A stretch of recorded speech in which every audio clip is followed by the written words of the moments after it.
Mr O'Connor. Lady, our first witness this morning is Lee Kane. If you'd like to repeat after me. I do solemnly. I do solemnly. Sincerely and truly. Sincerely and truly. Declare and affirm. Declare and affirm. That the evidence I shall give. That the evidence I shall give. Shall be the truth. Shall be the truth. The whole truth. The whole truth. And nothing but the truth. And nothing but the truth. Thank you. Could you give us your full name, please? Yes, Lee Edward Kane. Mr Kane, you have kindly prepared a witness statement for the inquiry, which is up on screen. I know that you are familiar with the contents of that statement, and we don't need to go to it, but on the last page of the statement there is a statement of truth stating that you believe that the contents of the witness statement are true, and you've signed your name underneath that statement, haven't you? Correct. And you did that on the 25th of August 2023. Correct. Thank you. Mr Kane, it's right, isn't it, that you began your career as a journalist, but subsequently you've worked in communications and public relations? Yes, that's correct. In 2016, you worked in that field for the Leave campaign in the Brexit referendum? Yes. You, I think, were the communications head for the Leave campaign. Head of broadcast. Thank you. And after the referendum, you worked in various in communications roles in various different government departments, including working for Boris Johnson when he was the Foreign Secretary between 2016 and 2018. It was the latter half of his time as Foreign Secretary, so from the final year, I think he was there, not the entire time. Right. So 2018 at least. Yes.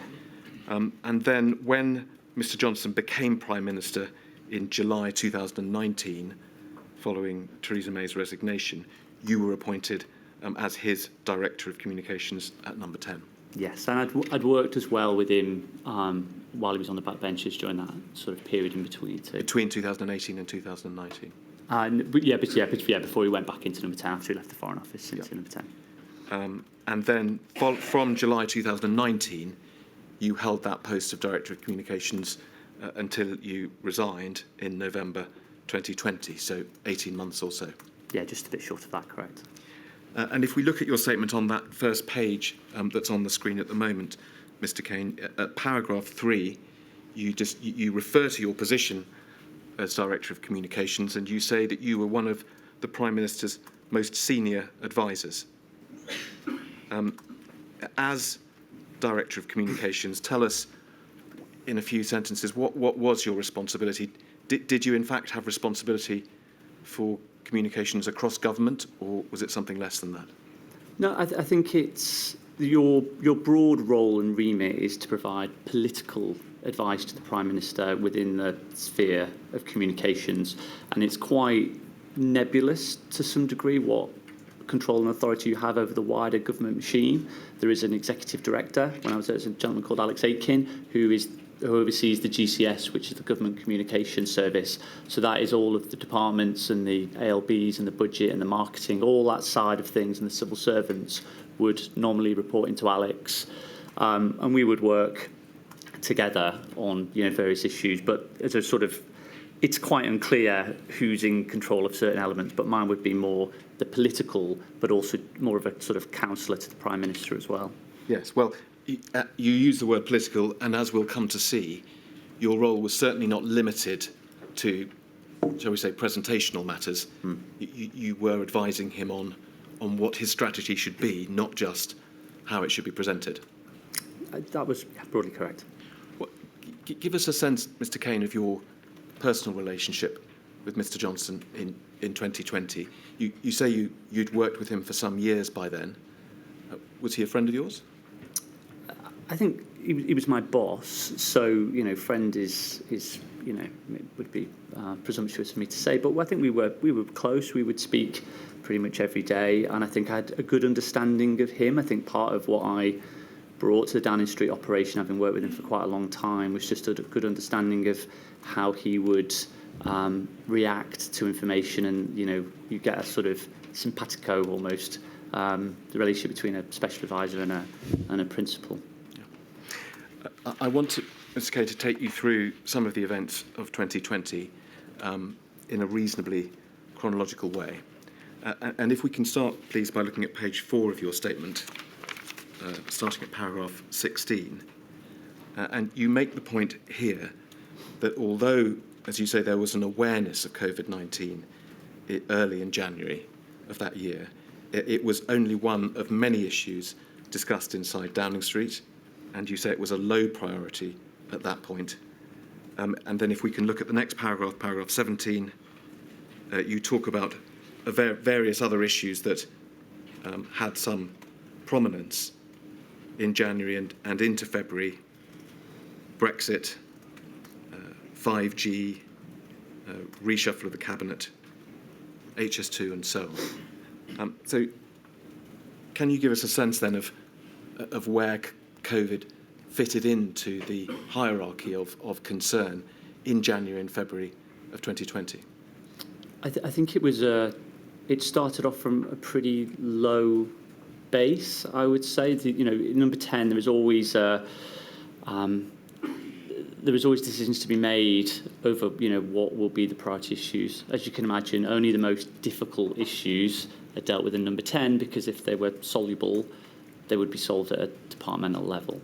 So there is that constant balance of what do we need to focus on at any one time. You can see from the issues that I've outlined here, these are all pretty taxing and difficult, issues that deserve the Prime Minister's and the number 10's attention. But I think at first COVID, we were informed was, we were obviously having conversations with the Department of Health.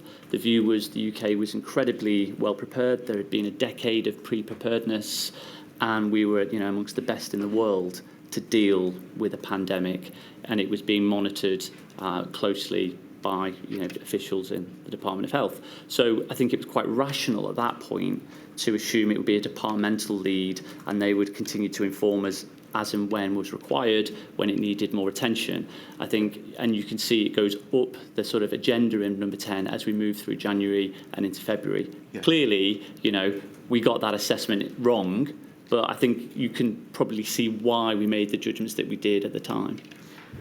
If we could just look at the next paragraph, please, and pick up on one or two of the things you've just said, Mr. Kane. Could you try and go a little slower, Mr. Kane, please? Sorry. We see there, as I think you've explained, COVID, at that stage at any rate, wasn't even, you say, in the top 5 of concerns.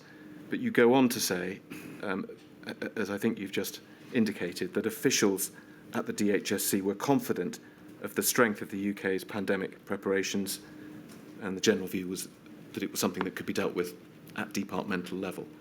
Does it follow that, at least at that stage, January, February, you weren't sort of worried about the priority that was, or rather wasn't, being given to COVID? I think in January, particularly early January, it felt like we were getting the balance right at the time.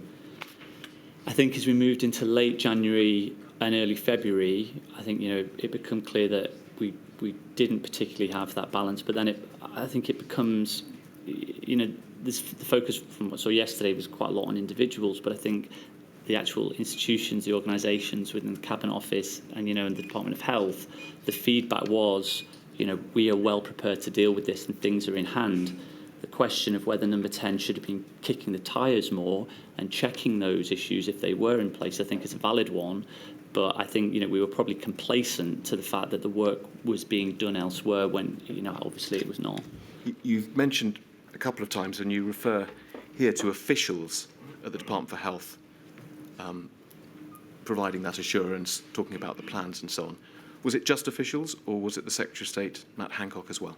The Secretary of State as well was confident on the pre-preparedness. I think in defence of the Secretary of State as well, he did raise the issue early in January. He did speak about it, at a frequent basis. So it's not like it wasn't being raised, but there was an assurance that we were well set to deal with whatever come our way. He raised it, but he followed that by assuring those he was talking to that the plans were in place and that the UK was well placed to address the threat. And that, of course, was still the sort of, I say official, but, was still the government position, even when the action plan was launched in, I think, early March, that, we were well prepared to deal with COVID. And, we'd had this decade of preparedness. That was language from the action plan. So rolling into March, that was still the government view. Yeah. We'll come to the action plan in a moment. Can we look forward, please, onto the next page of your statement and look at paragraph 22? You refer here, Mr. Kane, to, I think, perhaps a conversation or a contact, anyway, that you had with a senior advisor to Matt Hancock. I think it must have been the 31st of January, who, according to this at any rate, suggested that perhaps the plans weren't as well prepared as the assurances that were being given. Can you tell us a little more about that exchange you had? Yes, that was the first time for me somebody had raised questions about pre-preparedness at that point. They mentioned that while the no deal preparations had helped support some of the government's planning, they were just concerned about supply chain issues and other such things, and were not sure we were in as good a place as potentially was being represented. It wasn't a sort of panic. It was just someone flagging that maybe this needs a bit more attention. As you've just said, and as we'll see, the mood of confidence lasted long beyond the 31st of January. So Correct.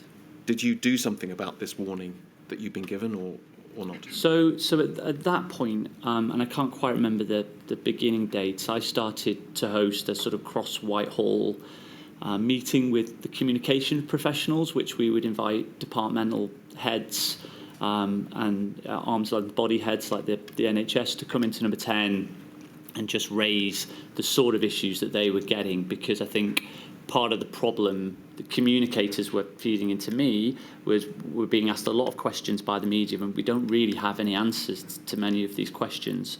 So we tried to begin then a sort of central hub where at least I was getting the information from source, so to speak, and then we try and shake the tyres a little bit, kick tyres, in number 10. I think soon after, Mr. Cummings as well started a senior team sort of meeting in number 10, focusing on COVID. I think this was more sort of mid-February, I would suspect. Right. Let me ask you, Mr. Kane, about the Prime Minister, about Boris Johnson's approach at this time. Paragraph 21 of your statement, you refer to the fact, of course, we know that he did not attend or, in fact, chair a whole series of early COBRA meetings. You say that he was focusing his time on the issues outlined. I think you mean those other priorities that yes, we've just correct. mentioned, don't you? And he took a 2-week holiday. But you go on to say that you don't now, I think, criticise the Prime Minister for using his time in that way during that period, because this was a reflection of the prioritisation that we've discussed. Is that right? Correct. And I think, and also in defence of the Prime Minister, and there are certainly things that the Prime Minister got wrong, but I think in this early stage he is receiving assurances that everything actually is being well prepared, and we're in a good situation to handle things, and nobody's sort of setting up the warning flares to him or to the core team. So, his behaviour at this point isn't, irrational to focus on some of the other issues that, we shouldn't forget were large-scale, significant issues at the time. If we could look back, please, at paragraph 18 of your statement, the last sentence or so, you refer to the fact that the Prime Minister at this stage was stressing the importance of not overreacting in the response, something he said often resulted in greater damage than the initial threat, and that he linked or likened COVID to past viruses such as swine flu. Is that something that he said more than once during that period?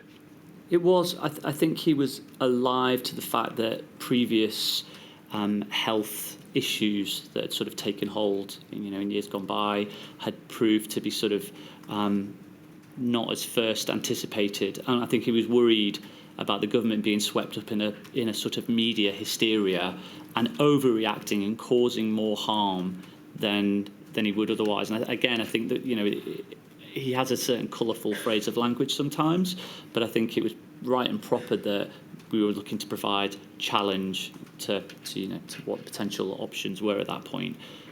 Now this is January or so. As we'll see, it's right, isn't it, that in fact Mr Johnson carried on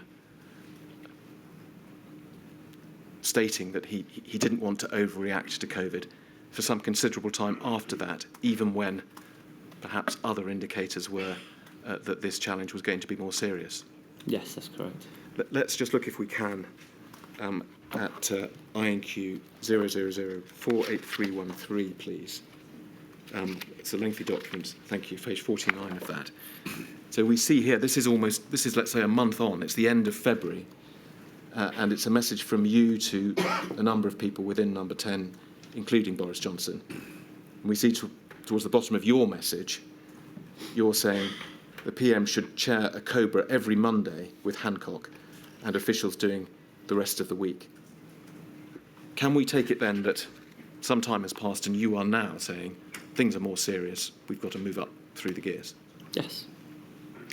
And we can see Mr Johnson's response suggesting that he's keen to fall in with that plan. Yes, that's correct. And we know that, in fact, the first time that Mr Johnson chaired a COBRA was a day or two after this, I think it was the 2nd of March. But if we can then move on, please, to page 68 of this document, and zoom in on the bottom, the green message at the bottom, please. Here is a message from Dominic Cummings to you on the 3rd of March, so the day after Mr Johnson chaired his first COBRA, a month after that January period that we were just discussing, where the message seems to be that Mr Johnson still doesn't think it's a big deal. He doesn't think anything can be done. His focus is elsewhere.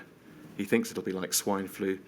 He thinks his main danger is talking the economy into a slump. Now, you very fairly said a moment ago that in January you didn't criticise the Prime Minister for thinking more about 5G, HS2 and so on. What about in early March? I think the Prime Minister was not alone in not doing as much as we should by early March, given the scale and the evidence that was all over our TV screens at the time. So, yes, the Prime Minister should have done more, but I think also, the team around him and across Whitehall should have done more. What about you? Did you think by early March it was a big deal or not? I think so. I think we all thought it was a significant challenge and something that was going to be, the only thing that we were focusing on for an awful long time. I think it was more of, how and what should we be doing at that point. I don't think there was any clarity of purpose, any really serious outlined plan to deal with COVID at that particular point. And I think that was the core failure was, what were we supposed to do? I'm not an epidemiologist. That's not what the expertise I would bring. I think, there was a lack of clarity of what we should be doing at that point, really. Well, let's come on to that, Mr. Kane, because, of course, that message was sent on the 3rd of March, and that was the same day, in fact, as the COVID action plan that you've already mentioned was published. You refer to this at paragraph 30 of your statement on page 7.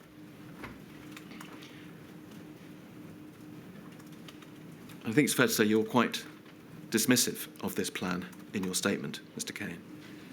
You refer to it, we can see about 4 or 5 lines down, as a swiftly prepared document published to provide some context to the options we had and the thinking behind our COVID response.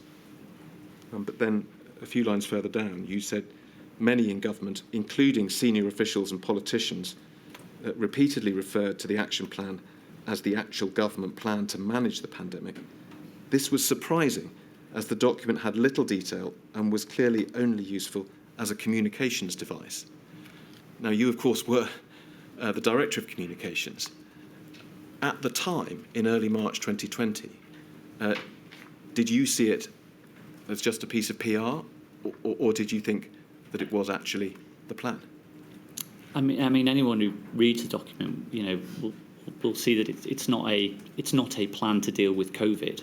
If it is a very thin overview of how we may manage the virus if it progresses. I mean, the first element of it was contain, and even by that point, I think contain was really off the table. So it just felt a strange document for people to be referring to as an actual government plan at that particular time. And I think that was an area when, quite a few people in Number 10 were starting to get concerned, because if this is the plan, then we clearly don't have a plan. Did you take a part in drafting that plan or the document? I'm sure I would have been involved in discussions with it. I can't quite remember the depth of my involvement. Did you have the concerns that you're expressing now at that time? I think I had concerns that we didn't have. I mean, the document itself was not that wasn't the issue. The document itself is fine. The purpose for the document was a concern, and I think that's when there was challenge made of, okay, well, what is our actual plan at this point? We can see the last sentence of that paragraph there. You say, the fact that many senior figures kept referring to the document as, quotes, the plan, this document that you've described as being very thin, shows that in reality the government had no plan to deal with the pandemic. Is that something that you felt at the time? Yes, it was. I mean, there was I say we talk about flattening the curve, and there was a strategy, but there wasn't a plan, which I think is the detail of how you're going to do these things was somewhat absent. Did you raise concerns about it then? I honestly can't remember the details of the concerns I raised at that point. I think I would have spoke to people about because I think the challenge for us is we were getting information from the media. It'd be like, okay, what are the fundamental details around that? And I remember at the time we were not able to provide a lot of that, colour and detail underneath it. So I'd have raised that from a media perspective, but I wouldn't have been challenging the sort of scientific assumptions. No.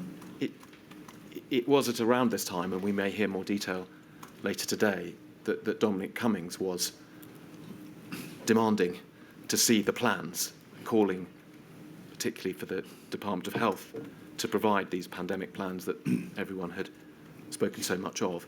Were you aware that he was making those inquiries, requests, demands? Yes, I was. I think at that particular time there was probably only Dominic who was really forcefully being agitated and sort of kicking the tires quite robustly. I don't think he got a great deal of information back, if I recall. Now we know that the week that followed the publication of the action plan, the week starting on Monday the 9th of March, leading up to the 13th, was an action-packed week. There were at least 2 COBRA meetings, and we'll come on to mention the discussions at the end of that week and the weekend that followed. But first I'd like to go back to the earlier 48313 document, please, and look at page 22.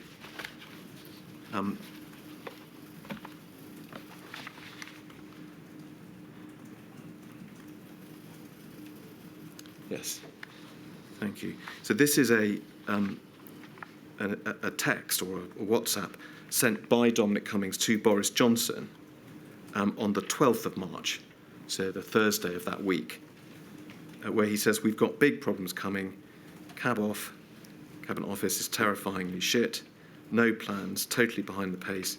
Me and Warners and Lee Slacky are having to drive and direct." I take it that the Lee there is a reference to you. Yes. Okay. I don't think you received that WhatsApp, but do you remember during that week being one of those group of political advisors who were somehow having to drive and direct the government machine? Is that something you would normally expect to have to do?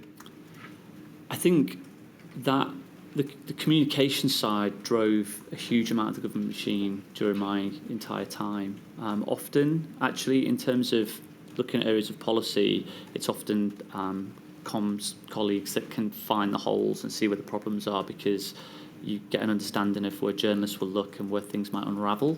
So you're often kicking the tyres. I felt in COVID more than anything, actually, there were periods when a lot of the policy was having to be drafted by, or certainly shaped by, communications professionals, because there wasn't really anybody else doing it to any great level, which was a surprising thing to have to be dealing with from my side. I want to press you a little bit, Mr. Kane, about whether the extent to which you endorse what Mr. Cummings was saying here. He's clearly saying, isn't he, that the reason that you and others are driving and directing is because those who should be doing it, that is the Cabinet Office, are not. I mean, to use his words, they are terrifyingly shit. Do you agree with that? I might not quite use the same language, but, generally, yes. So, can you give us a bit more detail then? I mean, who was it? Were individuals or sections within the Cabinet Office that were failing at that crucial moment? I think the point really was nobody quite knew. Who was the point person? Who was in charge? Who should be driving this machine? Who is meant to be in charge of coordinating of all the policy? If you ask me now, who was supposed to be doing that in those early weeks and months, I couldn't tell you. There was nobody holding their hands up, taking responsibility.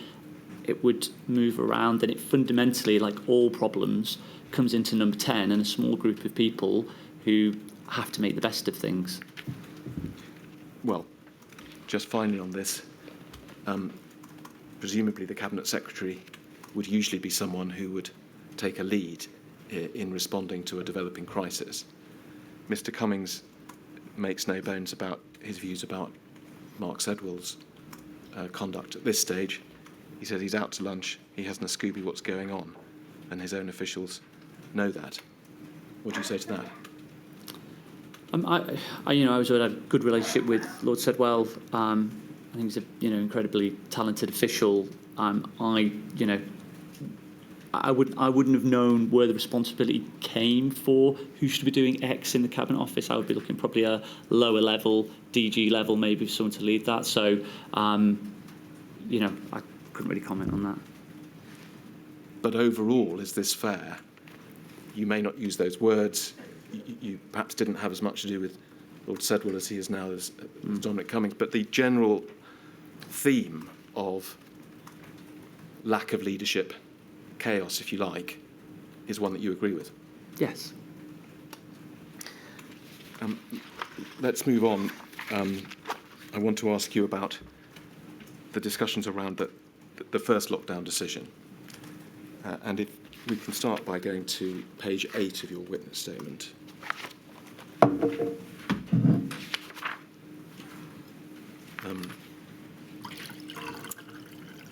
We see there the heading, amended strategy, nationwide lockdown. That's the description, isn't it, of the change from the mitigation strategy to the lockdown suppression strategy that we've heard a great deal about in the last few weeks. And we've also heard from other witnesses, and we will hear from others, about that series of meetings that took place on Friday, the 13th, and then into the weekend, where that decision crystallised. Is that fair? Yes. I just want to ask you really about two issues relating to that sequence of events. And the first, if we look at paragraph 33, you describe there, as part of the reason for this change of tack, what you describe as new modelling overseen by Mark and Ben Warner showed that unless the government urgently changed course, the NHS would be overwhelmed within weeks. If we just zoom out, again, we can see you make a similar point again at paragraph 34B. We don't need to go to it, but you refer to the new modelling, which I take it you mean the modelling you describe in paragraph 33. Was your impression then that at around this time, towards the end of that week, something had changed in the modelling or the numbers, which was telling you something about the threat to the NHS which hadn't been known before? So I think it was our assumptions at this particular time, and what we'd been told in the weeks prior, that a suppression strategy wouldn't work. People could only sort of undergo sort of 12 weeks of this kind of, hard measures. So I think it's important to understand this. So suppression wouldn't work, and if we did suppress, as soon as we unlocked, we would then see a second spike, NHS overwhelmed. So I think it's important initially to say that the reason we didn't even consider or discuss a suppression strategy at that point is because the information was it wouldn't work. Now, at this point, we're obviously on the mitigation sort of strategy, which the core of that was a long, to flatten the sombrero, wherever we were. Squash the sombrero. Yeah, that's the one. Which was a long, sort of elongated sort of peak that would stay underneath the capacity levels for the NHS and ensure that, when we did alleviate those measures, there would be a certain amount of herd immunity within the system. Important to reinforce that herd immunity wasn't a goal. We were told that herd immunity was an inevitability. Therefore, but how would we manage that? So that was the plan. I think what this, new modelling, I was first aware of. Mr. Cummings grabbed me on the Friday and said that I wasn't in the actual core meeting. I think that happened that day, dealing with something else. He grabbed me and said, Ben and Mark had gone off and crunched the numbers, and whether it's new modelling, whether it's they look through, and actually our current plan means that we're going to not just go through the NHS capacity level, we're going to absolutely smash through the NHS capacity level, and we're going to be looking at thousands of additional beds that we don't have, and ventilators and all these other things. So tens of thousands of people are going to die on this particular plan, and the NHS is going to be totally overwhelmed, and it's going to be worse than the scenes that people have seen in Lombardy and elsewhere. So at that point, the only course was an urgent change of plan. So on the Saturday, it was, he said to me, we're going to speak to the Prime Minister with a very select core team, talking through the issues of the three scenarios I've seen. And so on. I'm going to come to that meeting in a moment, but I just want to come back, if I may, to this point about the NHS being overwhelmed. I think you've explained it very well, which is that you had previously understood that the mitigation strategy, as well as being one that was necessary because suppression wouldn't work, as you've said, but the mitigation strategy could be achieved without overwhelming the NHS, and that this was something new that you were being told in these few days. Yes. That actually that's not right, that the NHS is going to be overwhelmed. Is that fair? Correct. And I think the lack of data we had at that point is absolutely staggering in terms of, very early on, there was no dashboard, there was no live information flow, no understanding of, we would basically have a meeting where Dominic would ask certain people like Simon Stevens on, how much bed capacity there was, and it'd be jotted down on a whiteboard. There was no use of serious technology and data to try and get a live sort of minute-by-minute update. So we were very much behind the curve on all those sorts of areas. Just sticking with this point about the NHS and Mr. Kane, because the evidence the inquiry has heard is that other people, in particular, for example, on SAGE, the scientists there, it had been apparent to them for some time. For example, Professor Medley said that, in his words, throughout February, it became increasingly clear that NHS capacity in the UK would be overwhelmed, and that's under the mitigation strategy. And others gave evidence to a similar effect. But if that is what they were thinking, and they tell us it was, it seems that wasn't a message that was getting through to you at the heart of Downing Street. No. I mean, obviously, SAGE is a very broad church, and with a lot of different views and a different counterpoints, and we would rely a great deal on Chris Whitty and Patrick Vallance to which I think both did an exceptionally good job of broadly giving a sort of coalesced view of that broad church. So we would often the steers from them, which I think was the right approach. Short point. 13th of March, or thereabouts, the warners say, look, under mitigation, the NHS is going to be overwhelmed. That was news to you. That's not something you had heard before. To me at that point. The second point I want to take you to, that takes us back to the meeting on Saturday, the 14th, which you referred to a moment ago. I think there was a late night discussion between advisors on the Friday and then a meeting with the Prime Minister and others. I think probably more than one meeting the next day on the Saturday. Yes. And if we can look, please, at paragraph 35, it's on the screen. You refer to that meeting. We've heard from others about it, and we'll hear from more people still. But if we look 5 or 6 lines down, you say there, the collective agreement in the room was that a full lockdown was the only strategy which could suppress the spread of Covid-19, save the NHS from collapse, and ultimately buy the government more time. Flattening the curve could only really work as an interim measure until full lockdown could be achieved. So is it fair to say, Mr. Kane, that there wasn't a decision made at that meeting to impose a lockdown, but as you put it, there was a collective agreement that really that was inevitable? Yes. And as we know, that lockdown was indeed announced, but not for over a week. It was on Monday the 23rd, so 10 days later that it was in fact announced. Looking back, was that a longer period than you would have anticipated as of the Saturday, the 14th of March? Yes, but I think you also have to consider it's quite a big undertaking to lock down the entire country. You know, there needs to be provisions. There's got to be guidance drafted. There has to be legislation penned.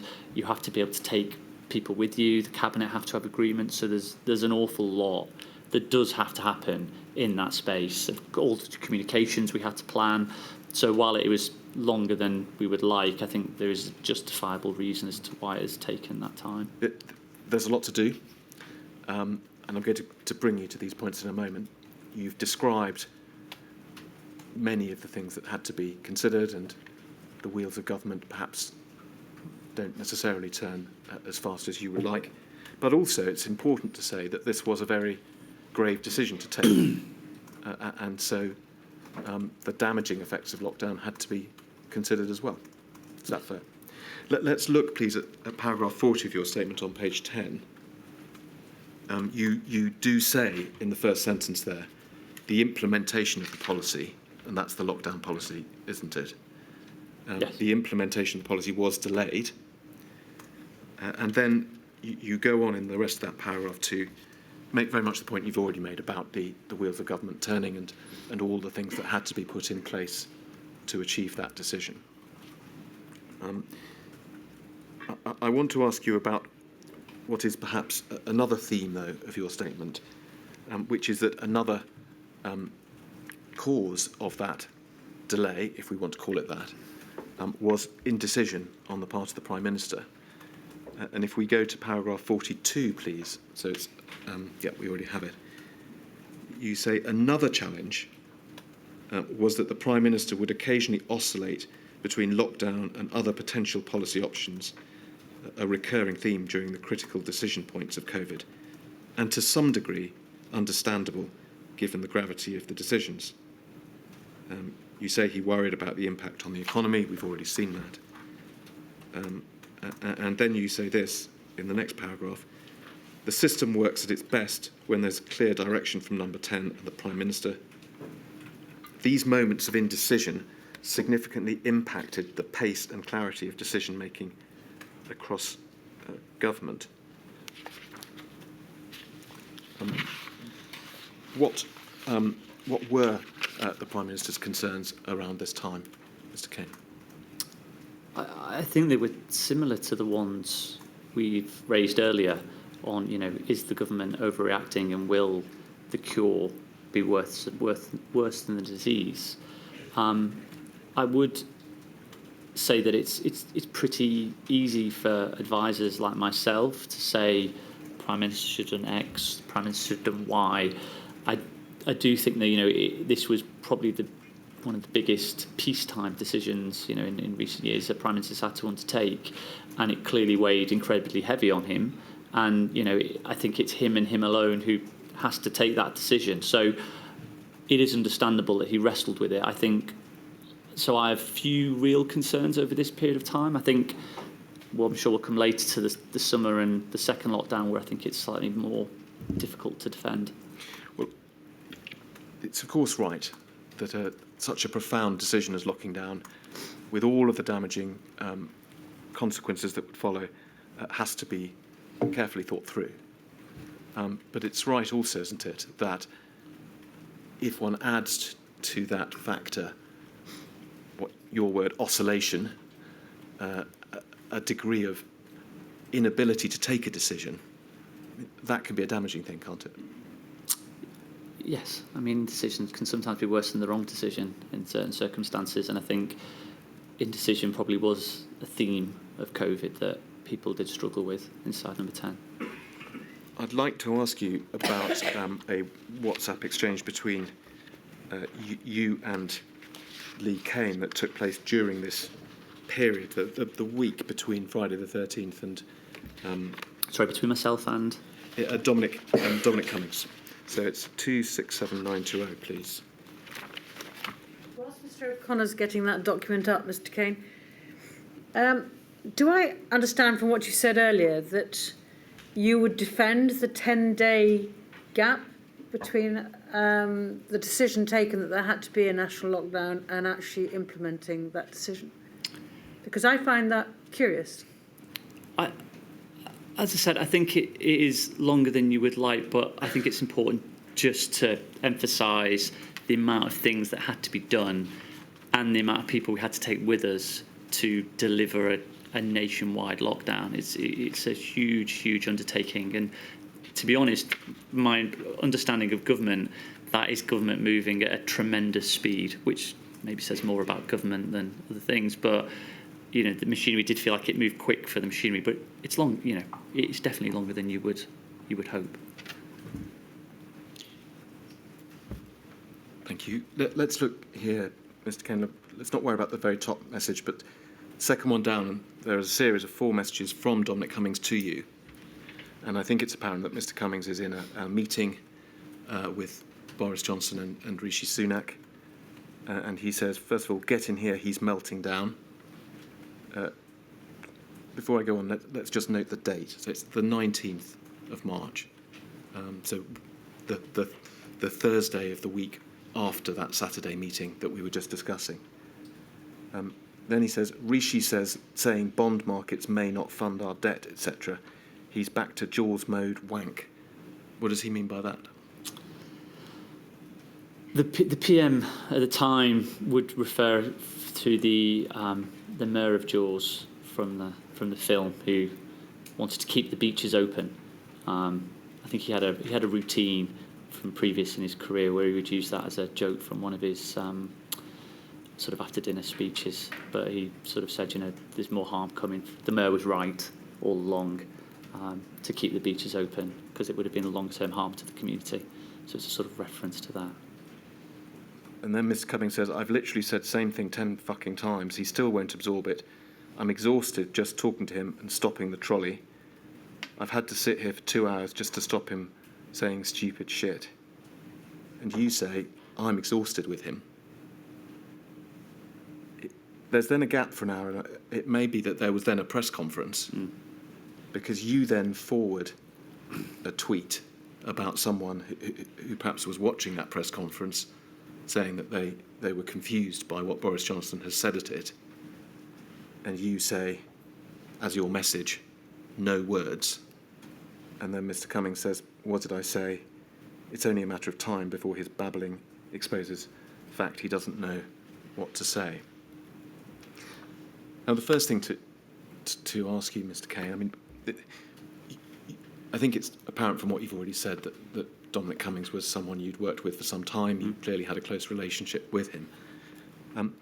Was this just chatter? Was this just banter, if you like? Were you just agreeing with him because he was your friend, or did you actually mean that you were exhausted with the Prime Minister and that you were despairing, if you like, of what he was doing and saying? I think anyone that's worked with the Prime Minister for a period of time will become exhausted with him sometimes. He can be quite a challenging character to work with, just because he will oscillate, he will take a decision from the last person in the room. I think that's pretty well documented in terms of his style of operating, and it is rather exhausting from time to time. You made the point in your statement, and you've made it again today, Mr. Kane, that if one is in the position of the Prime Minister and considering such a profound decision as ordering a lockdown, it's perfectly appropriate to weigh that decision carefully and to think about all of the negative consequences that will follow. But that's not what you're describing here. What we're seeing here in that critical period is someone who simply can't make up their mind and with whom two of his closest advisors are exhausted. I mean, I think that's correct. I think there is a difference between weighing up the evidence and looking for challenge on policy issues and being sure that we are making the right decision. I think issues like if I remember correctly, the tweet there from Steve Swinford was regarding the press conference where I think he announced that we were going to turn the tide within 12 weeks, which we were frustrated by, because I think the whole point of the suppression strategy, Chris and Patrick would be very clear that the suppression strategy would be a long-term endeavour. We were looking at, probably a year where we were going to have to do pretty hard measures, alleviate them a little bit, go back into hard measures again to keep control of the virus until, we were in a situation where a vaccine or another method came online, testing, that would allow us a route out. But we all knew it was a long-term challenge. And I think from a communications point of view, the Prime Minister indicating that we basically could be finished with COVID in 12 weeks was unhelpful, because it set a very unrealistic sort of expectation of where the nation needed to be, because it's all about compliance at this point and being honest and transparent with the public about what to expect and how to expect it. Mr. Kane, you say it was unhelpful. One might think that was quite a well-chosen word from the communications world. Mr. Cummings is clearly expressing the view to you at the time, in the context of that he doesn't think the Prime Minister is up to the job. Did you agree with that? I think at that point, and that's quite a strong thing to say, I think what will probably be clear in COVID, it was the wrong crisis for this Prime Minister's skill set, which is different, I think, from not potentially being up to the job of being Prime Minister. What do you mean by the wrong crisis for this Prime Minister's skill set, Mr. Kane? Could we use just straightforward English, Mr. Kane, please? So I think he's somebody who would often delay making decisions, would often seek counsel from multiple sources and change his mind on issues. Sometimes in politics that can be a great strength. I think if you look at how he navigated Brexit, he allowed others to make decisions and jumped in the last minute, can take political advantage. I think if you look at something like COVID, you need quick decisions and you need people to hold the course and have that strength of mind to do that over a sustained period of time and not constantly unpick things, because that's where the problems lie. So I felt it was the wrong challenge for him mostly. Right. Let me move on, Mr. Kane. I want to ask you a few questions about various communications strategies during the pandemic. Just before you do, Mr. O'Connor, I'm just trying to work the meeting on the 14th of March. Everybody at the meeting and the Prime Minister at the time was there, so Boris Johnson was there. The Saturday meeting, I think, was quite in a team, so I can't remember if CMO and CSA were there, but it's more the private office, political advisors. The following day was a wider cast list, if I recall, for a subsequent meeting on it. But it was agreed that we'd have to go into national lockdown. Broadly, I mean, it was agreed that we needed to suppress, and we need to suppress urgently, and then it was a case of how we do that, yes. So what I want to know is, did the message then go out to all government departments? Basically, we're in war mode. You're going to have to start working out how we're going to cope with the national lockdown, how we get it into place. Was that the message that went out, or was there still oscillation in the days that followed as to whether we were going into a national lockdown? Had the decision been taken that weekend or not? The decision can only be taken by Cabinet.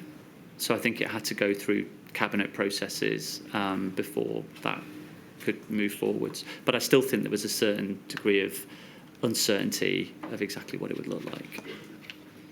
Presumably a Cabinet meeting could be called very quickly in times of emergency? Yeah, I think it could, yes. Was it? I can't remember when. I think it was in days, but I can't remember how quickly. Sorry to interrupt, Mr. O'Connor. No. As I say, Ms. Kane, I want to move on and ask you about some of the communications exercises during the pandemic. And I think if we can turn, please, to page 22 of your statement. You describe there, you talk about the Stay at Home, Protect the NHS, Save Live campaign, which I'm sure probably everyone in this room will remember. If we look at paragraph 98 of your statement, you refer to that campaign having been conceived by what you describe as a small group of political advisors, including you, and some one or two people from a digital creative agency, who between you put that campaign together. And then at the next paragraph, paragraph 99, you refer to the fact that it was well regarded at the time, and people have praised that campaign subsequently. I mean, do you personally hold the view that that was a successful and effective campaign? Yes, I think the only critique we got that it was too successful, which, and subsequently, people, some behaviours were hard to remove people out of. But I would push back on that really and say it did what we needed it to do. I want to ask you a little bit about the middle section of that of the campaign slogan, the Protect the NHS. We know, of course, we were discussing it a few minutes ago, that the need to stop the NHS being overwhelmed was one of the triggers for the lockdown. But it's also right, isn't it, that even at that very early stage of the pandemic, it was known that certain groups within society, elderly people, the disabled, people in care homes and so on, were at a heightened risk from COVID. Wouldn't it have been better to, instead of saying protect the NHS, come up with some language to encourage people to protect those people who were at the greatest risk from COVID? No, I think in all due respect, I don't think so. I think that this was about ensuring we had maximum compliance. It was about ensuring that we were stopping the spread of the virus. That is the best way to protect everybody. The NHS has a very sort of special place and significance in in British culture. It's very powerful, and I think the slogans it stands. As I say, we had to sort of be looking at numbers of 94% of the public understood it and taking part, and the compliance rates show that it was very successful. As with anything, there's always things you can do better, but I think as a campaign, as a call to action, delivering what we needed to do, I genuinely don't think it could have been much better. Given that you decided to use the reference to the NHS in the slogan, did you consult with the leadership of the NHS about how they should be referred to and the fact they were going to be included in this slogan? I didn't directly have conversations with leaders of the NHS. The government machine will obviously keep everybody informed as to what the plans are and what we are communicating. That it will always go through, and no concerns were raised to me at any time. are you aware that subsequently, and I think during the pandemic, the NHS leadership did criticise this campaign, in particular because the concept of protecting the NHS created a risk that people would delay seeking medical treatment that they needed for other urgent non-COVID related health problems such as sort of heart problems or cancer or those sorts of matters. Did you know that that was a concern that the NHS had? And frankly, I think that their view was that they weren't consulted, using that term. Only after I'd left government, I think that had been brought to my attention. I would strongly stand by the campaign. I think our overarching goal was to protect and save as many lives as possible. And we believed that this was messaging in a campaign that did that. I think if we look at why people weren't going to hospital at the time, it's because they were looking at what the scenes were in Lombardy and elsewhere and were frightened. I think there's a false perception that the messaging caused fears in people, but if you actually look at the metrics of where fear spikes when the virus spikes. People are very rational. They can see when they're most at risk, and they look to protect themselves in very sensible ways. Mr. Kane, one of the reasons people weren't going to hospitals is because your campaign was telling them to not to use the NHS at that time because it was needed for the COVID pandemic. Isn't that right?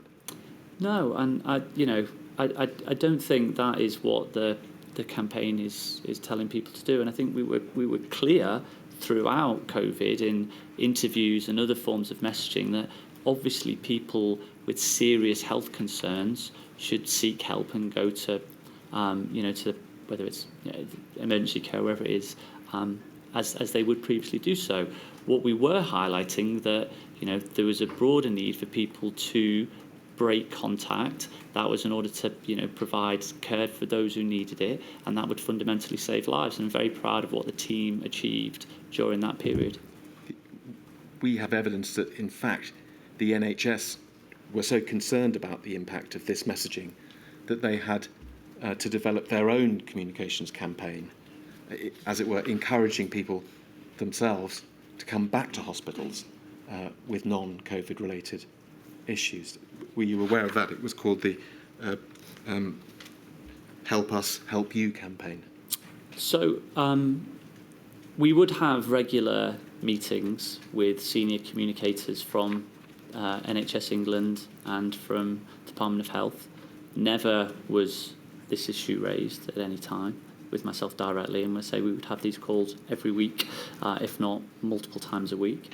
And I would also say that it's of course right and rational that the NHS should look to do sort of micro-targeted campaigns to those who may be at greater risk. That's of course very wise, but our approach, in number 10, is to try and have the maximum benefit as possible and save as many lives as possible. So, if you're looking to move into more nuanced spaces, it obviously breaks down the overarching message, and you could have wider negative contexts of, if we had lower compliance, the negative outcomes overall would be worse. So it's sometimes, not making the perfect the enemy of the good. I'm going to move on just to a related subject, Mr. Kane. We have heard evidence about the SPI-B committee. I heard evidence from Professor Rubin, who was one of the co-chairs of that committee. And we've also seen their terms of reference when they were set up by SAGE, which emphasised the importance of public messaging, and one of, if not the most important part of their role, was to provide the government with behavioural science advice, including in relating to public messaging. To what extent did you, as the Director of Communications during this period, utilise the expertise of SPI-B when formulating government messaging?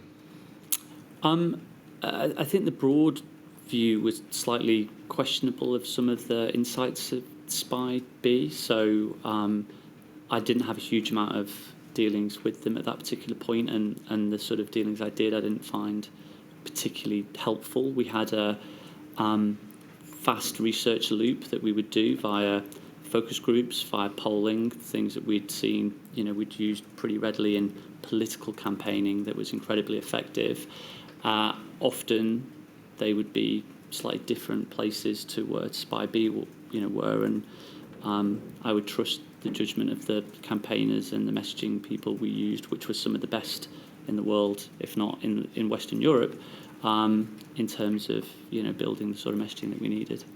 I mean, the evidence that the inquiry has received from Professor Yardley was that Spy B was not consulted about the Stay Home, Protect the NHS, Save Lives campaign, nor about its successor, Stay Alert, Control the Virus, Save Lives, nor about Eat Out to Help Out, nor about the Freedom Day slogan.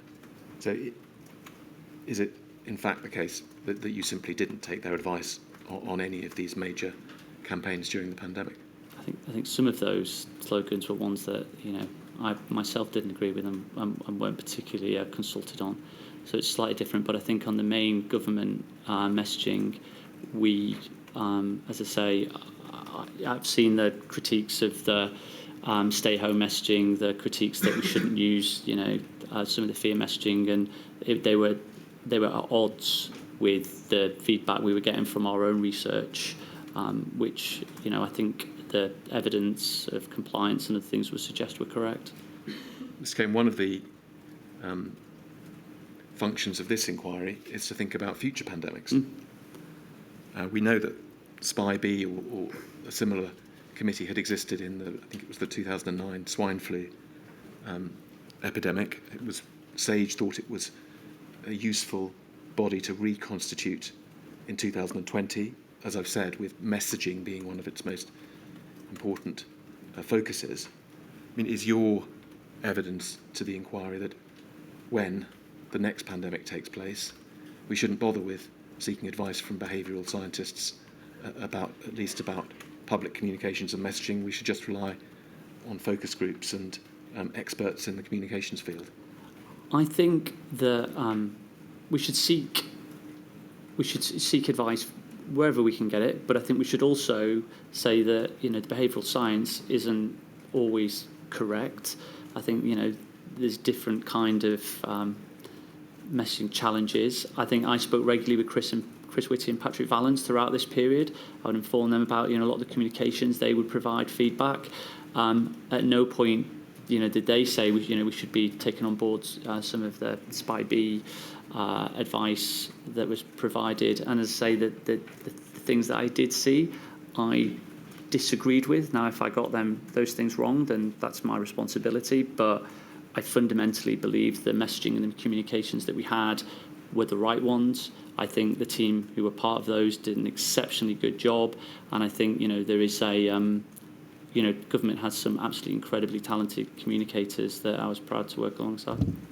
It's still quite a striking thing, though, Mr. Kane. You, as Director of Communications, had at your disposal a committee of scientists, of behavioural scientists, set up to assist with messaging.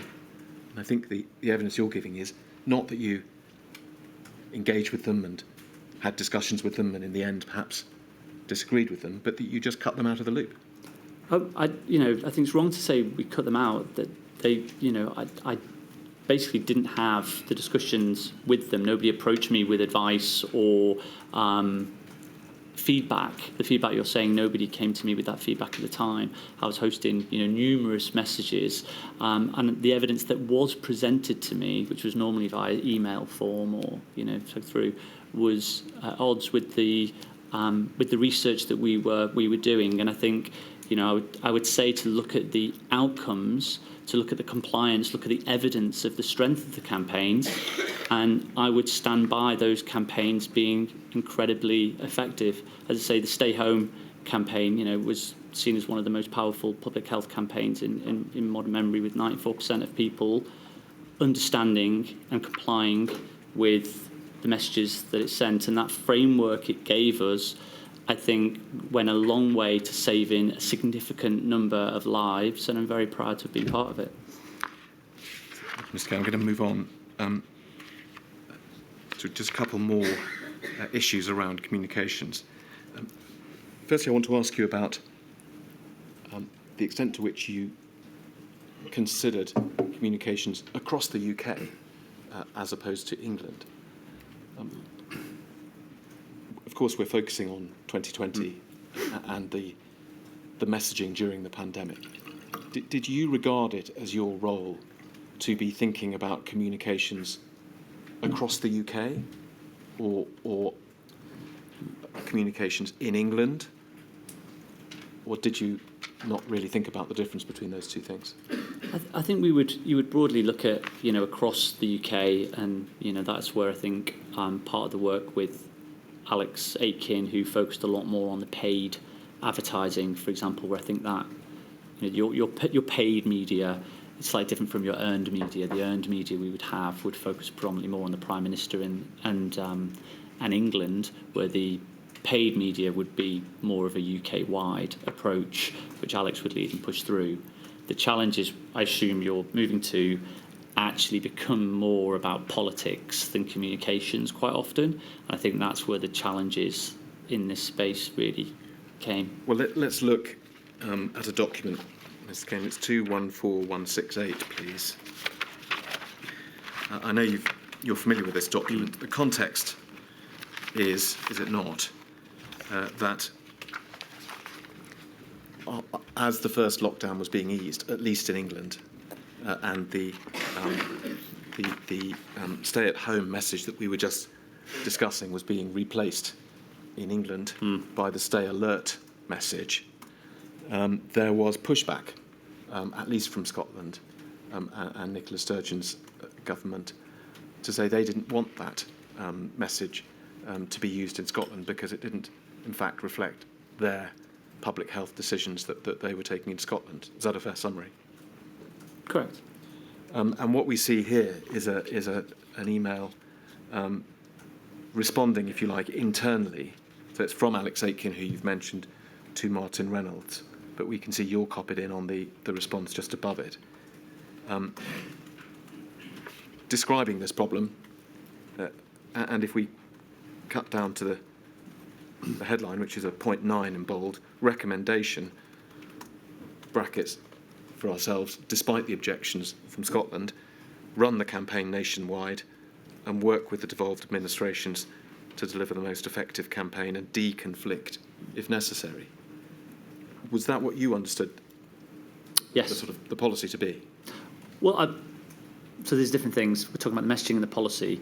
This is fundamentally a question of politics and policy, in the sense of the devolved governments are being clear that they want harder measures for a longer period of time, while the PM wants to lift measures and move into a slightly different stage. That is a very difficult conflict, I think, for communicators generally when there's divergence in policy direction. That does make life more difficult, but the crux of it was about politics and about policy. It's not that difficult, is it? I mean, surely the answer is, if the Scottish government, for example, wants to run one type of message and the English or the UK government wants to run a different message in England, then you simply don't buy the advertising space in Scottish newspapers. And if Mr. Johnson is giving a press conference that's going to be broadcast throughout the UK, he makes it clear that the message is only one for England. I mean, is that difficult? I agree, and I think that sort of moves broadly into where we ended up with sort of regional spaces. But I think in terms of the PM at the time was concerned about the politics as well of the issue, with a lot of pressure coming from the media at that point that the measures were too hard and they should be alleviated. And I think this was the starting point of some of that conversation. But Alex would have led on the paid campaign work in this sort of space, as you can see from the email.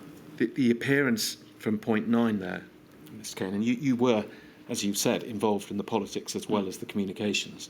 The appearance is that the Scottish Government's objections were going to be ignored and that the campaign was simply going to be run and that they would try and smooth around the edges after it had been run, which would seem to be disregarding the views of the Scottish Government in a sphere that they had responsibility for? Well, that's Alex's advice on the piece. Is Is it advice you agreed with? To be honest, I can't remember what position I took on that at the time. Let me move on, Mr. Kane. Back to your statement, please. Paragraph 78 on page 18. You refer here to the press conferences with the Prime Minister, and as we will all remember, a sort of varied cast of people who appeared on those press conferences, which at least for a time were daily events. And you are here. I think there's a wrong word there. The popularity and impact of the press conferences should not be underestimated, I think you mean. You're saying that they were very important events in the communications cycle. Is that fair? Correct. We've been told, Mr. Kane, by Anne Longfield, who was the Children's Commissioner of England at the time, that she, her words, constantly asked the PM and others to have some form of briefing or press conference, especially for children. It was something, she says, that they had done in many countries, and her view was that it was very important for children to know that politicians were thinking of them. Were you aware of that lobbying that she was doing? And do you know why a special children's press conference or briefing was never held? I was not aware. I think it's a good idea. It's probably something we should have done. I think there are many things we probably should have done, but in the heat of everything, there are, will always be gaps. But I think it's a good idea. If she's right that she was constantly talking to the Prime Minister about it, isn't it something he might have mentioned to you? I don't recall him mentioning it to me.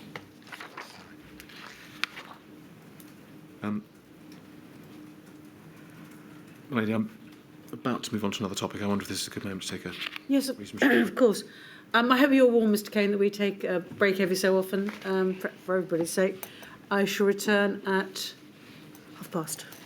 All rise.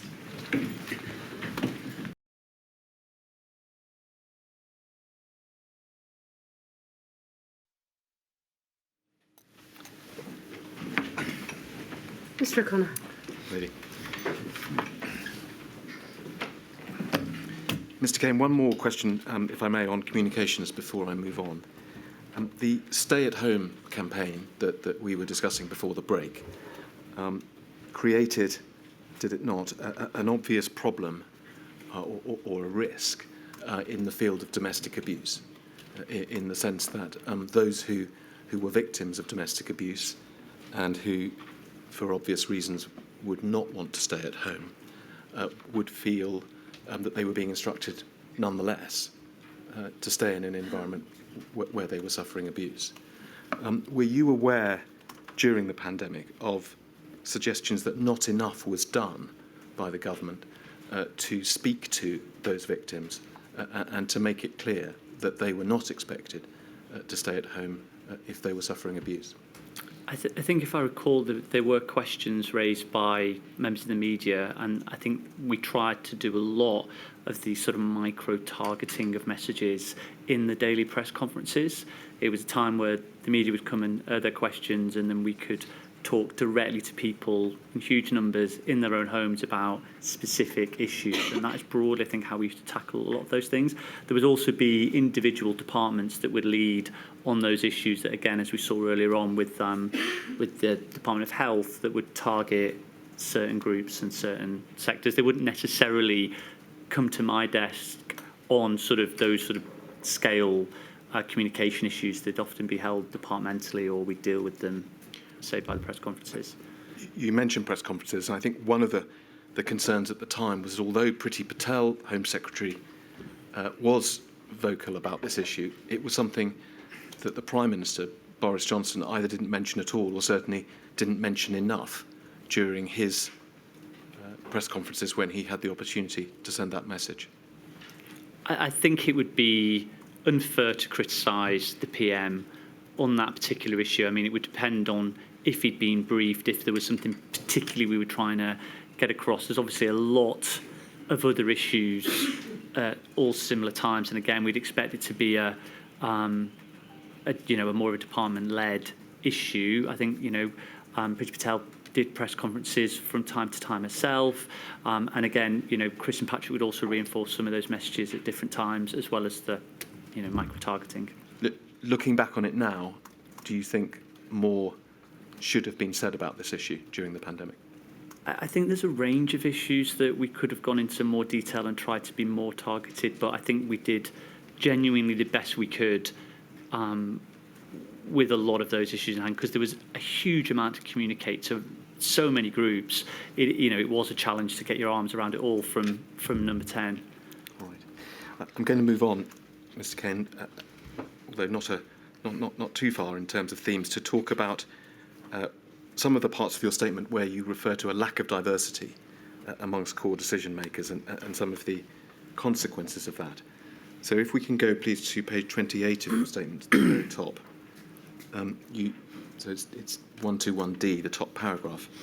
You refer there to your own initiative in pushing for the bubbles policy for families, to accommodate, if you like, families that had split and how they would deal with lockdown. And towards the end of that paragraph, you say that one of the challenges you face when you work on policy is the dynamic of the room, which in this case was white and middle-aged. They were doing their best, but without diversity, some policy decisions slip through the cracks. And do we take it that this particular one about split families was an issue that you felt was at least in danger of slipping through the cracks? Yes, correct. Let's go back, please, to the page before, because you refer there to another policy, or issue, the free school meals issue, at the bottom. And if we pick it up, the third line down, you say, you remember asking in the cabinet room of 20 people how many people had received free school meals. Nobody had, resulting in a policy and political blind spot. And you describe the government's resistance to Marcus Rashford's campaign as a huge blunder.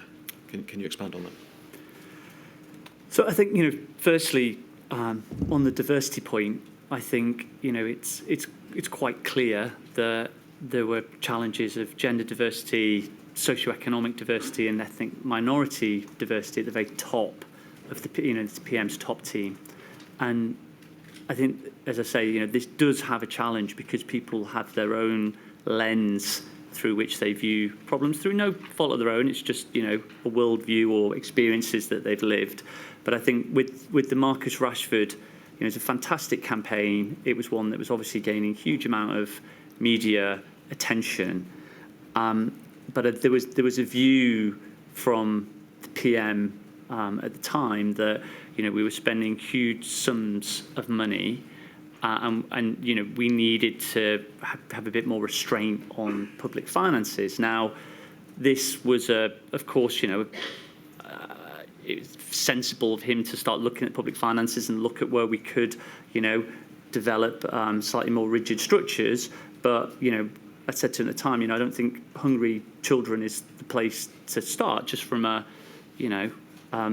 moral or political standpoint. It was the wrong decision. But I just think there was a lack of understanding of what families were potentially going through at that time, because, and this is solely just because I think people don't really have never lived it. They don't appreciate it. They may not appreciate those challenges. So I think this was just one example of of many where if you had more diversity in the room, and again, it's a range of diversity, I think it would improve decision making and improve policy making. Can we look at a document on screen, please? 273901, page 164. I know you've seen a copy of this, Mr. Kane. This is a transcript of one of the notes that Patrick Valens made during the pandemic. We can see it was in September 2020, and it relates to another issue that perhaps is in a similar category. It's the issue of providing funding, financial support to those who are on low wages. in order to make it financially viable for them to isolate. And we can see Patrick Vallance's record is CX, that means Chancellor, doesn't it? Yes. Chancellor blocking all notion of paying to get people to isolate, despite all the evidence that this will be needed.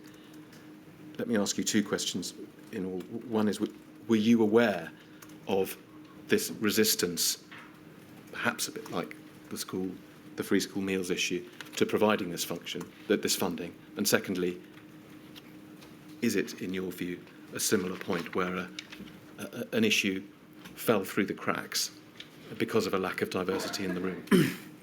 I think it's difficult without knowing the full context of this, because it's not something I can fully remember from the time to look at, the reasons why the Chancellor may be blocking it could well be very valid on asking for more, evidence and data, to the costings and all of the such things you would expect from the Chancellor. The Chancellor, who I think we should also reflect, did bring in a furlough scheme that was, incredibly generous and, did provide, I think, for an awful lot of people. And of all the policies that we did at that time, the feedback I got from anyone else was of furlough and what a huge success that was. But on this particular issue, I don't remember in isolation. Okay. Let me move on then. In fact, sticking with this time period, if we can look at the bottom of page 25 of your statement, please.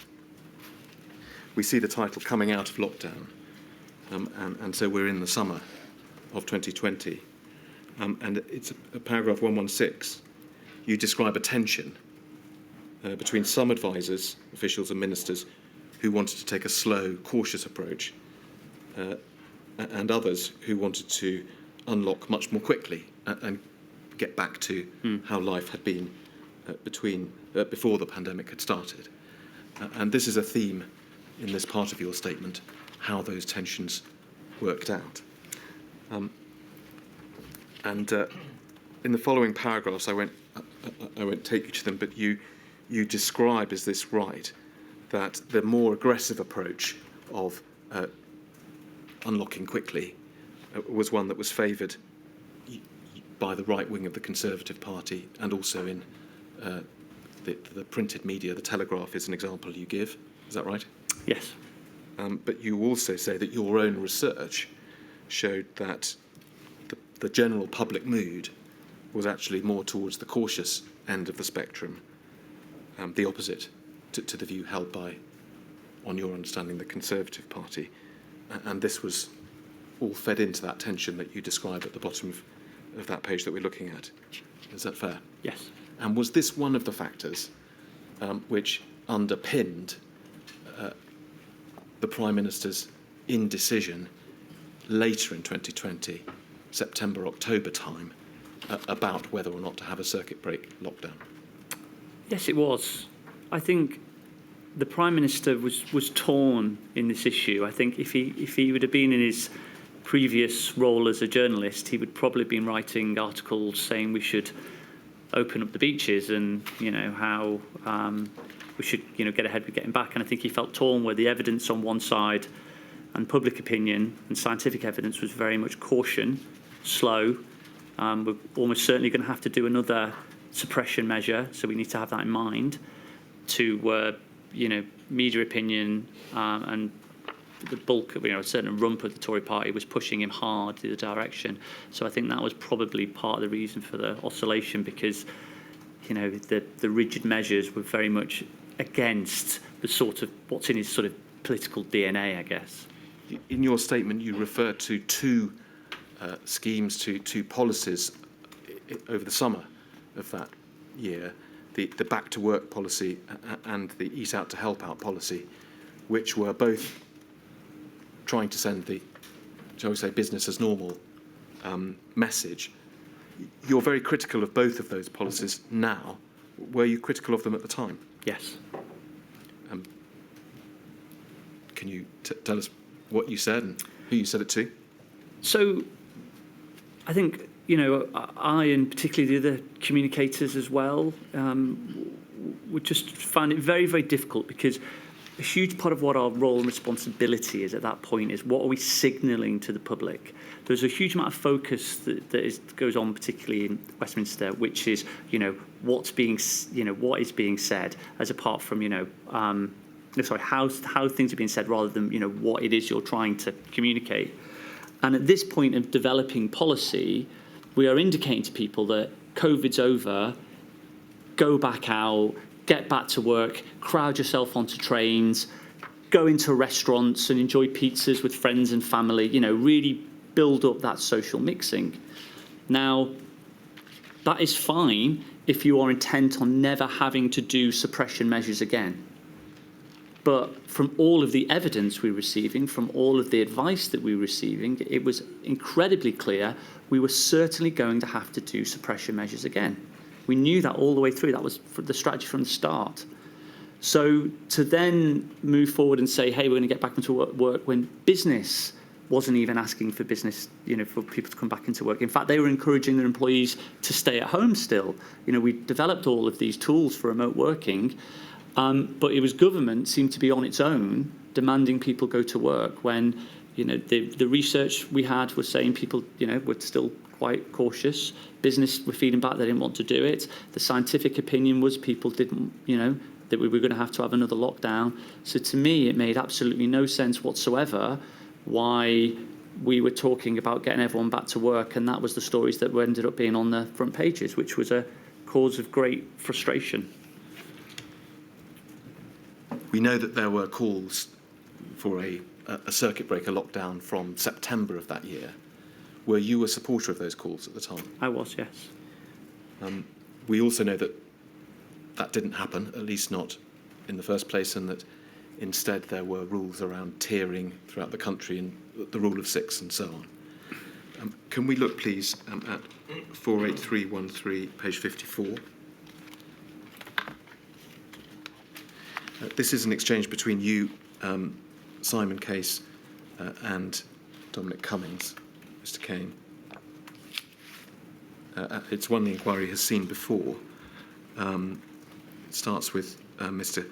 Cummings talking about discussions with ministers being moronic. They don't understand what they're talking about. Mr. Case agrees, and you say this is embarrassing. Mr. Cummings says by the weekend he'll be saying 6 is untenable.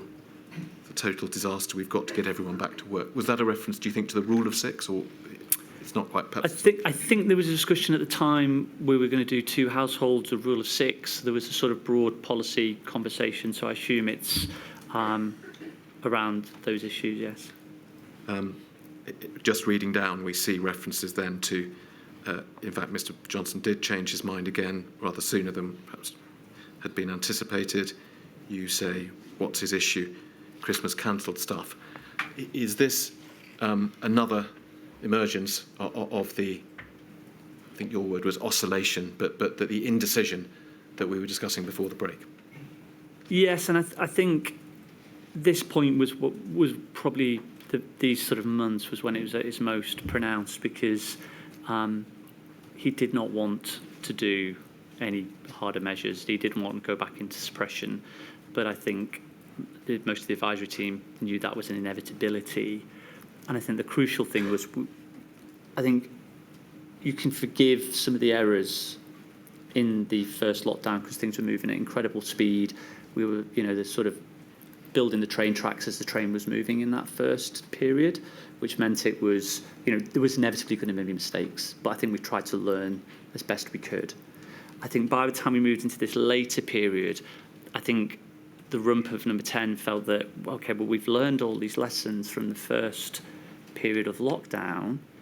Why are we now trying to ignore them again and repeat the exact same mistakes, which will be too slow to act, a denial of the measures that are going to be necessary to control the virus, moving too late, and allowing the R to get, out of control, too much virus, which means a longer lockdown in the end, more harmful to the economy, more harmful to health outcomes. So I think, as you see, there's a real frustration that we weren't just gripping things and putting in the lessons that we'd learned. Frustrations which here you're sharing with Mr. Cummings and Mr. Case, did you share them with the Prime Minister? Frequently. bottom of this page, Mr. Kane, we see a reference that you make to Matt Hancock. You say Hancock has got to go, joker, and Mr. Cummings says, yep, and liar. It's right, isn't it, that there were discussions at around this time as to whether Mr. Hancock and indeed other ministers should be losing their jobs? I think there was probably more focus on the Health Secretary than others. There was a general view, I think probably most robustly pursued by Mr. Cummings, which was that we weren't getting all the accurate information from the Health Secretary in meetings, and that again was causing frustration. Let me ask you to look at another document, please. If we could have up on screen 283369, page 38. Now, this is it's a reasonably lengthy exchange, although I hope to ask you about it fairly quickly, Mr. Kane. It's an exchange between you and Mr. Cummings and Mr. Johnson on the 23rd of August, so a week or two before that WhatsApp that we were just looking at. And we can see it starting with Mr. Cummings saying he doesn't think it's sustainable for GW. Who would that be? Gavin Williamson. I So would assume it's not sustainable for Mr. Williamson to stay at the Department for Education. I think Lee needs to brief a reshuffle after his SR summer recess. Spending review. Spending review. Imagine. ASAP, get people in line, focus minds, and so on, talking about a reshuffle. He then repeats another message saying it's going to be turbulent, but we need a path through it. Then a message from Boris Johnson saying he agrees, but it will be fatal to brief the Cabinet about the upcoming reshuffle. And then a longer message from Dominic Cummings emphasising the position, and perhaps I'm going to ask you about this, giving us some clue as to the state of the government at the time. He says, it's a big mistake, not sustainable. If you don't get the Cabinet back into line, you'll have months more of the mayhem, briefing and leaking. This has seriously damaged your authority. You need to get this back. You need to read the Riot Act to the Cabinet and SW1. Should know there's a reshuffle coming between the spending review and Christmas. At the moment, the bubble thinks you've taken your eye off the ball. You're happy to have useless fuckpigs in charge. They think that a vast amount of the chaotic news on the front pages is coming from Number 10, when in fact it's coming from the Cabinet, who are feral, and so on. And then in the last paragraph, I also must stress, I think leaving Hancock in post is a big mistake. He's a proven liar who nobody believes or should believe on anything. And we face going into autumn crisis with the cunt still in charge of the NHS therefore we'll be back around that Cabinet table with him and Stevens bullshitting again in September. Hideous prospect. I'm going to come back to that, but let me just ask you about, or go to one or two other of these messages. Just going on, there's a series of responses from Mr. Johnson talking about whether sacking people really solves things, quite what the timing of this reshuffle should be. And then if we can look at the top of page 40, please. You contribute. You say, problem leakers, Hancock, Grant, Wallace, Truss. There are other second-order ones, but these four have caused real problems this year. And then you say that you agree with the domestic policy agenda. We do need to up the firepower in key areas. Whenever we do a reshuffle, it should be bold and filled with those you're convinced will deliver for you. So 2 questions, Mr. Kane. The impression created is of a number of key cabinet ministers, whether because they're leakers or because Mr. Cummings has expressed such strong views about them, who weren't trusted as part of the government. Choose your adjective. Is it chaos? Is it dysfunction? Help us understand whether things were really as bad as are painted in these messages. I think, it's obviously a time of significant stress, and, the challenges that we were dealing with are greater probably than any since, 1945, which should, it's important to highlight that context. I think government has a huge problem with leaking. I think, and it was really pronounced during COVID. You know, you're having conversations, you know, daily on potential options, and you would read about them in the next day in, you know, in various newspapers. And that, I think, from a messaging point of view on public health, caused huge problems because people then want answers. Okay, what does this mean for me, my family, my lives? And you're then you haven't got a policy developed, and you're trying to sort of mop that up. And that was all the time. We couldn't have a single conversation.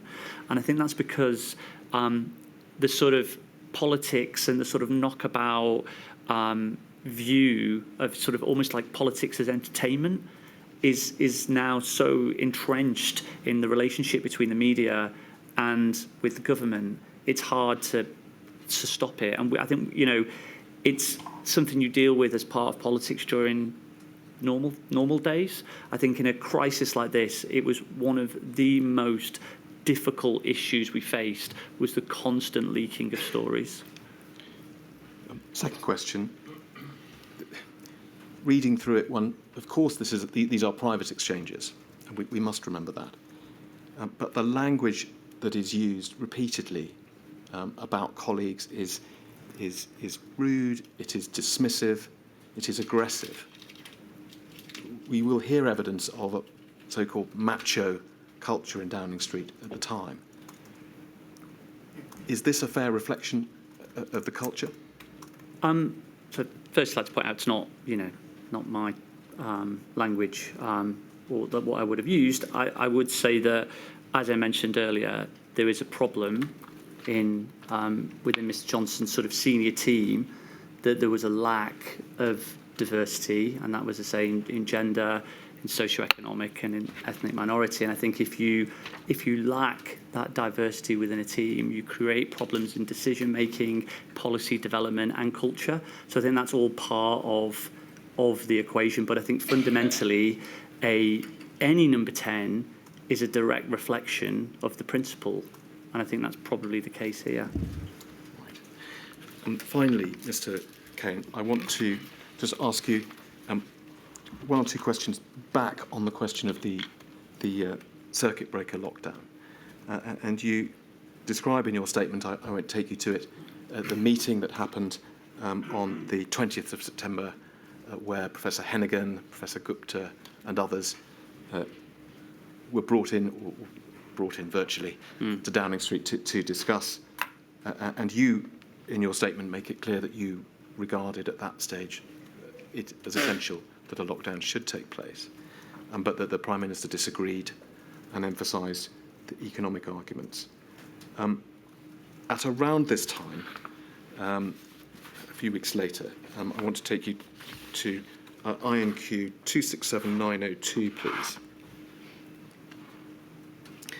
This is a text or WhatsApp between you and the Prime Minister. We'll see the 15th of October. He says, "I must say I've been slightly rocked by some of the data on COVID fatalities. The median age is 82 to 81 for men, 85 for women. That's above life expectancy, so get COVID and live longer. Hardly anyone under 60 goes into hospital. I no longer buy all this NHS overwhelmed stuff. Folks, I think we may need to recalibrate." And you say, all understood, but how does this change the policy? Still not politically viable to change course. He says it shows we don't go for nationwide lockdown. Now, previously we've talked about the economic arguments against lockdown. This seems to be introducing a slightly different theme. And I want to show you very briefly some other entries in Patrick Ballance's diaries from around this time. So could we look at them sequentially, please? First of all, it's 273901. First of all, page 150. So this was a little bit earlier in August, where Patrick Ballance has recorded that the PM WhatsApp group kicks off because the PM had read about the infection fatality rate. And it says this: "He's obsessed with older people accepting their fate and letting the young get on with life and the economy going. quite a bonkers set of exchanges. If we can look at page 308, please.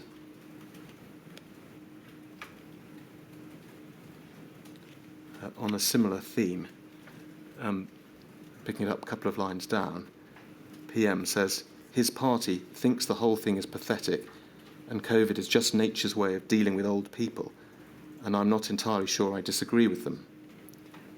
A lot of moderate people think it's a bit too much. And lastly, please, page 312. By this time we're in December.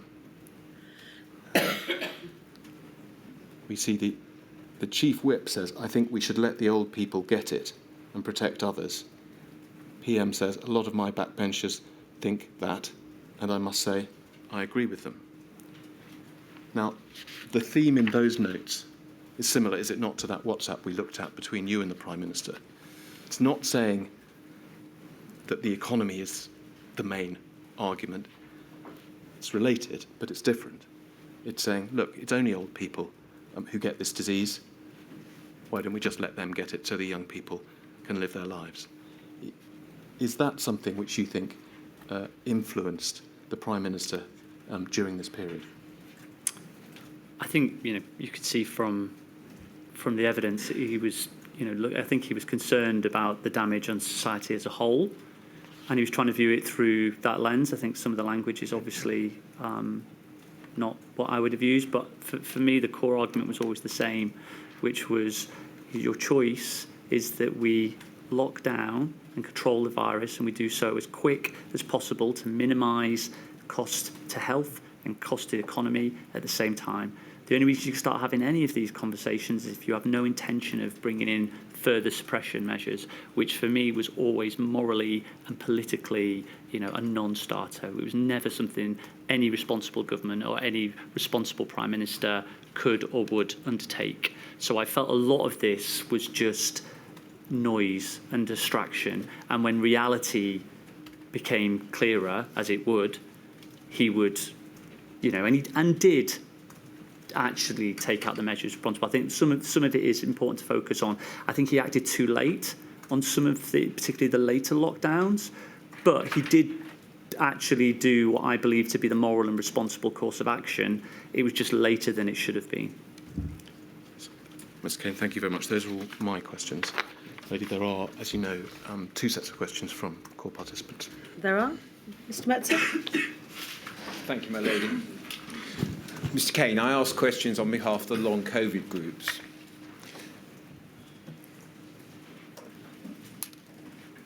I don't think we need to go to it, but if you need to, let me know. There's an email to the CSA and the CMO's office dated the 25th of June 2020, in which DHSC reported that the Cabinet Office had asked DHSC to look at communications around the recovery of patients following COVID-19 infection. Were you aware of this request for information about the recovery of patients following COVID-19? I was not, no. You say you weren't? No. Can you help as to whether there was any discussion in number 10 about communicating publicly the risk of long-term health impacts of COVID-19 at the time? I think initially the understanding around long COVID was minimal. In number 10, I think we were still, gathering evidence for much of my time, which, obviously I left in the November of 2020. So during my time, I think we were still quite unclear on some of it, but it was becoming more pronounced. But I don't recall any specific campaigns to it at that point. I think, again, it would have been the sort of press conferences where we'd have discussed it. But I think at the time I was there, the evidence maybe wasn't as advanced as it, later became. That's right through till November 2020, you say? Yes. I see. I might come back to that in a moment. Can we put up 283370, please?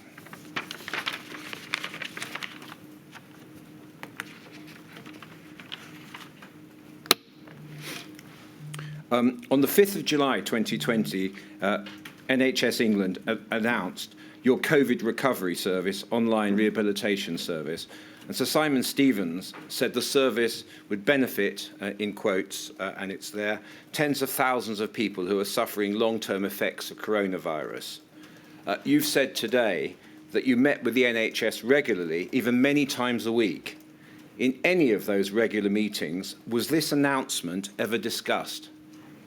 Not that I recall, but you'll appreciate there was a huge number of meetings and issues raised, but I don't recall that now. Okay. You've spoken today about individual responsibility, saying that people look to protect themselves in very sensible ways. Would you agree, Mr. Kane, that communications about the risks of the long-term effects of COVID-19 was important for the public to know so that they can protect themselves from this risk? I think certainly once we understood what those dangers were, yes. And do you agree that you were aware of that many months before you left office? I was aware of conversations developing on long COVID and what it meant, but it was not a primary focus for my work, which was slightly different and more sort of political messaging space. This is the sort of thing that would have been led departmentally or by the NHS. I mean by that. Yeah. But following those meetings with the NHS, are you aware as to whether there were any discussions in number 10 about raising awareness of the long-term effects of COVID-19 at the time of this announcement in July 2020? I was not, but again, it would have been something that I would expect to be led departmentally or by the ALB. But you agree, by that time, you were aware of the long-term effect risks? To be honest, I can't remember the timings of when I would have been, up to speed with what the long-term risks of long COVID were. Or at the very least, would you agree, you would certainly have been aware after the DHSC announcement on long COVID in October 2020? Probably, but again, there was a huge amount taking place at that point. So again, it's as I say, it's not an area of focus that I particularly recall in any great detail, which I apologise for.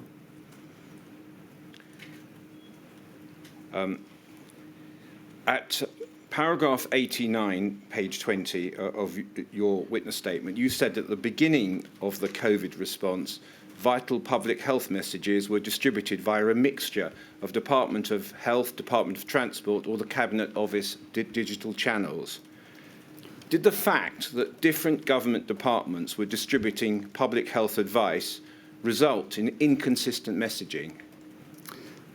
So it's a good question. I think there is a general practice that a lot of government departments act as sort of communication fiefdoms in their own right, and that can sometimes make all sorts of messaging challenges, which is one of the things that we did in COVID, was to create a central campaigning body that reported directly in number 10 to try and pull together a coherency within our political campaigning, so we didn't have that sort of fighting. And I think it's something that's continued, thankfully, since I left.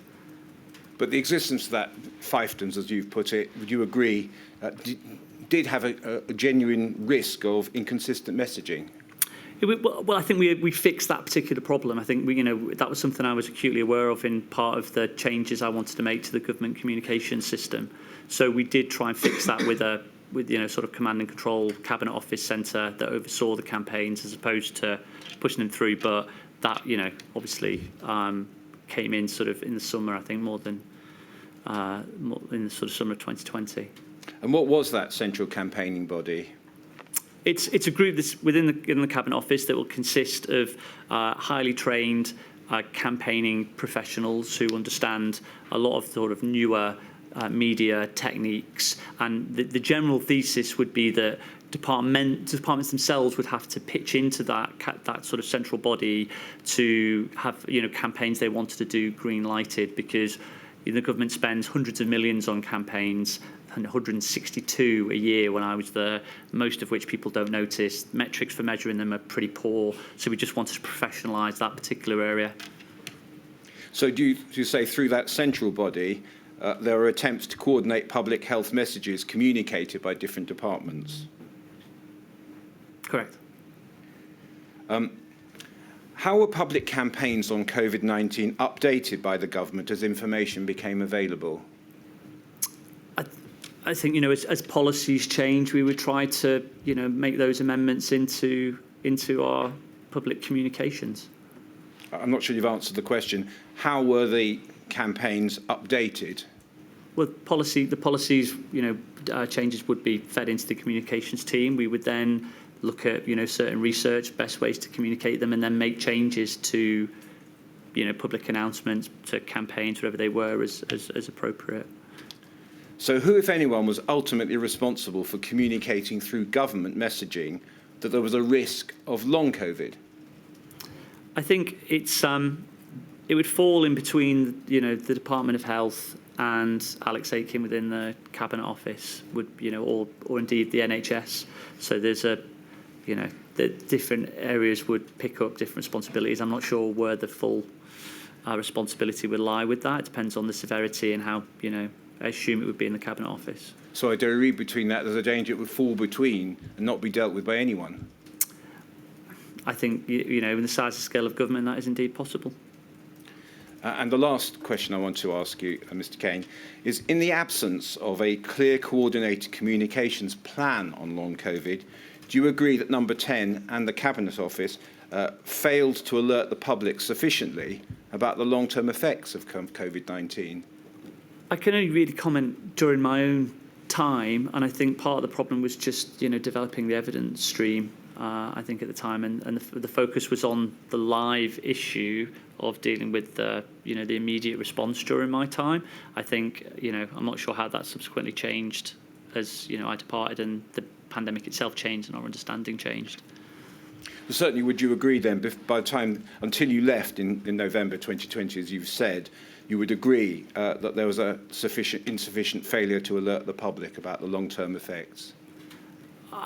Again, from the evidence that we knew and had, I think we probably acted responsibly. But I think you can't communicate what you're unaware of, and I think in a lot of those early stages we weren't overly aware of the dangers. But I think we did discuss them. We did talk about them.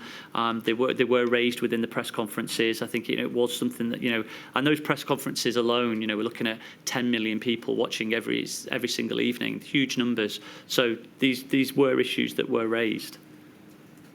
All right. Thank you, Mr. Kane. Thank you, Mr. Metzer. Mr. Weatherby. Thank you. Mr. Kane, I'm going to ask you just about a couple of topics on behalf of the COVID Bereaved Families for Justice UK, which represents many bereaved families from across the UK. Both of the topics have been touched on by Mr. O'Connor, so I'll be I'll cut to the chase if I may. At paragraph 118 of your statement, you write this. At this time, and you're talking about 6 or 7 weeks into lockdown, the Prime Minister was becoming increasingly concerned about the impact of lockdowns on the economy and the political impact it was having on the right wing of the Conservative Party and the coverage of the right-leaning media. For example, on May the 8th, 2020, the Daily Telegraph, a newspaper that had been robustly anti-lockdown, printed its front page on a favourable interview with the leader of the opposition. The Prime Minister called me that evening and expressed significant concern, stating our policies were causing us to lose the backing of generally supportive elements of the media, and he felt they may well be right. And then you add in brackets, a position that conflicted with all the evidence available, close brackets. Yes? Yes. So just for clarity, what you are expressing there is a frustration that Mr. Johnson's prioritisation of media views, he was prioritising that over the actual evidence, over the views of advisors such as yourself, and over public opinion at that time. Is that right? So I think it's slightly more complex in the sense that he, I think, was unsure about the policy that we were taking forward. So I think it was people reinforcing some of his own concerns. I think he probably would have, as I said before, been writing these sorts of leaders in the Telegraph himself. This isn't a criticism of the Telegraph, which is, shining a light on where they thought the issues were. But I think, the Prime Minister himself, this was part of his sort of oscillation and concerns over policy development. The point I'm trying to get you to clarify really is that the point in the brackets that you seem to need to make clear that it conflicted with all of the evidence. So he's preferring the views of the right wing of his party and the Daily Telegraph over the actual evidence and his advice. That's what you're conveying, isn't it? That's correct. The second topic, again, it's been touched upon, so I'll be brief, and it's about diversity. And Mr. O'Connor took you to deal with the lack of focus or consideration at all of split families and the Marcus Rashford issues. But you say in your statement, and again, I'm not going to put it up, but it's at paragraph 121D, that some policy decisions slip through the cracks due to this lack of diversity. And you've already referred to middle-aged and white people only in the room, and that's the problem. What other, apart from the ones you've already mentioned, what other policy decisions slip through the cracks because of this lack of diversity? I think part of the problem is, I can't really sort of recall specifics off the top of my head, but I think part of the problem is just very much having a situation where people's own lived experience isn't in the room. So, if you have predominantly middle-aged white men, you're going to miss out on a whole load of different areas of expertise and lived experience that will, So again, like the Marcus Rashford was obviously a huge part of that. Some of the bubble sections, there'd be the sort of things that I would highlight. Okay, so for example, the disproportionate effects of the pandemic on people from ethnic minorities, that's something that slipped through the cracks? I think that was something that was discussed. I think that's part of the challenge. I think these issues will be discussed, but are they given the weight necessary without some of the lived experience? I think that, and that's I don't know the answer to some of that. Yeah. It felt to me that sometimes we missed things or didn't give enough attention that we could have done. But I genuinely don't know if how much that would have impacted. Well, what steps, if any, were taken to address this diversity gap, which presumably was obvious at the time? It's not, unfortunately for me, to pick the Prime Minister's senior team. I think, I can only control the elements of, the remit which I control, and I think we had a very diverse, particularly gender diverse, but we had a very diverse team within the Number 10 press office. And they were incredible individuals to work with. And but bearing in mind that diversity and the lack of diversity you've pointed up at paragraph 121D, did you advise the Prime Minister or anybody else that this was a problem that needed to be addressed? I think it was something that was frequently raised. I think particularly by many female members of Number 10 who. I think it really sort of shone a light because within COVID, what tends to happen is there was a small core room, often in the cabinet room, where the individuals would be around the table. Now, in non-COVID times, there'd be a lot more people in that room, so it would sort of mask some of these issues. During COVID, the sort of secondary cast, if you will, would be outside watching on a Zoom. And what became very clear is it was predominantly women in the building who were outside watching on a Zoom, and predominantly white middle-aged men around the table. So I would receive messages from members of my team sort of, highlighting this gender disparity and the fact that we needed to make change. And it was so you advised about it, but did anything change? That was my question. No, nothing did change. Thank you, my lady. Thank you, Mr. Weatherby. Thank you. Thank you very much, Mr. Kane. Thank you for your help.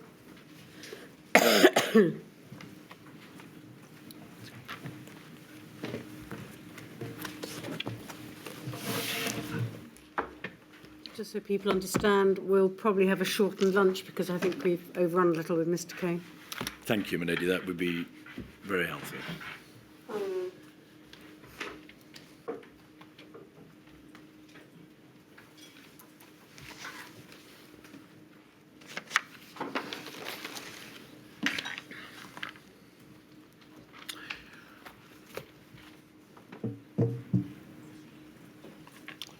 So, my lady, the next witness is Dominic Cummings.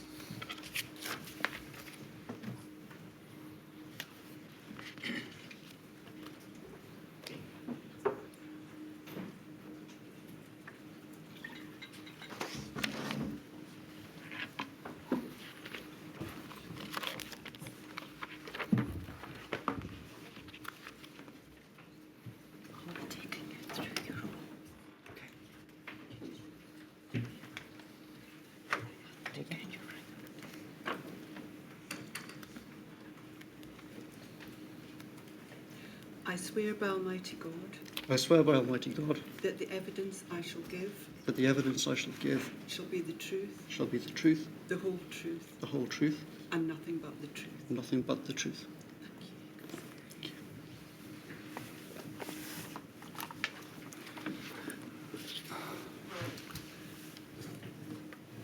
Mr. Cummings, could you commence your evidence, please, by giving us your full name? Dominic Mackenzie Cummings. Mr. Cummings, you have provided the inquiry with a lengthy witness statement dated the 12th of October, to which you have appended a declaration of truth. We take it, therefore, that the contents of your witness statement are true, and you've also helpfully provided us with a lengthy letter dated the 11th of November, in which you included a large number of screenshots of WhatsApps, texts, materials, and so on. Could we commence, please, with your career? The inquiry understands that from 2007 to 2014, you were a special advisor to Michael Gove MP. Is that correct? Yes. In October 2015, you became a director of the organisation Vote Leave, which culminated, of course, in the June 2016 referendum. And I think it's fair to say you were an architect in the successful Leave EU campaign. Forgive me, sorry, our campaign was called Vote Leave. The other one was called Leave EU. Thank you. On the 24th of July 2019, you became a senior advisor to the then Prime Minister. Is that correct? Yep. A general election was called relatively shortly thereafter. Did you, as is customary, resign as an advisor once Parliament had been dissolved, or did you stay in that post throughout the election campaign and then continue thereafter? I'm afraid I can't remember the exact legal status that I had between the election being called and through the election. There are complicated rules. And also I had a slightly odd role in that time because I was neither in campaign headquarters nor was I full-time in Number 10. I was kind of in a separate room, and I continued doing some government work during that time, for example, with NATO and some national security things. I think there was a terrorist episode, floods, various things. So I was sort of hopping around between two different things. All right. Mr. Cummings, I'm going to ask you, please, to remember that whilst you give evidence, it's essential that you try to keep your voice up and you speak as slowly as possible. That way, we may better understand your evidence. Did you play a part in the general election campaign, culminating in the 12th of December election? Yes. All right. I'd like to turn, please, to some of the government structures which form the large part of your witness statement and about which you express, I think, what may fairly be described as very trenchant views, starting with the Cabinet. You say in your statement that the Cabinet was largely irrelevant to policy or execution in 2020. The combination of its size, the Prime Minister's inability to chair it, and its constant leaks meant it was seen by everyone in Number 10 as not a place for serious discussion. you go on to describe how those working in number 10 see it as another problem to manage while real discussions happen elsewhere. The inquiry material shows that there were, although this may not be reflected in the minutes, frank and constructive debates held in Cabinet, as they say in diplomatic circles, and that there were important decisions made in Cabinet and important matters debated. Is that a fair summary, therefore, of the role of Cabinet during the coronavirus crisis? I think it depends, to some extent, it depends what you mean by the word decision. I mean, formally, a lot of things are decided in Cabinet, obviously, that's the formal constitutional structure. But very rarely is that actually a reflection of the reality of how the, quote, decision, unquote, is actually being made. So is it more of a reflection of the fact that important decisions started to become taken elsewhere, predominantly in number 10? I wouldn't say it started to be. I think that was the case in 2019. And of course, it's been a feature for many decades of this trend increasing. If we may call that process a sidelining of Cabinet, did you contribute to that process, do you think? I would say more that I just managed it as a sort of like the weather. I mean, it was just a sort of fact of life. It was a combination of the constitutional crisis in 2019, the Prime Minister's own personal temperament, habits that had grown up in the Cabinet Office over many years, going back a long period. I actually said to the Prime Minister... Slow down, Mr. Sorry. Cummings, please, slow down. I Said to the Prime Minister. I suggested to the Prime Minister, both in the last week of the election campaign in 2019 and in the first week of January, when we discussed the future generally, that he should strongly consider A, a major reshuffle, and B, radically shrinking the size of the Cabinet back to where it was something like 100 or so years ago. Because as anyone who knows who has dealt with very large organisations, it's impossible to have serious conversations with 25, 30 people around a table like that. The Prime Minister did not want to. Due in large part to your own WhatsApps, Mr. Cummings, we're going to have to coarsen our language somewhat. I apologise.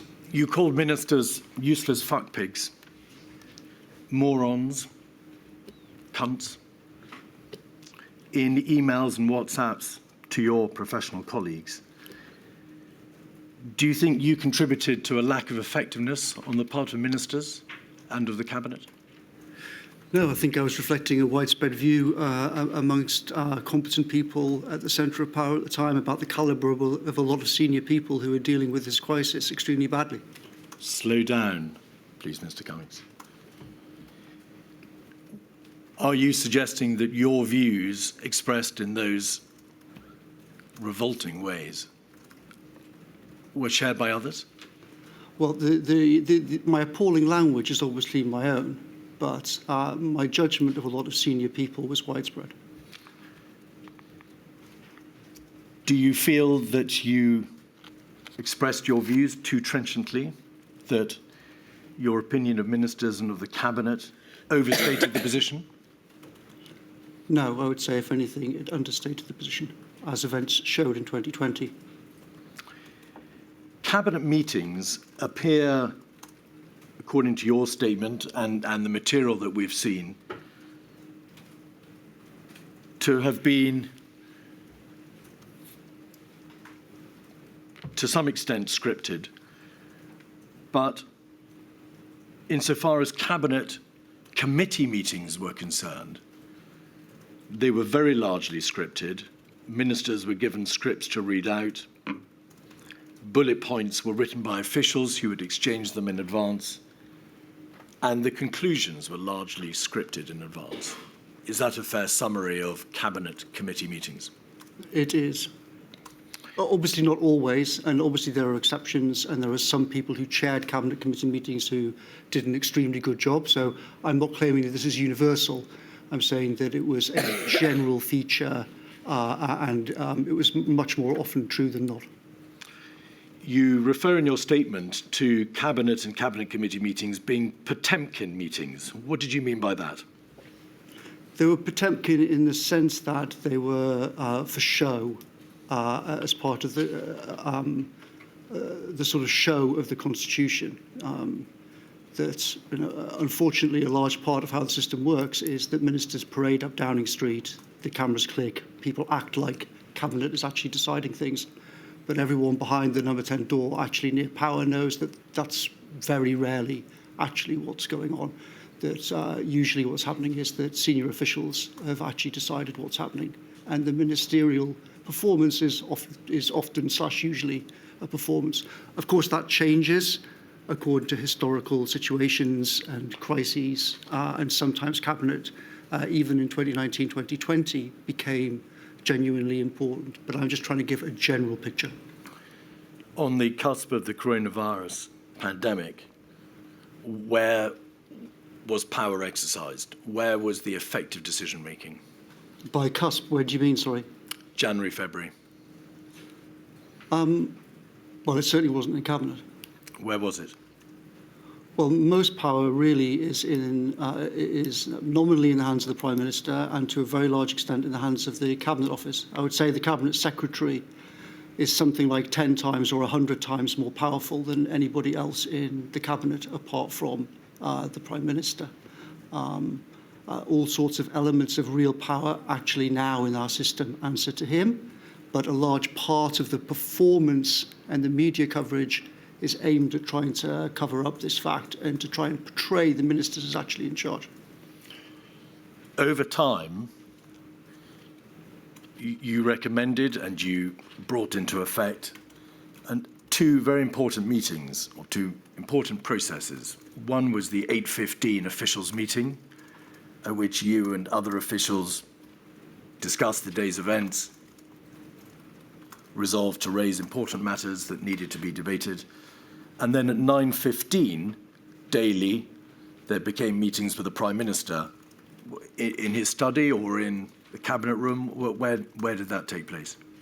The sort of formal part of it was in the 8:15 was in the Cabinet room every day. The 9:15 was usually also in the Cabinet room. Sometimes that would be preceded by a smaller meeting in the Prime Minister's study, which adjoins the Cabinet room through a kind of joint door. Were your 8:15 officials meetings minuted or noted?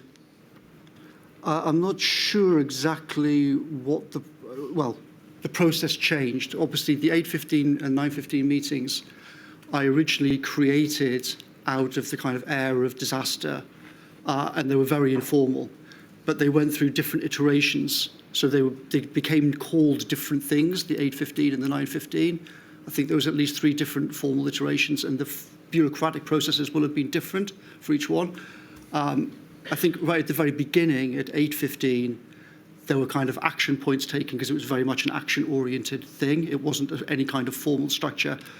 So I would guess that there were not formal minutes at those meetings to begin with, but there were certainly action points that Imran, the Private Secretary, and others would write live during the meeting and then circulate immediately afterwards.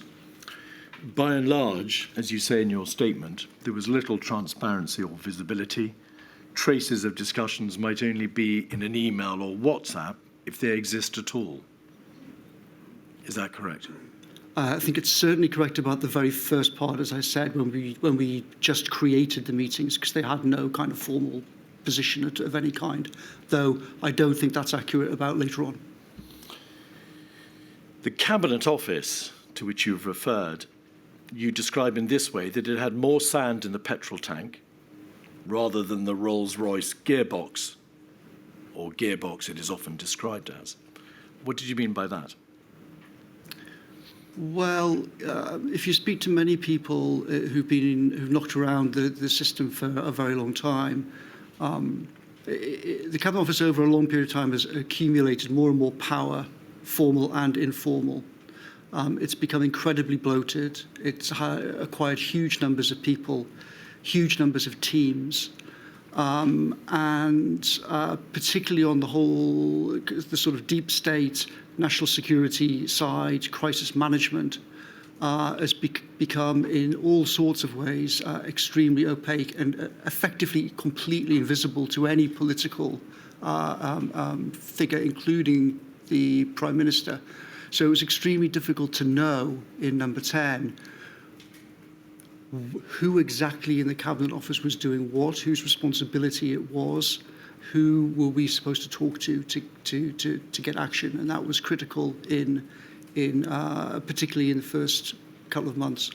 Was this a function of staffing levels, inadequate staffing levels, or over-staffing, or in particular parts of the Cabinet Office, or a reflection of the personalities, the people who were actually in the Cabinet Office?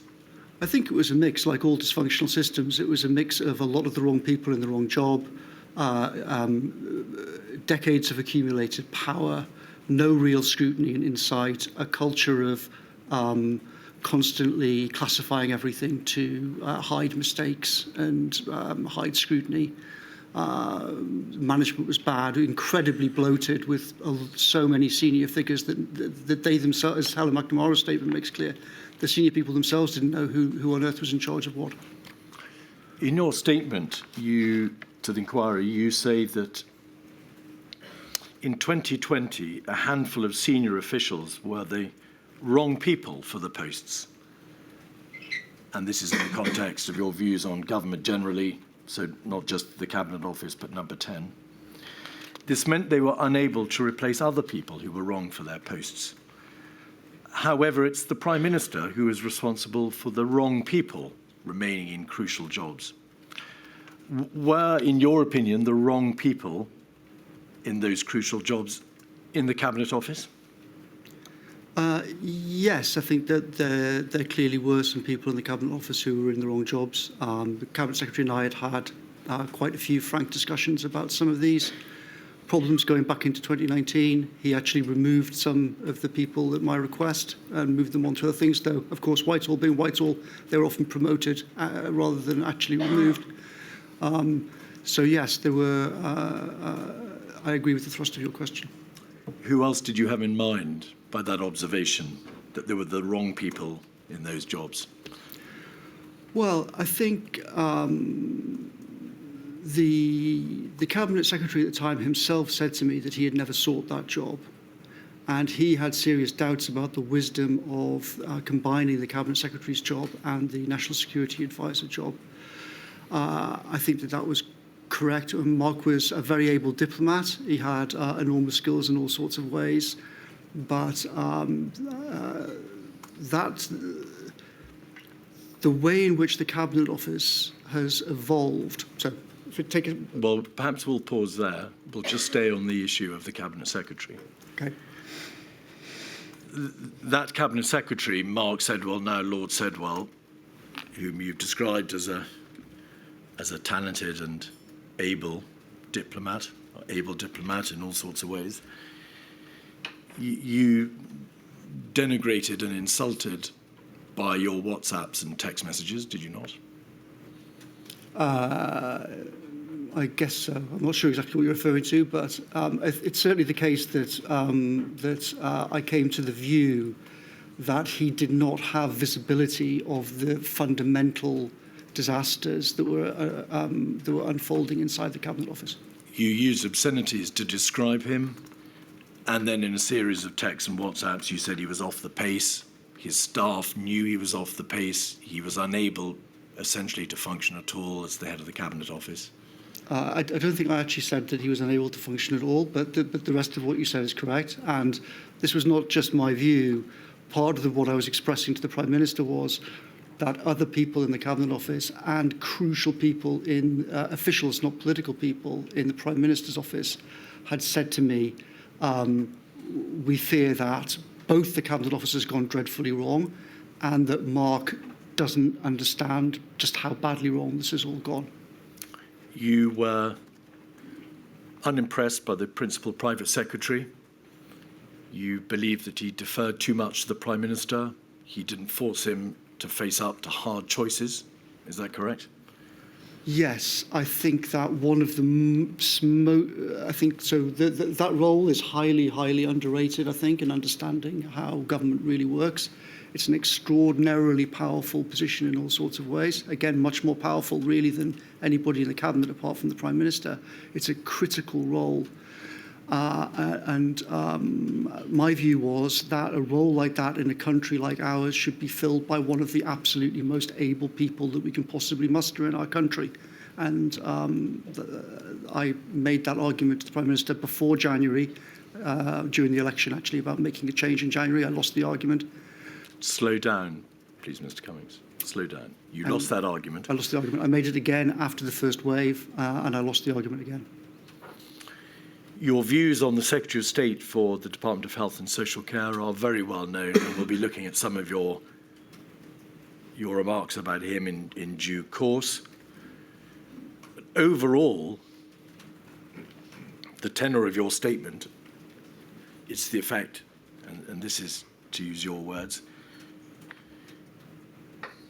that senior ministers, senior officials, and senior advisors like yourself fell disastrously short of the standards that the public had to expect. Is that a view you adhere to still? It is. I also think there were many exceptional people, as I've tried to also explain in my statement, but they were all enmeshed in a fundamentally dysfunctional structure. And that meant that even the great people were often unable to do great work. You also say that it is completely crackers that someone like you should have been in number 10. Is that a view you still maintain? For sure. Ultimately, who bears the responsibility, Mr. Cummings, for appointing the individuals whom you have described in these terms?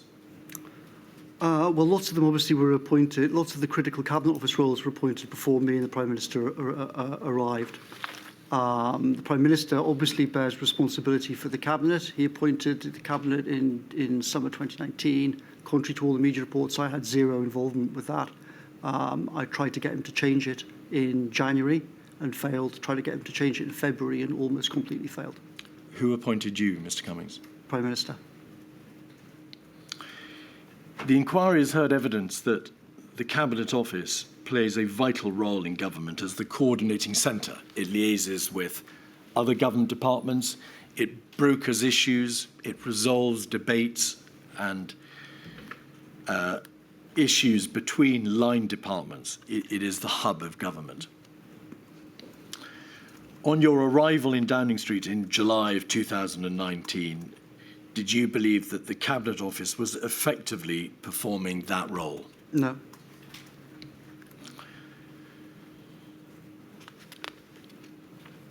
The Cabinet Secretary, the inquiry has been told, has an equally important function of exercising such institutional levers as may be required in order to make other parts of government work. Were those institutional levers being effectively operated by the Cabinet Secretary when you arrived in Downing Street in July 2019? No, but I would also, obviously, it was the middle of the worst constitutional crisis in a century, and I certainly would be extremely unfair to blame the Cabinet Secretary for all the problems that we had at that time. Throughout the rest of that year and at the beginning of 2020, did you discern any improvement in the structural system concerning the Cabinet Office? In some ways, yes, I think it did improve. On the very first day that I arrived, I sent an email to the Cabinet Secretary regarding how I thought that Brexit should work in terms of the Brexit, what became known as XS, Brexit Strategy and Brexit Operations, XO. The Cabinet Secretary agreed with me. We set that up. I think almost everybody involved with the process thinks that it radically improved how the government dealt with such an extremely complicated question. And I think also everybody that I know who I spoke to about it thinks that, contrary to the impression that one often gets in the media, in fact, going through that admittedly nightmarish process of XO during 2019 actually proved extremely useful in terms of dealing with the COVID crisis. So overall, I would say, I did say to the Prime Minister in December 2019 as the election was ending, overall the system is completely dysfunctional. But within that, the Cabinet Secretary did make various important improvements, I think. Do you think your description of your colleagues, the way in which you described them, their functions, their abilities, their talents, added to that dysfunctionality? No, I think the opposite. I think my job, a huge part of the problem of the culture of Westminster and Whitehall that was so disastrous in COVID is people not speaking out about core problems. And I regarded my job as, I'm not a very smart person, I'm not a specialist in all sorts of ways, but I had built very effective teams. And I felt that a crucial part of my job was to say to the PM and to other people, if I thought that someone couldn't do the job, then to make that clear, because A, that's so fundamental to performance, and B, the issue is so often buried in Whitehall. On the 3rd of May, so after the initial crisis and the first wave, 3rd of what, sorry? 3rd of May 2020, INQ 253940, you sent an email to Martin Reynolds, the Principal Private Secretary, Stuart Glasborough, Claire Brunton, Imran Shafi, the Private Secretary for Health Matters, Education and Other Policies, Hannah Young and Emily Benyon, as well as Munir Mirza, and you copied it back to yourself. You said, we're wasting far too much time in crap meetings. We're not using the PM's time well. Changes from tomorrow. No papers go to PM on anything related to COVID-19, including from Cabinet Office and HMT, unless they're cleared by Shinner, that's Tom Shinner? Yes. Or me, nobody else. Any chair brief and anything related to COVID-19 must be cleared by Shinner or me, nobody else. And then there are some further directions concerning papers for prime ministerial meetings. Shinner, hire whoever else you think you need. 5, we must start cancelling meetings and telling the PM. And so on. Mm-hmm. Did that direction that nothing would go to the Prime Minister on COVID from the Cabinet Office and HMT include anything from the Cabinet Secretary? You mean, did that mean that the Cabinet Secretary could not write directly to the Prime Minister? Unless cleared by you or Tom Shinner. No. So who was being excluded, in effect, within the civil service from communicating papers to the Prime Minister without your intervention? So essentially what I was trying to do here, the actually quote, or me, unquote, is actually not really very relevant. What I was actually trying to do was empower Tom Shinner, who is an excellent official. We had a fundamental problem, we had many fundamental problems. The two most obvious ones were the Cabinet Office was a bomb site, and we had a huge problem of quality control of documents going into meetings, and inconsistent data, inconsistent facts being read out. And many officials had come to me and said, this is causing chaos. There has to be some a formalised system to actually grip this. Because the Cabinet Office was a dumpster fire and Shinner was extremely able, essentially what I was trying to do here was say, there has to be someone who actually takes responsibility for saying that they and a team have checked the information and are certifying that it's accurate, so that we would get away from these nightmare meetings that we'd had all the way through the previous few weeks of documents coming up, people then saying this is wrong, this is out of date, everyone looking at each other like the Spider-Man meme, not being clear who's actually responsible. So I was trying to say, let's actually establish a proper structure for this with someone who everybody respected. Tom Shinner was, like you, an advisor with the civil service to the Prime Minister.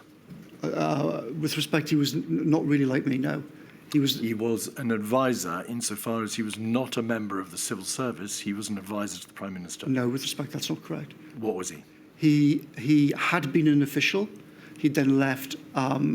He then came back in as an official. I think he was, well, to begin with, his exact status was slightly unclear, obviously, for the first few days, because he arrived on the 16th of March. Did you bring him in? He was a civil servant, not an advisor. Did you bring him in, Mr. Cummings? I did. Was it wise, in hindsight, to concentrate this degree of control in yourself and Mr. Shinner? I think bringing Tom in and empowering him the way I did was one of the single, like probably handful of best decisions I made in the whole nightmare. And by the way, the Cabinet Secretary strongly agreed with me. I think he'd worked with Tom Shinner on a lot of Brexit issues and with Jeremy Hayward a few years earlier. So it wasn't like I was imposing this on them. I actually spoke to Mark and said, here's my idea. Are you happy with it? And he said, yeah, it sounds great, sounds great.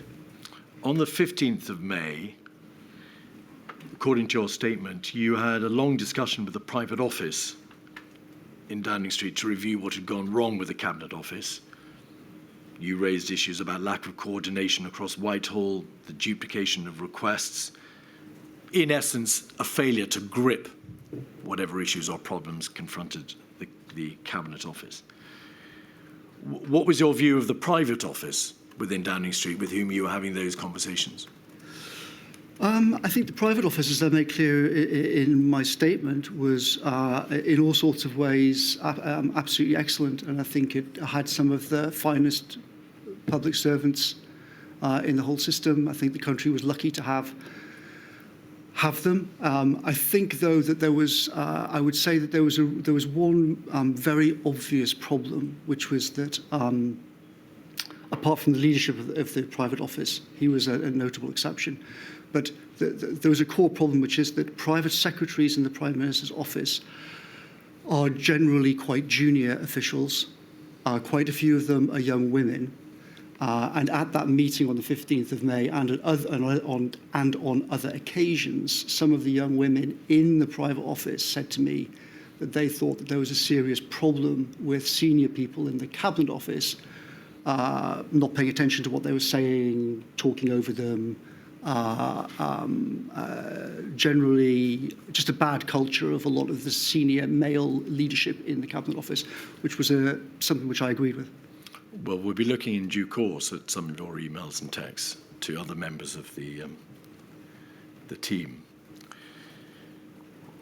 Is it fair to say that you were critical also of the private office, that you sent emails and texts saying the private office is systemically flawed in certain regards, as well as the Cabinet Office?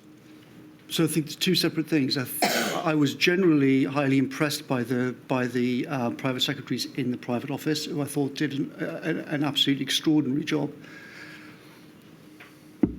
But I thought that the overall structure in which the private office operated clearly didn't work. And you had a relatively tiny number of people with, as I say, relatively junior people suddenly being completely swamped by being asked to solve huge numbers of problems from all across the system. So when I say the private office didn't work, it wasn't that, this is not a criticism of most of the people in it, it's that it was swamped by the broader dysfunction of the Cabinet Office.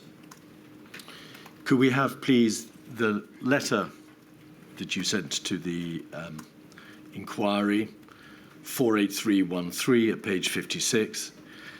This, I think, is if we go back to the previous page, thank you very much.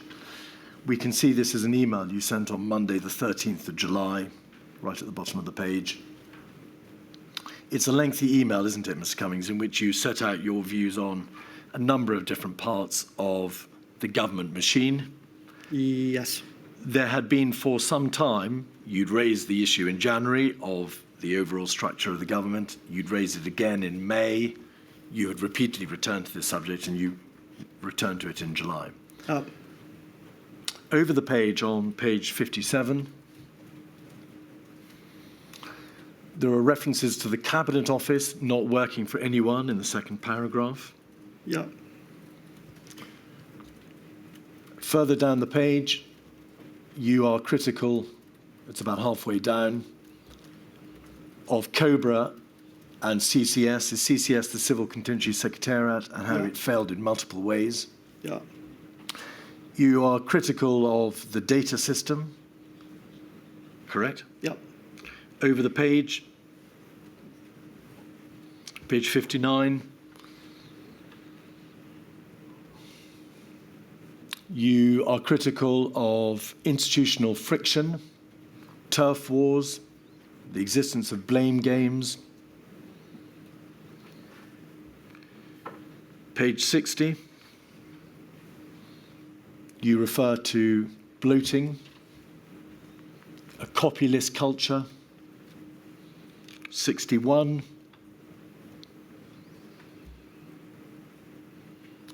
we've experienced disaster, the PM has said sort it out. We're still a low-performing entity while dealing with the next phase of COVID and economic horror. We need a timetable for key actions. Simon and Tom should informally scout out possible key people for this now. Was there any part of the government machine, Mr. Cummings, in which you did not find fault?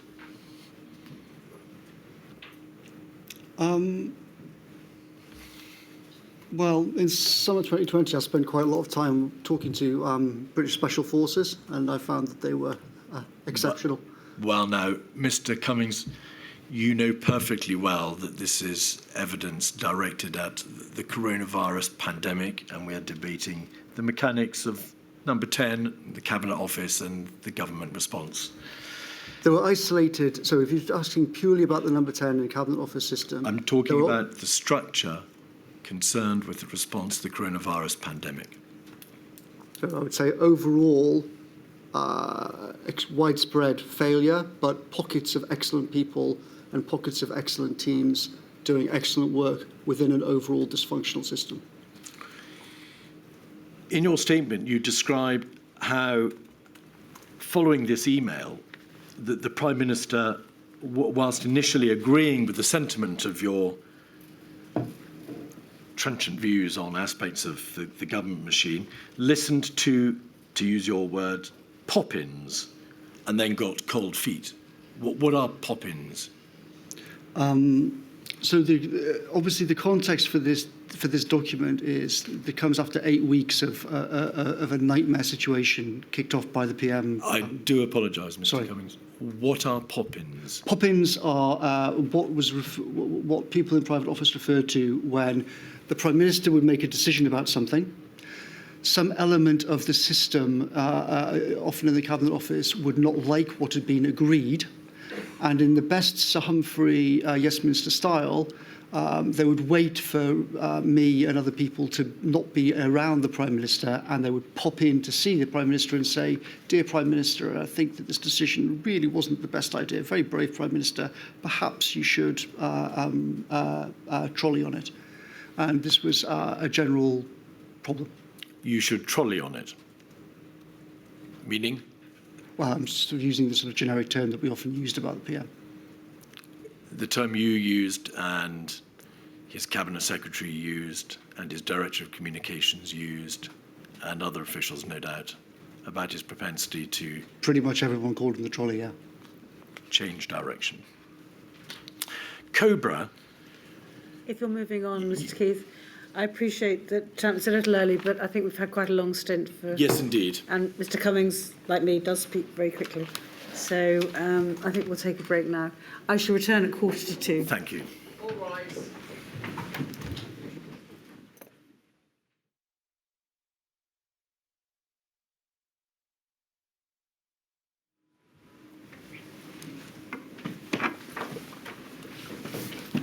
Mr. Keith.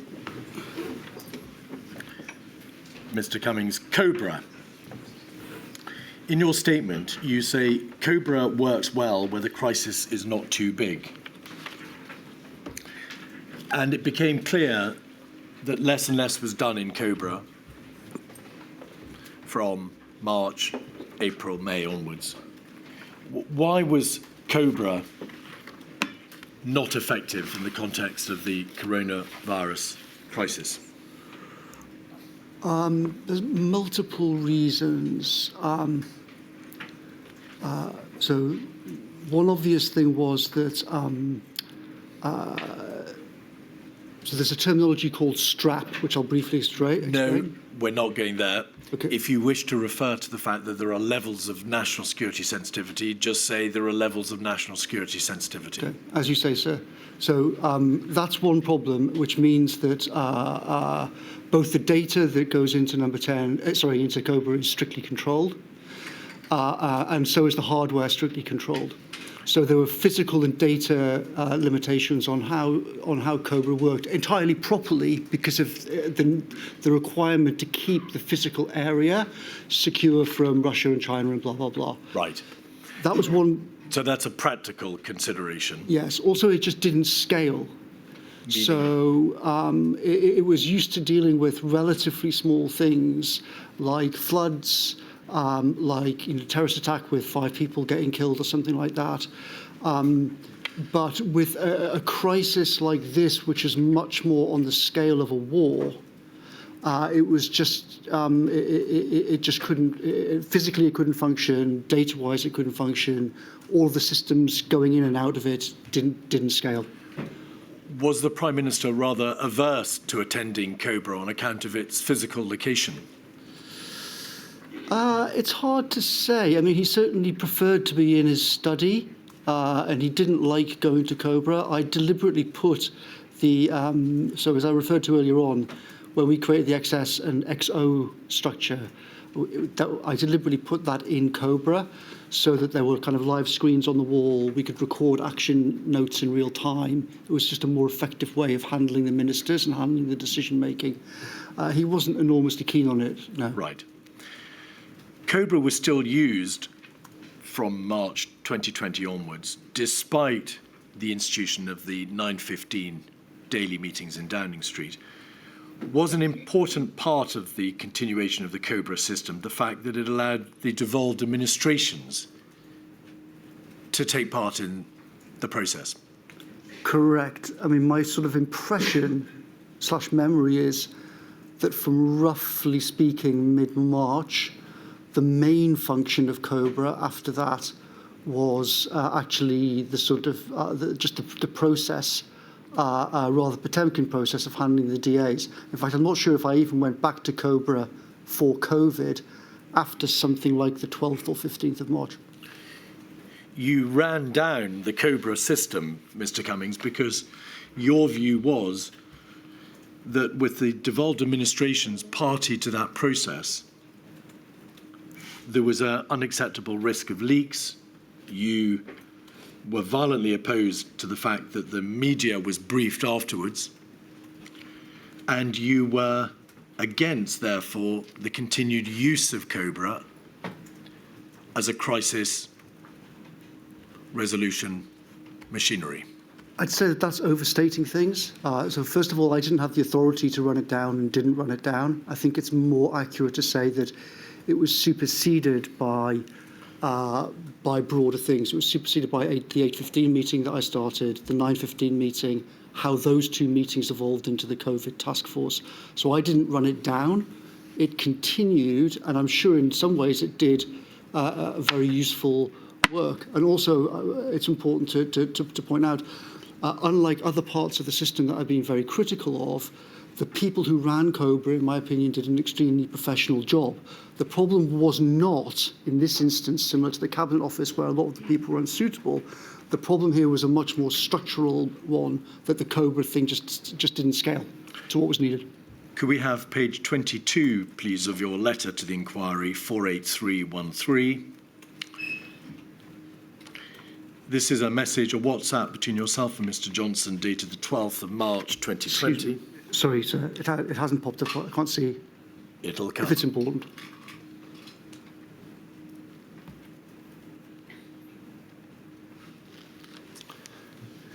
Twelfth of March 2020. You need to chair daily meetings in the Cabinet Room, not Cobra. On this, from tomorrow, I'm going to tell the system this, not capital letters with the DAs on the fucking phone all the time either, so people can't tell you the truth. Well, you did run down the Cobra system, Mr. Cummings. You thought that if the Cobra system continued, people either wouldn't tell the truth or the devolved administrations would leak to the media or brief the media thereafter? So I certainly thought that the COBRA meetings that we'd had with the PM were very Potemkin. They were extremely scripted. And then, having had these sort of pointless things, you then had all sorts of people running straight out and yabbering to the media about what had just been said in a completely undisciplined way, which then undermined public confidence in things, caused a lot of trouble. But with respect, I wouldn't say this is running down the COBRA system. The COBRA system continued. What I was saying was that it was clearly completely unable to cope with the scale of the crisis and that a different system needed to be created. Just one very simple thing. We literally couldn't show the PM crucial data in the COBRA room because it couldn't be piped through because of the strap restrictions. Well, you're going back now to the practical considerations and the practical difficulties of which you spoke earlier. Could we have 174673, page 1? This is an email between yourself, I think Helen McNamara and others, dated the 13th of March. Your email is in the middle of the page. The PM view and mine on those COBRAs is that they are hopeless as decision-making entities and actively cause trouble for comms, given they just brief immediately. So there you're focusing not on the practical difficulties of data or the national security restrictions over the use of the room, but because you thought they were hopeless as decision-making entities and they caused trouble for comms. Yes. On the 15th of March, in a WhatsApp thread, number 10 action, 236371, page 52,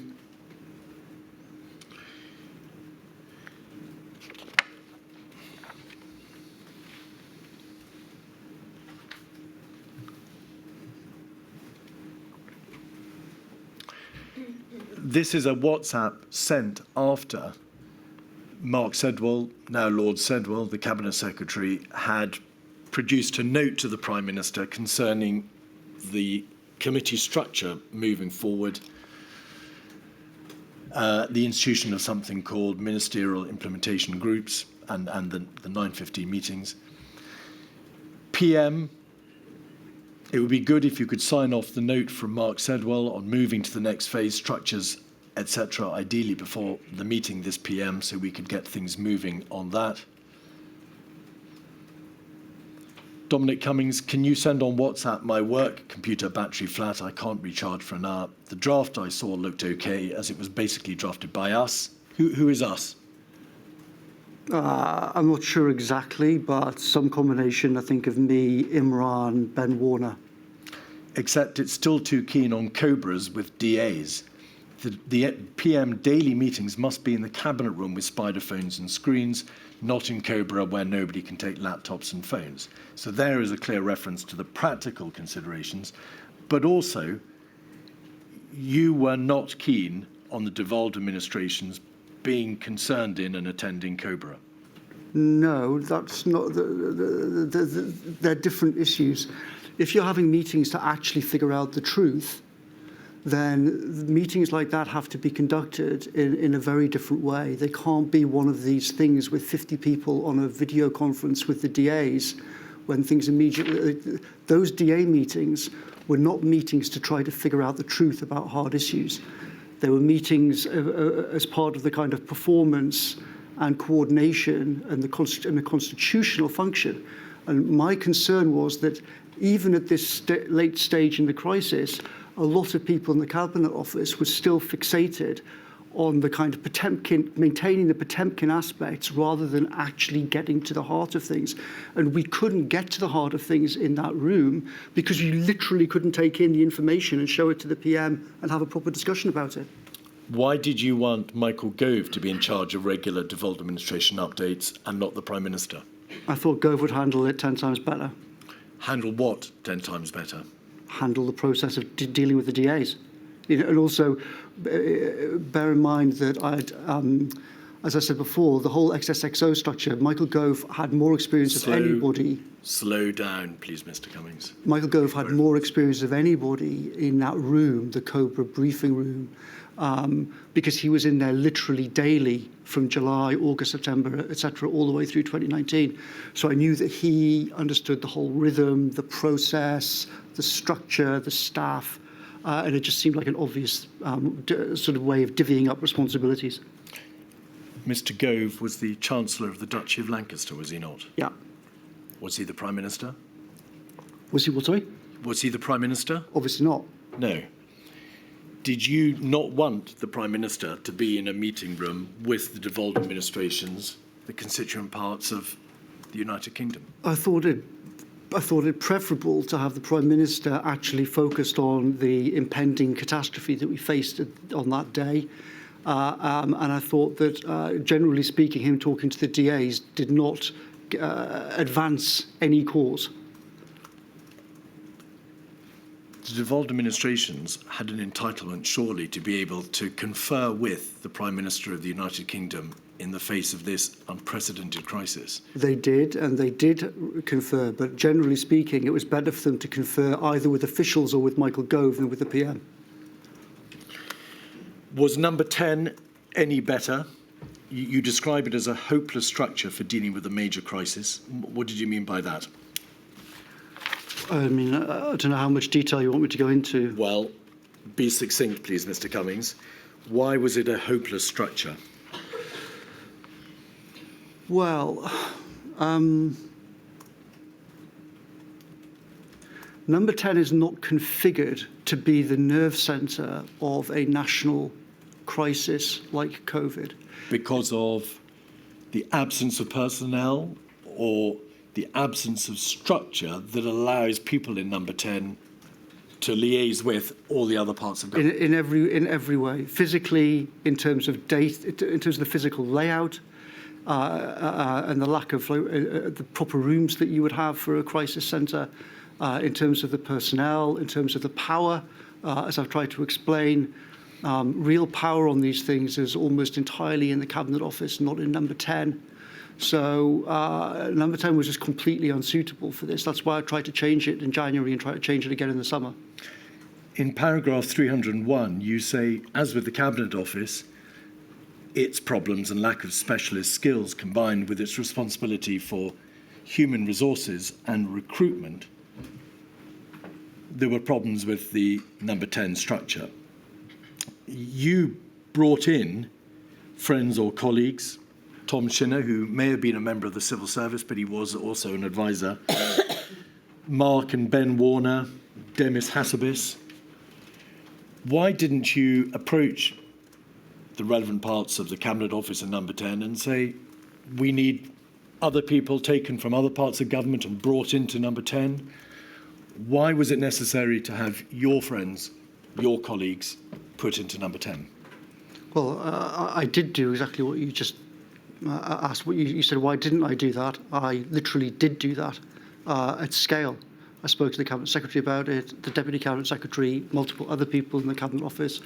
Part of the whole point of bringing Tom Shinner in was that I knew that he had been involved in the Cabinet Office with the whole Brexit no deal preparations, which was as close as anybody had had, probably since World War II, to actually managing an extremely large-scale, very, very complex set of operational and logistical questions.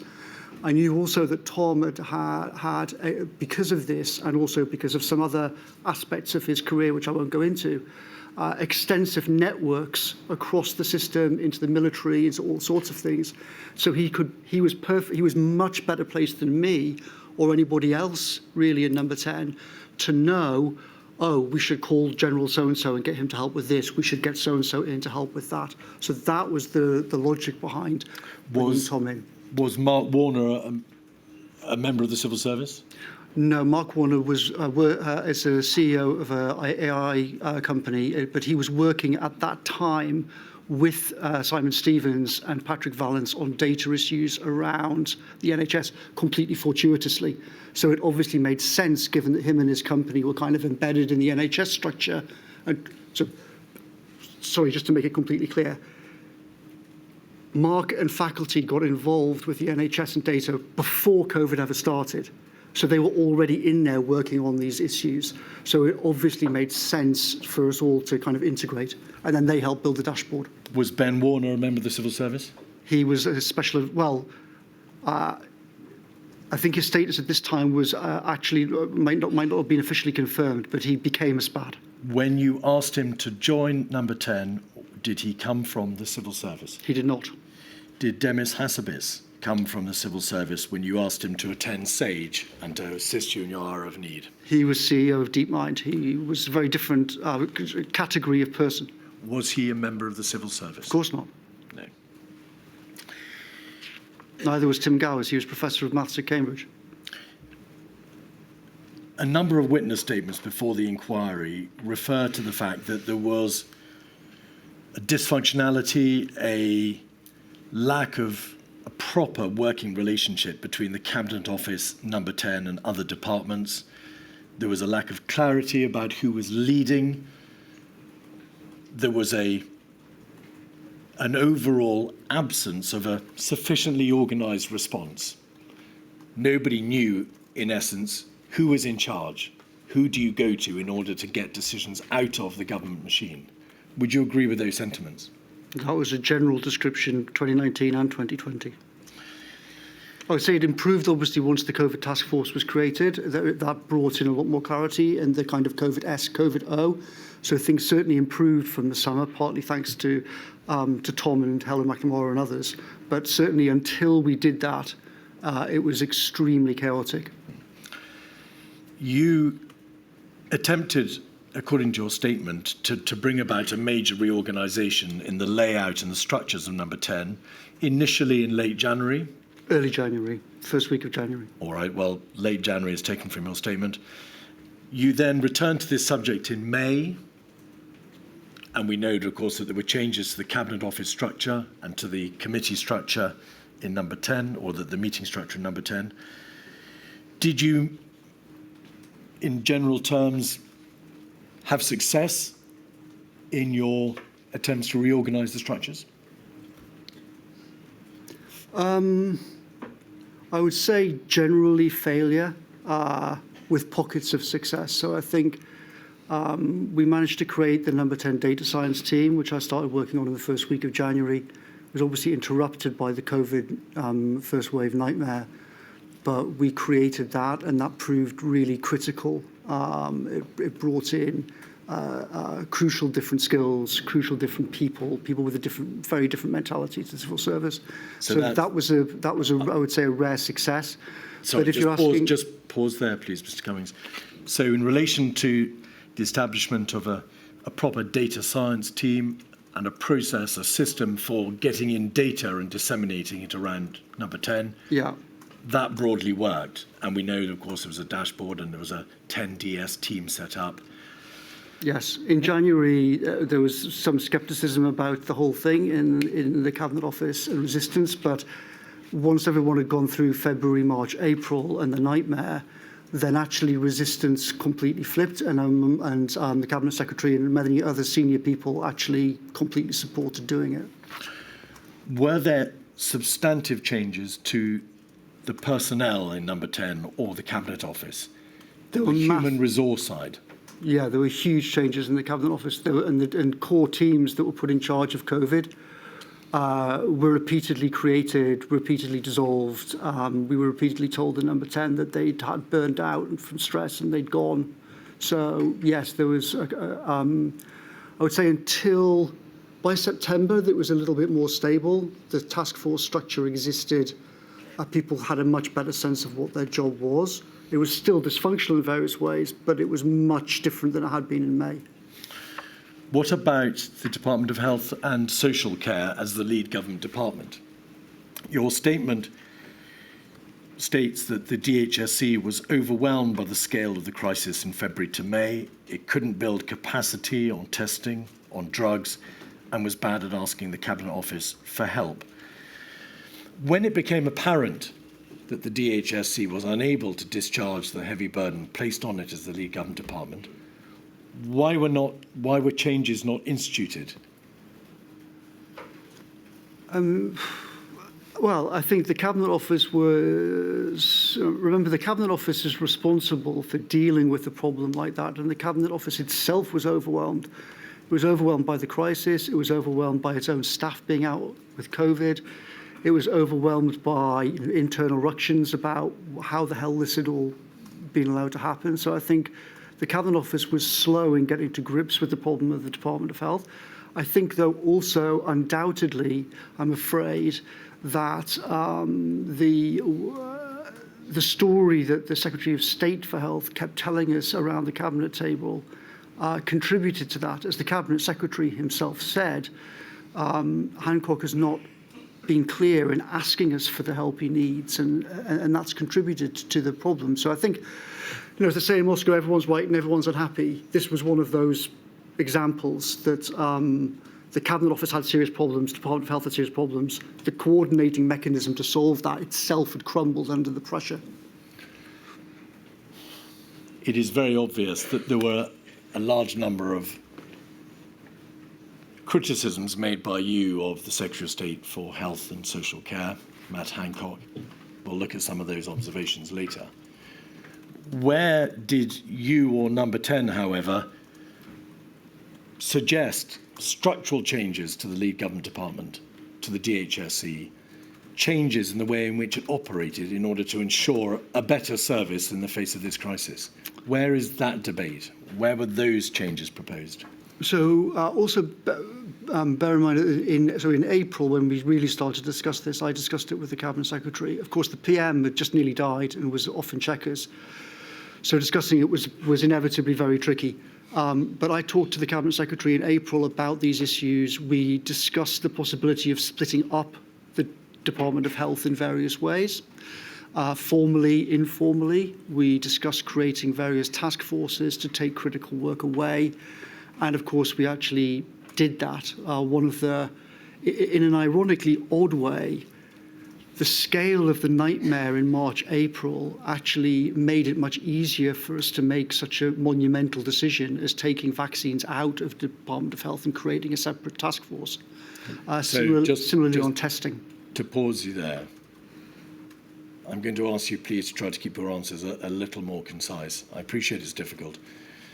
So the way in which task forces were set up was a reflection, if you like, of the understanding that the DHSC was not performing. So you had a test and trace task force, you had a vaccine task force, PPE task force, and so on.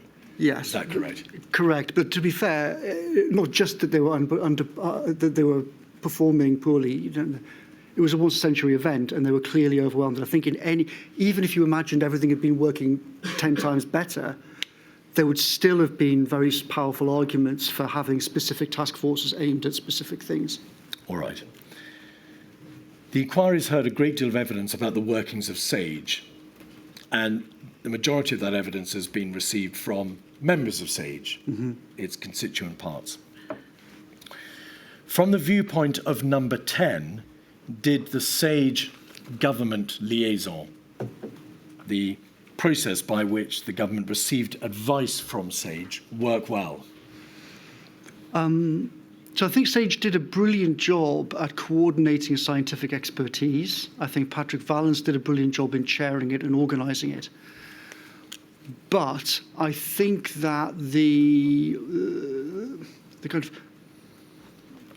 mechanism whereby SAGE's thought processes were conveyed to Number 10 could be radically improved, because they were fundamentally oral briefings from Patrick Vallance and Chris Whitty on the one hand, and the consensus minutes on the other hand, and then often very confused interpretations of what they had heard by officials in the Cabinet Office who did not necessarily have the skills and background and technical understanding to be able to explain those things well to Number 10.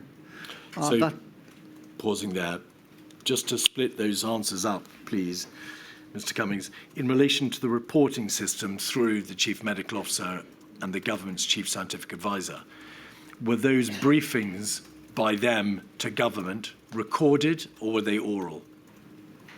What do you mean by recorded? Do you mean minuted? Well, were they minuted? Did they produce papers in support of everything they said? Or was this funnel of communication largely an oral one? It was largely an oral one, though, of course, the private secretary would record notes from the meeting and then issue action points and other things in the normal way from the private office.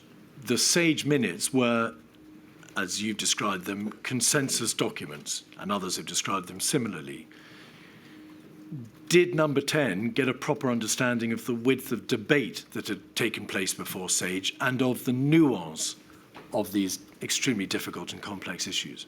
In my opinion, obviously not. I mean, there's no substitute for actually listening to these conversations oneself and interrogating people. I'm not saying by that the SAGE minutes themselves were a bad product. I think they were a good product and a useful product. But if you're asking about the nature of a crisis like this involving the Prime Minister having to make extraordinary decisions, he obviously needed much richer information than the SAGE minutes could provide. You are critical in your statement of the way in which the Cabinet Office commissioned work from SAGE, and you say, on occasion, the wrong questions were asked of SAGE. Mm-hmm. You, and we know, I think, Demis Hassabis, your friend, attended SAGE. Why did no one say to SAGE bluntly and plainly, we want you to indicate much more clearly what your recommendations are. We need a much clearer understanding of what you suggest. And this is the government strategy, so that you know to what you should direct your advice. Well, with respect, it wasn't my job to try and commandeer SAGE and start giving them orders about how they should operate. I spoke privately to Patrick Vallance about things. I suggested, for example, getting some external people like Gowers and Hassabis to attend and listen and review the papers. But it wasn't for a political advisor to start giving SAGE orders about how it should operate. Well, if you'll allow me to suggest, Mr. Cummings, you weren't just a political advisor. You were in a position to exercise a significant degree of control and power at the heart of number 10. If you saw there was a problem in terms of the route of advice and the communications that you were receiving, why was this not publicly raised? Well, as you know from the various evidence, I sent Ben Warner to attend the meetings and discuss them. I listened to some of them myself. Also, from the beginning of January, I had at least weekly meetings, sometimes 2 or 3 times a week with Patrick, where I would talk to him myself about all sorts of things about science, but also, obviously, as time went on, increasingly about COVID. So I did push on these things, and I did probe, and I did talk to Patrick about them all. My criticism is not of Patrick. I think the fundamental problem was the interface between SAGE, DHSC, and the Cabinet Office. And my point that you refer to in my evidence is, this is not I'm not a technical person, so this is not my expertise I'm reflecting. The data people who were extremely smart and able, who came in to help us, they said to me, the Cabinet Office is asking the wrong questions and misinterpreting the answers. And that was a problem both before the first wave and as we emerged out of the first wave. You asked your friend Ben Warner to attend SAGE. I did. You spoke privately to the government's chief scientific advisor, Sir Patrick Vallance. You hadn't held back from making recommendations in relation to structural changes that, in your view, were required to be made to the Cabinet Office, to number 10, to the DHSC. Mm-hmm. Why did you not publicly say there is a real problem with the structural route by which SAGE advises the government, and we are not getting a proper understanding of the picture? Well, I don't think it would have been a good idea for me to say publicly something like that. But I did to your colleagues in government. I did say that to colleagues in government. I also spoke to Patrick about making the SAGE. I also had a very strong view that the SAGE minutes and other documentation should be made public in February. for scrutiny. And actually, Patrick was very good about that, and Patrick completely agreed. Unfortunately, again, the culture of secrecy in the Cabinet Office blocked that, not just February, March, but actually kept blocking it for, I can't remember how long, but for a very long time. In your statement, in relation to the issue of the substantive advice you received from SAGE, or rather the advice that the government received from SAGE, you say that it was represented to the government that SAGE was broadly in agreement with the strategy of mitigation, and we'll come back in a moment to look at that in more detail, or Plan A, as you call it. Yeah. But that subsequently you were told that SAGE members on the SAGE committee, denied that they had been generally in support of a mitigation strategy. Yes. When were you told that that representation of SAGE's position was inaccurate? I'm not sure exactly, but you could start to see it in what they themselves said after the first lockdown happened. From that point on, a lot of people around SAGE started to talk as if they'd been recommending this for a long time, whereas, as you can all see from the evidence, they weren't even recommending it in the week of the 9th of March. That was obviously an extremely serious problem. The government's sole scientific advisory group for emergencies was not, it would seem to you, and what you were told, accurately giving you a proper reflection of the debate in that committee. Well, I wouldn't put it like that. I think actually I would say the problem in lots of ways was actually worse than that. All right. That it was represented to us, even in the week of the 9th of March, that that SAGE collectively agreed with the DH plan of single peak herd immunity by September. And indeed, as you can see from the public record on YouTube, many people from SAGE actually gave interviews that week articulating that Plan A strategy. So, at least after the first wave, Mr. Cummings, it was obvious to you that the information that you had received from SAGE on behalf of the government was to some extent inaccurate. It hadn't been a fair reflection on what you've said of the views of its members. SAGE, you say in your statement, had not made plain that there was a viable alternative to mitigation. They had not made plain, at least until quite late in the day, that the numbers of deaths and hospital cases would be massive. Sorry, the last sentence is not accurate. Until quite late in the day. When did SAGE tell you that they had concerns that the infection fatality rate and the infection hospitalization rate would mean an inevitable wave of death and hospital cases? I don't remember the exact date, but if you look at multiple graphs from COBRA that went through SAGE, you can see that people were envisaging a scale of death that would overwhelm the NHS, certainly in February. Late February, wasn't it, Mr. Cummings? I would say early February. Well, we'll have a look and you can tell us where those documents are. Did SAGE tell you that effectively there was no means of controlling the virus once it had reached the United Kingdom? I wouldn't say that SAGE told us that. I would say that that Number 10 was told that was the consensus view of CCS in the Cabinet Office and Department of Health and SAGE, that fundamentally, Number 10 was told in January and February that the most significant danger that we faced was a second wave happening later in 2020. And that was what everyone was trying to avoid. And that's why the single major peak by September approach was taken.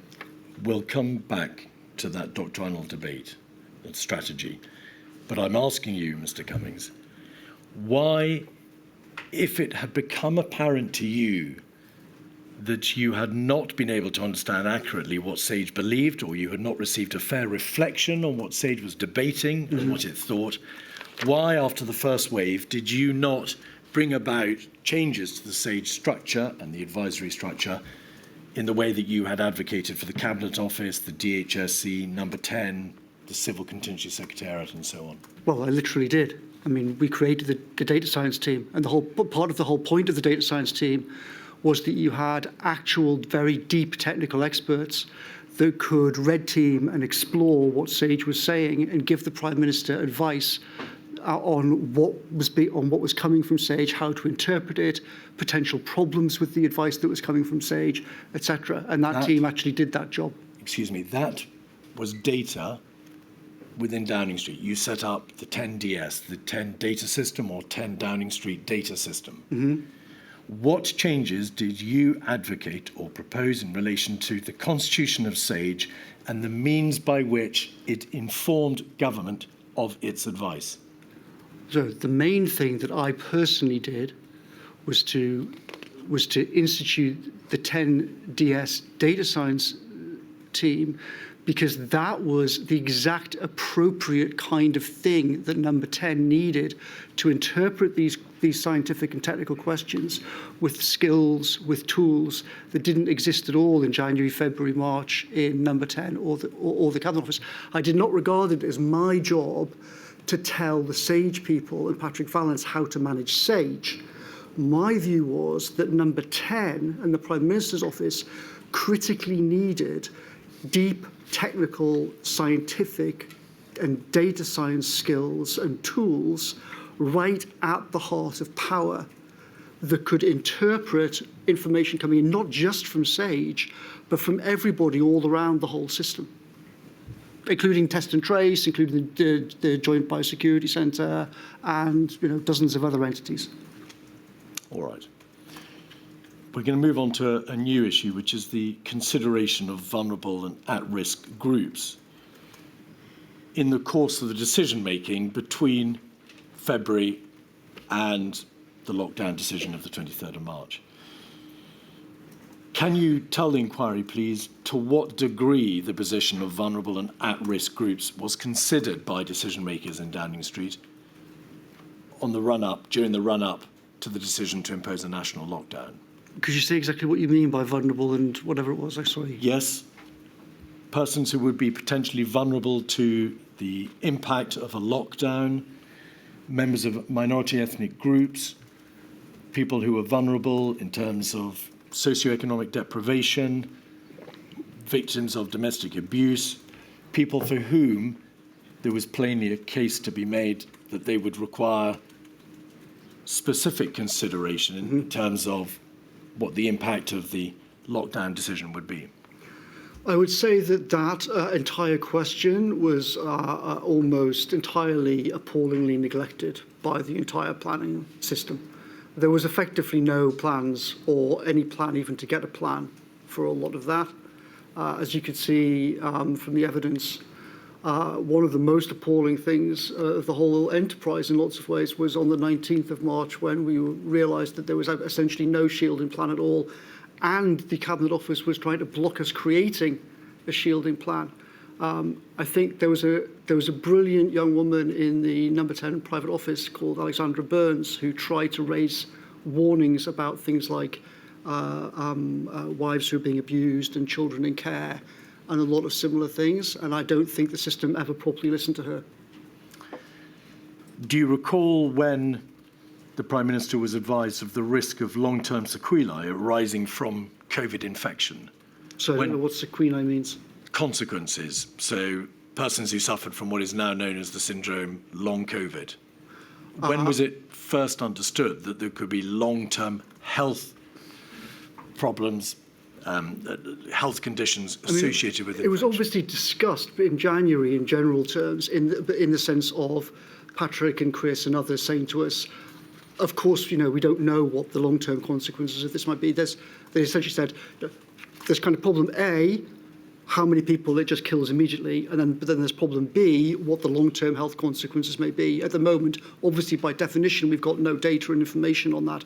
So we knew of it as a general problem in January, but it really kind of bubbled up, I would say, but I'm guessing, I'm not sure if that's helpful, in roughly May. I think in May, the Prime Minister shared on a WhatsApp group with you, the Chief Scientific Advisor, the Chief Medical Officer, you and Matt Hancock WhatsApp group, an FT article entitled Mystery of Prolonged COVID-19 Symptoms. Do you recall that? Vaguely. What about the issue of the disproportionate number of deaths in the black and minority ethnic communities? I mean, it was discussed after the first wave. When did it first become apparent that there was a disproportionate fatality rate in those communities? I can't remember, I'd be guessing, but I think the data that came out of the first wave showed that that was an issue. All right. Preparedness. Much of your statement focuses on your opinion that there had been a critical failure to plan for the type of pandemic which, in the event, ensued, and an absence of critical capabilities, as you describe them. In essence, that in January and February 2020, there was no system, no plan, no structure in place that could have allowed either the borders to be sealed or for any kind of scaled up test and trace process. Dealing with those two aspects in turn, in relation to the borders, the material shows that in Downing Street there was regular reconsideration of what could be done in terms of keeping the virus out of our border. What was the advice that was received from SAGE as to whether or not that would be an efficient or effective process? It was twofold. First of all, it was that, threefold. First of all, we didn't actually have the capability to do it because obviously Britain has not been able to control its borders for many years. It doesn't have data to do it, doesn't have infrastructure to do it in general, never mind for a pandemic. So, first of all, there wasn't the capability. Second, we were told, even if we had the capability, it would only delay things by a relatively trivial amount. And third, of course, people at that time, the reaction from a lot of people was closing the borders is racist. You remember when the supermodel Caprice said on TV, why aren't we closing the borders? A lot of people, public health experts, mocked her as if she was an idiot. That was the prevailing conventional wisdom from the public health system and was reflected, the dismissal of Caprice, I would say, was reflected in number 10 by the public health system. And of course, if you're going for a single wave herd immunity by September fundamental strategy, then faffing around at the borders wasn't regarded as relevant or coherent with such a strategy.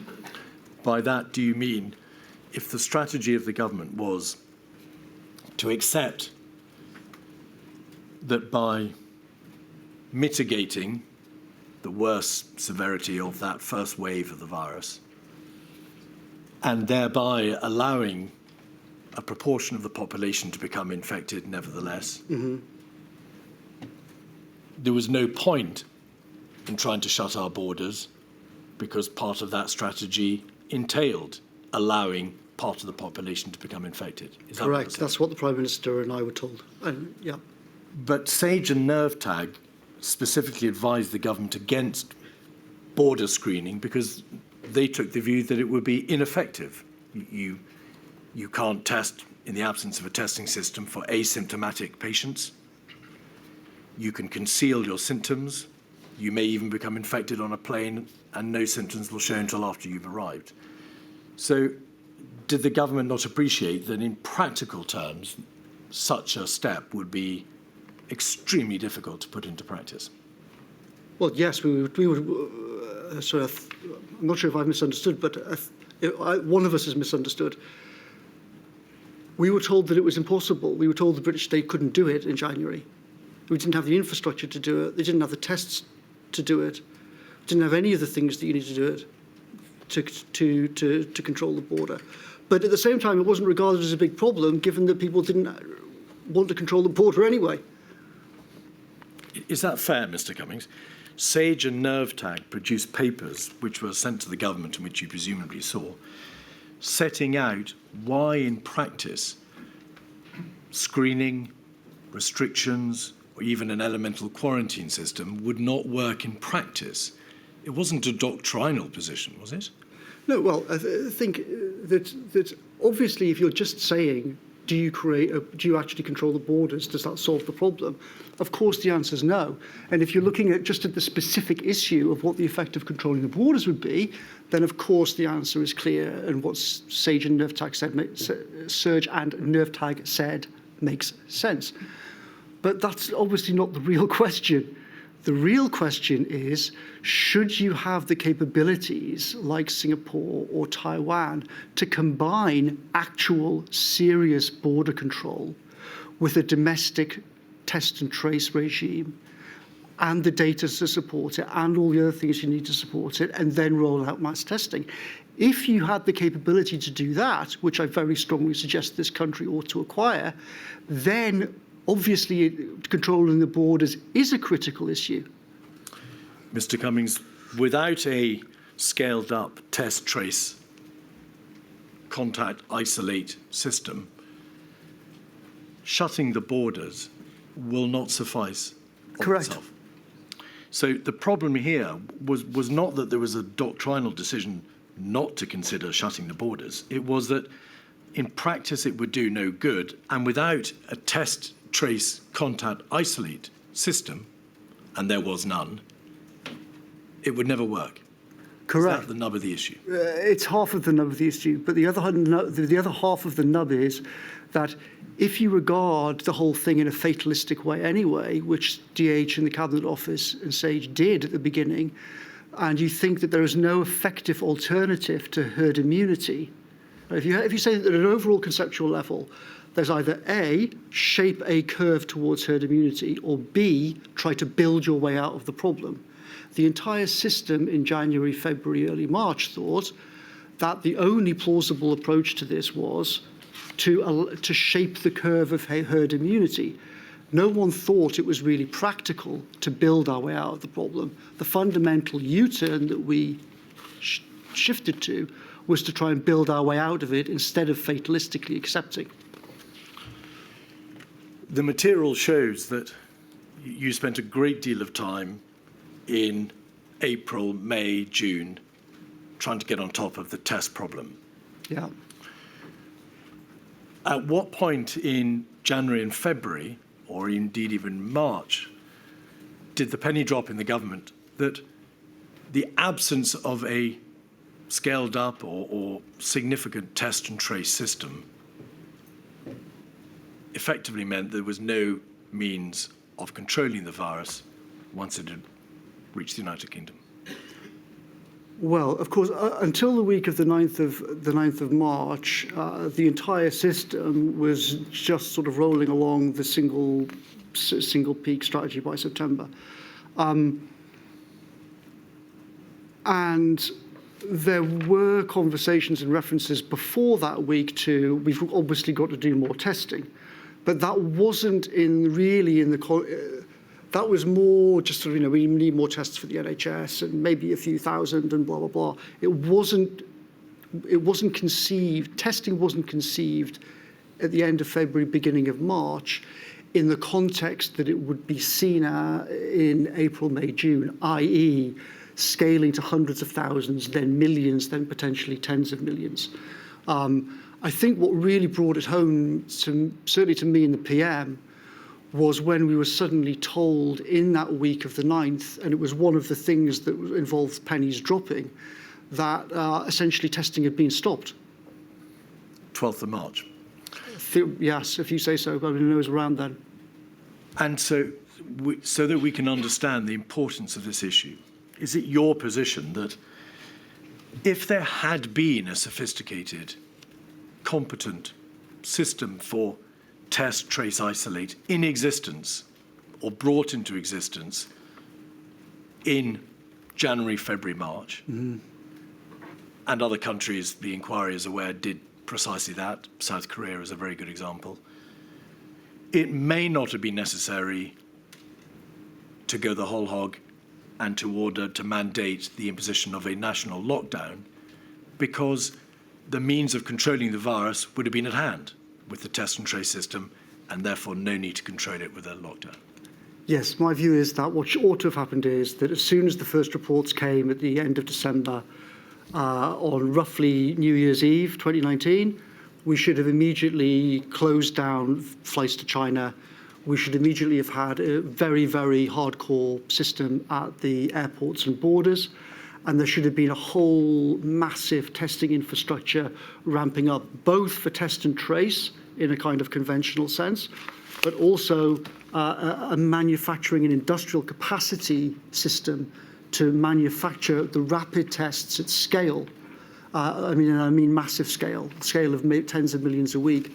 I think if you'd had that combination of actual serious border control and this country for the first time ever actually controlling its borders and taking it seriously with test and trace, and then a kind of out of the box, here's how you massively scale rapid testing, and you put all of those things together, brackets arguably also with human challenge trials on vaccines, close brackets, then I think in retrospect that's clearly the would have been a much better approach, not just in terms of deaths, but also in terms of us being able to keep open the economy, to a massively greater extent than we were able to. So it would have been better in both ways. You say, Mr. Cummings, in retrospect,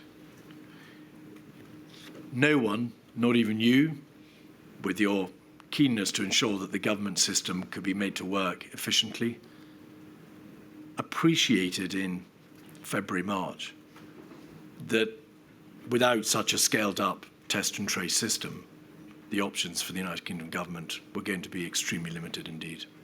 So I wouldn't quite put it like that. We did appreciate that we didn't have these things. And there are, as you can see, there are references from me to Singapore and whatnot in multiple groups and emails and whatnot. And people like Mark Warner were saying to me, why is there just this fatalism on the subject? Slow down. So we were aware of it. But nothing could be done. But it was all obviously too late. You can't just pull a system like this out of thin air in a few days. Conceptually, doctrinally, the British government's position in February and the early part of March had been viruses come in waves. In order to ensure that the first wave doesn't strike us during the winter months, the best policy is to mitigate it, to take the top off, delay it so it's closer to the summer, and that way we'll avoid the risk of that wave, if it is completely suppressed, recoiling like an uncoiled spring later in the year with a devastating second wave. Plan A. Why was it not appreciated after March and April and the first wave that such a test and trace system would avoid the risk of a second devastating wave? Well, with respect, I think it was appreciated, certainly in parts of the system. I mean, you can see I wrote it on whiteboards around about the 13th, 14th of March as part of shifting to Plan B. So, so people in Department of Health and elsewhere were building up testing in February, early March. There were plans to do that, but they were not thinking at that time about test and trace. Once we made this flip around about the 13th to the 15th, I talked to the PM about it on Saturday the 14th of March, and Valence and I talked to the PM about it on Sunday the 15th of March as part of this different conceptual approach of building our way out of the problem. You misunderstand me. During that first stage with Plan A, with mitigation, the argument being put against suppression was it'll recoil like an uncoiled spring with a devastating second wave. If you push the first wave down, it'll spring back. Yes. So before the change in strategy, why was it not understood? Well, don't worry. We will deal with the first wave, but by the time the second wave comes along, if it does recoil like an uncoiled spring, we can deal with it with a proper test and trace system. Why wasn't that debate had when the government was still in the first strategic response? So if you're asking why were we not talking about test and trace before roughly, say, the 13th of March, yes. The answer is because no one, before, remember, in the first time that there was no plan for lockdown at all in the week of the 9th. The plans for lockdown only came after we started to change. So there was no... the whole point of the problem up to the week of the 9th was that the whole system fatalistically thought there was no way you could possibly do a lockdown in Britain. It was thought of as the completely crazy idea. So of course people were not thinking, well, let's do lockdown and then build test and trace. Everyone thought, well, we obviously can't do lockdown, and lockdown's mad because it will all come back. But they were thinking about, and they were advocating, suppression. That is to say, the squashing down completely of a first wave. No, sorry, no. Who do you think was arguing for that? The one-wave strategy, Mr. Cummings, envisaged a mitigation, and then this argument arose as to whether or not a suppression strategy which allowed the wave to recoil, the spring to uncoil, would result in a second devastating wave. So why was there not a debate about what could be done to prevent that second wave? Why was it not thought about? Well, I think I'm not quite. Possibly I'm confused by your language. I don't know. I'm not quite understanding your question. But I'll try and put it this way. Up to and including the week of the 9th, the assumption was so you're suggesting there was some great debate. The whole point was there wasn't a debate. There was an assumption across government, across the Cabinet Office, Department of Health, and SAGE, that lockdown was impossible in a Western country. Anyway, we didn't have all of the things that you needed in place to actually do it. You didn't have test and trace and whatnot that you'd need to have afterwards. That vaccines were almost definitely not going to have any impact, at least in 2020 and possibly never. So the whole point was that up to and including the week of the 9th, that the debate you keep referring to, there wasn't a debate. That was the whole problem. There wasn't a debate about the fundamental assumptions underlying Plan A. There wasn't a debate until me and others started saying, hang on a second, if you actually follow the logic of what Plan A is, it's going to be a catastrophe. And we have to ask these questions and we have to consider an alternative Plan B.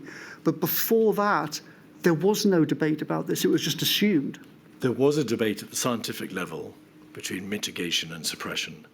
But it may be that that debate and the merits of mitigation versus suppression simply didn't reach your level in government. Well, and that you weren't aware the scientists were debating the pros and cons of mitigation versus suppression. Of course, it was discussed by people, but as you can see in all of the SAGE, in all of the SAGE and DH documents, the assumption from everybody was that it was simply completely impractical, and everyone was still on the mindset of a flu pandemic.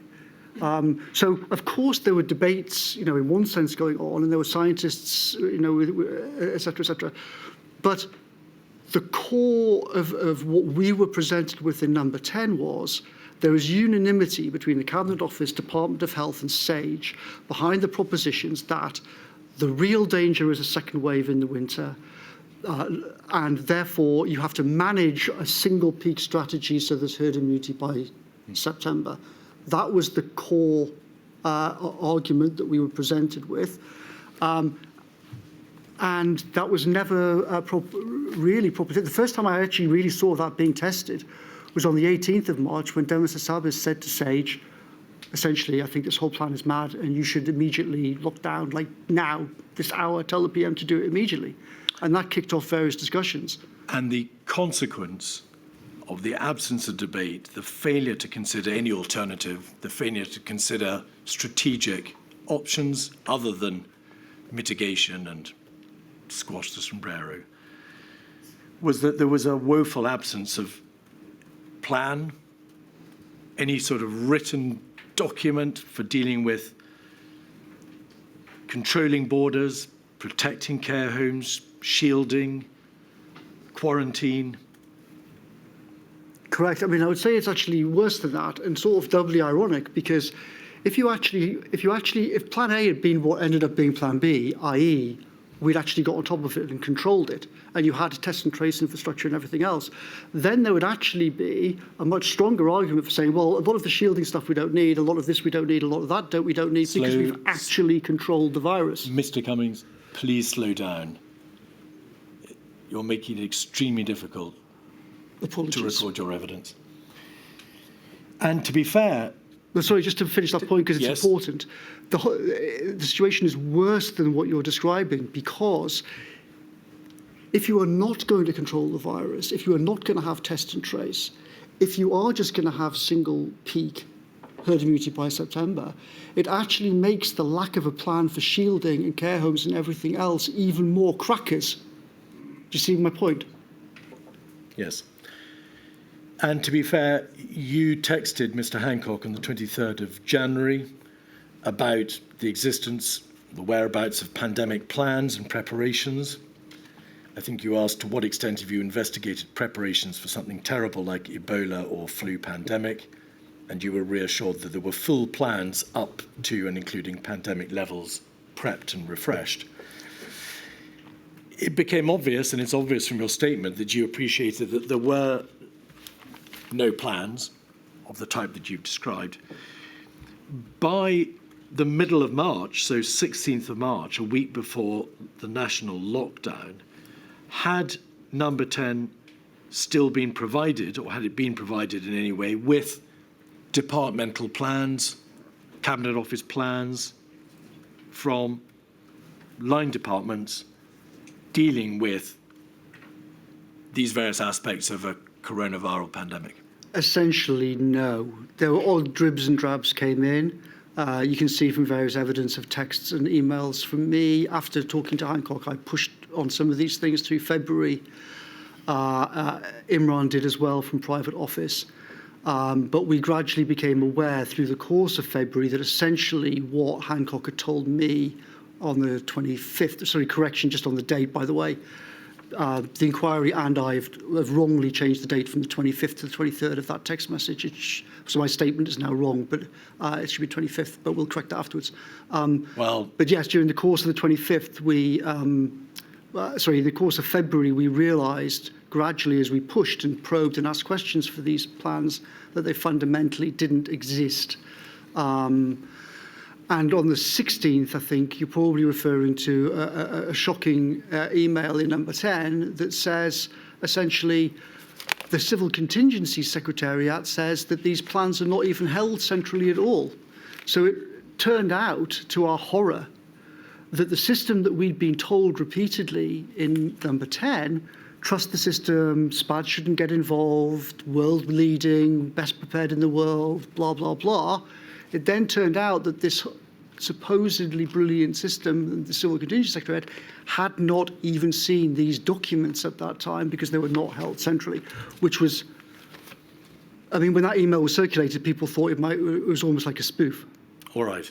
Well, in fact, we do have, of course, your text message to Matt Hancock in his reply. Your very own letter and statement have a screenshot, and it shows the 23rd of January.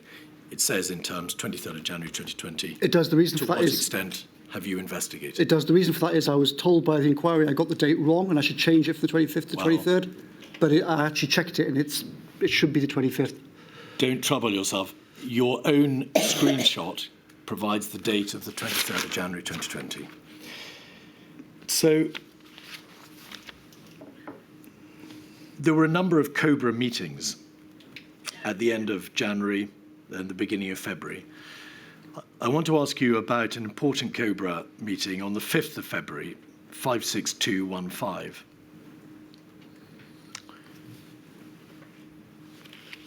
Page 1 sets out the ministers who attended. Page 2, the officials and those who dialed in. And we can see that on behalf of number 10, Imran Shafi attended along with Sir Ed Lister. Page 3, the attendees in terms of the chief medical officers. Page 5, paragraph 2, the CMO provides an update to COBRA, providing information about the number of individuals who had died and how long they had been in hospital before they died. This is all to do, of course, with cases abroad, in particular China. The two most high-risk groups appear to be the elderly and those with pre-existing illnesses. If you could scroll back out, page 6, between paragraphs 9 and 11.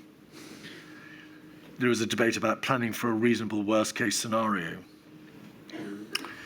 And the director of the Civil Contingency Secretariat sets out the planning priorities for the work underway to develop planning assumptions for the pandemic flu reasonable worst-case scenario. There was then a debate about communication strategy, an emergency bill, and work with local resilience forums. On this day, or the day after, you sent a text to a WhatsApp group, the Number 10 Action WhatsApp group, saying, the chief scientist told me today it's probably out of control now and will sweep world. Were you aware of the tenor of the debate and what was being discussed in Cobra on the 5th of February? Probably. I mean, I don't remember that particular. All of these meetings now, I'm afraid, blur into one another. Had you seen this minute of the 5th of February Cobra, you would immediately have understood that the thinking expressed in this meeting was not that which you had been told, which was to the effect that the virus was probably out of control now and will sweep the world. Did that not concern you? Yes.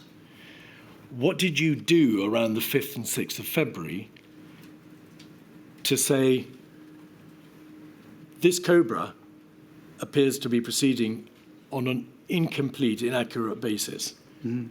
It isn't reflecting what I understand to be the reality, which is that the virus is probably out of control and will sweep the world. So I can't remember exact. Obviously now it's 3 years ago. I can't remember the exact days and whatnot, but around this time, so I spoke to Patrick before obviously that text was sent. I spoke to Patrick again. I probably spoke to him each day actually, 5th, 6th, 7th. We had a conversation about this and about the briefing of the PM. Patrick and I agreed that we thought the PM had not been sufficiently briefed on a lot of this, on these questions, and we were concerned about it. And we agreed that I would fix up for there to be a meeting as soon as possible with the PM in his office, and that meeting happened on, I mean, it'll be in the documents, I can't remember exactly when, but very, very shortly after this. I think Patrick said to me something like, you know, this needs to happen straight away. It's possible that that was the Friday, and I think I organised it for the Monday, but my recollection of the exact dates could be a bit off. There was a meeting on the 10th of February. Is that the Monday? 10:45 and 11:15. That could possibly be a Monday or maybe a Tuesday, so that would fit with what you've said. There was another Cobra meeting on the 18th of February, 56227, pages 1 to 3 give us the attendees, and page 5 gives us a sense of what was being discussed. Repatriation of British nationals. And then over the page, legislation, a debate about the drawing up of a bill to be employed in a reasonable worst-case scenario. And then over the page, please, page 7. Planning for a reasonable worst-case scenario, next phase. The Civil Contingency Secretariat said there was work to be done to create a clear plan of activity from the moment of sustained transmission to its estimated peak. Was there an understanding in number 10 that a debate about repatriation and the drawing up of appropriate legislation and the drawing up of plans to deal with a reasonable worst-case scenario did not really reflect what needed to be done in response to the information that was then available? Certainly by some of us in number 10 at that time, there was, yes. But remember, an awful lot of the senior people in the centre of Whitehall were off on holiday at this time. The Prime Minister, the evidence shows, received a note in his box on the 30th of January around about the same time about coronavirus. He expressed the view on the 31st of January that he wanted to spend more time discussing issues with ministers, and then he received an update on the 3rd of February from the Civil Committee's Secretariat. There was then an email with an update on the 8th of February and the meeting on the 10th of February to which you have referred. We'll just have a look at the diary for that, 136739. This is the diary for the Prime Minister between the 10th of February and Friday the 14th of February. On the 10th of February, so you're right, it's a Monday, 10:45 to 11:15, coronavirus update. Before he went to Cheveney, which he did on the 14th of February, he received a note in his box, 136743, page 4.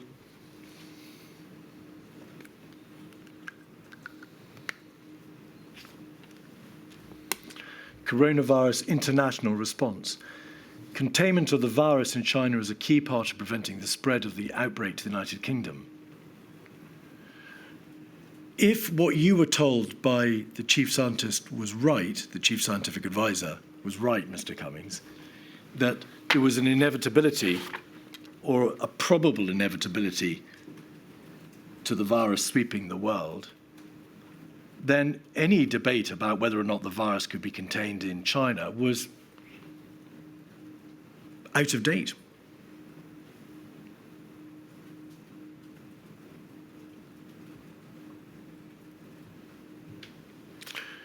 Why was the Prime Minister not told? Evidence is now emerging that this virus is out of control and will likely sweep the world, and debate about international repatriation and drafting of legislation and doctrinal identification of reasonable worst-case scenarios is behind us. We need to deal with that loss of control. Well, I think there was still an awful lot of. So at the meeting that Patrick and I asked for on the 10th, from memory, these things were discussed.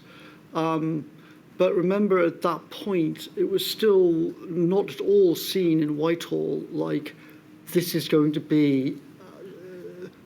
Nobody really in Whitehall thought that a month from now we're going to be in the biggest crisis the country's seen since 1945. The view was much more that if this is really going to happen, it's not going to happen for months. And you can see repeated references in documents to number 10 and the Prime Minister that refer to, well, if there is sustained community transmission in Britain, then the crisis will come sort of 2 or 3 months after, which is repeated in various documents. I remember at this point, although there was, in fact, we now know, sustained transmission in this country at that time, that was not known then. So the whole system was, at this point, and not just now, but 3 weeks after this point, still thinking of this as something that was going to land on people in May, June, not something that was going to overwhelm everybody in mid-March. You had sent a text to the number 10 Action WhatsApp group on the 6th of February saying, the chief scientist told me today it's probably out of control now and will sweep the world. Mm-hmm. You plainly told the other communicants to that WhatsApp group of what you had been told by the chief scientist. Yeah. But during this next week, before the Prime Minister departed for Cheveney, why was that message not being recommunicated to him in notes that were sent to him? Why was he not being told in this note, well, the chief scientist's view is probably going to sweep the world. It's coming. Well, I think it was just part of the general view from the Department of Health and the Cabinet Office that this was all still, murky and in the future. They weren't banging alarm bells at this point. Far from it. They were going skiing. Why weren't you, though, Mr. Cummings? You are the one who had spoken to the chief scientist or received a text from him. Well, as you can see, I spoke to the chief scientist on multiple occasions, and I organised a meeting for for him and Whitty to come in and talk to the PM and as they requested. In the notes that went to the Prime Minister around the same time, why did you, as his advisor, perhaps chief advisor, not tell him, my information is containment has failed, the virus is coming? Well, I did tell him that. It's not here. Well, the fact that things are not written down doesn't mean that they weren't communicated. Obviously, I was talking to the Prime Minister about all sorts of things all the time, and things that as I said, I was having repeated conversations with Patrick, many of which are not actually recorded in diaries from early January onwards. So lots of things like this I passed on. But overall, as you can see, the system was not in emergency mode at this time. Do you accept that there is no formal communication to the Prime Minister from anybody at this stage saying the information from the Chief Scientist is to the effect that containment has likely failed? I mean, you have the documents, not me, so I'm sure if you say so, I'm sure that's right. And then the Prime Minister went to Cheveney. If you're moving Yes. on, Mr. Keith, I think probably time Lady for a of break. course. Sorry to interrupt. 3:15, please. All right.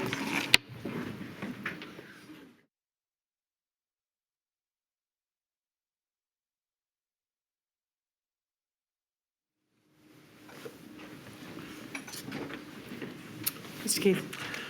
So, Mr. Cummings, by the 17th of February,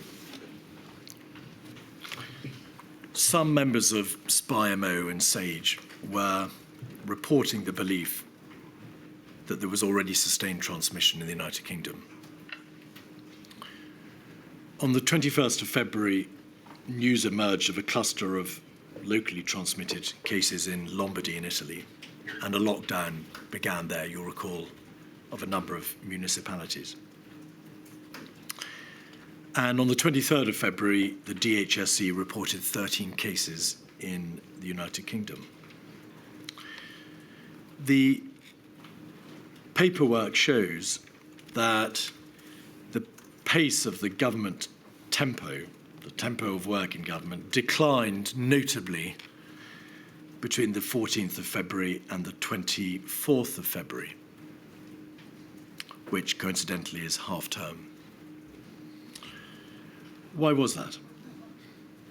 I think it was a combination of, as I said earlier, the general perception of the senior people handling this in the Cabinet Office, DH, at the time, was that if this proved to be a big problem, and it still was an if, then it was seen as really quite a distant problem. It was not seen as an emergency crisis. And secondly, as you remark, I did not go on holiday, but many of the senior people were on holiday during that time, including the PM. There was no COBRA between the 18th of February and the 26th of February, was there? Don't know. There were no cabinets. There were no cabinet meetings during that time, do you recall? Don't recall. There were no notes sent to the Prime Minister or emails between the 14th of February and the 24th of February. I find that, I think that's more likely to be a gap in the paperwork than reflecting reality. In relation to coronavirus? I don't know. He went to Cheveney on the 14th of February. He returned to Downing Street 3 times for work. His diary shows that there were a handful of meetings while he was in Cheveney. But he received from his team in Downing Street absolutely nothing in relation to coronavirus between the 14th of February and the 24th of February. You were part of that team. Why was he not kept in the loop in relation to the developing crisis? Well, partly for the reasons I've already said. It wasn't seen as an imminent crisis in the Cabinet Office and by the Cabinet, by the systems responsible for dealing with crises. When he did briefly reappear for meetings, or for example on the meltdown in the Home Office, Imran and I did talk to him about coronavirus, and we did try and get into his head that this was a growing problem and had not gone away. You say there was a lack of understanding that there was a crisis. You had received text messages or information yourself that the virus was probably out of control. Cobra had been reporting that there was now clear evidence of sustained transmission outside China. You knew, and Number 10 knew, that the virus had exploded in Italy. And you knew there were cases already in the United Kingdom. How can it possibly have been thought that there was no crisis? Well, as I said, round about when the Prime Minister went away on holiday after the reshuffle, around about sort of 13th, 14th, 13th, 14th of February looked very, very different to 28th of February. So things evolved a lot over that period of time. You are, of course, I mean, your fundamental point is obviously correct, that there was indeed a massive crisis. It was indeed pretty insane that so many of the senior people were away on holiday at that time. But it's also important to realise that it's not like the Civil Contingencies Secretariat or the National Security Council or any of the organisations in charge of this were beating the drum and saying, we've got to get the PM back, this is a massive crisis. In fact, quite the opposite. As Patrick Vallance and others have pointed out, but apart from me, the NSC and other things were treating it like the rest of Whitehall was. Like, maybe this will be a big problem, but if it is, it's going to be in May or June. If it was insane, as you've described it, for them to be away, to be on holiday, or whatever everybody was doing, and for there to be a complete absence of administrative push in relation to coronavirus during that 10-day period, why weren't you banging on the metaphorical door of Cheveney saying, you've got to come back? We have a crisis. This virus is about to overrun us. Well, I was talking to all sorts of people in that period. I was not on holiday, and I was pushing and talking to Patrick and other people. But I did not regard, and neither did other people, we did not think that asking the PM to come back and talk to Cobra or Whitehall in general at that point would have been productive. In fact, I thought it would have been counterproductive, because I thought he would have said to everybody what he thought at the time, which was, this is another swine flu, it's all another rubbish media hoax, nothing will happen, blah, blah, blah, blah, blah. The real danger is the economy getting talked into a slump. I thought that if he came back from Chevening and said that to Cobra or to any other any other part of government, it would be counterproductive rather than helpful. So are you saying you did actively consider the possibility of asking him to come back and talk to Cobra or Whitehall? Yes, it was discussed while he was away. With who? I discussed it with Imran and I discussed it with Martin and others in Number 10. Is there any record or any note whatsoever of that debate, Mr. Cummings? Don't know. Are you surprised to hear that there is no note, as far as we can tell, of asking the Prime Minister to come back and take charge of the crisis? No, not surprising, because there were conversations. It wasn't, there was people all in the same, sitting next to each other at work. Well, you're not averse to sending WhatsApps and texts 24 hours a day, Mr. Cummings. No, I'm not. But as I say, I was sitting right next to Martin and Imran. I didn't have to. This was conversations that we had around the office at that time. INQ 236371, WhatsApp messages, Number 10 action, page 47, on the 27th of February, after his return from Cheveney.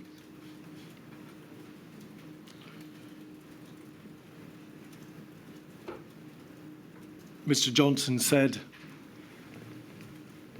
in response to a suggestion from Lee Kane, I think a Monday coronavirus Cobra meeting with the Prime Minister as chair, very important to show grip, suggested to Martin Reynolds earlier, so think he's handling. Dominic Cummings, yeah, we should pencil in an interview early next week on this too.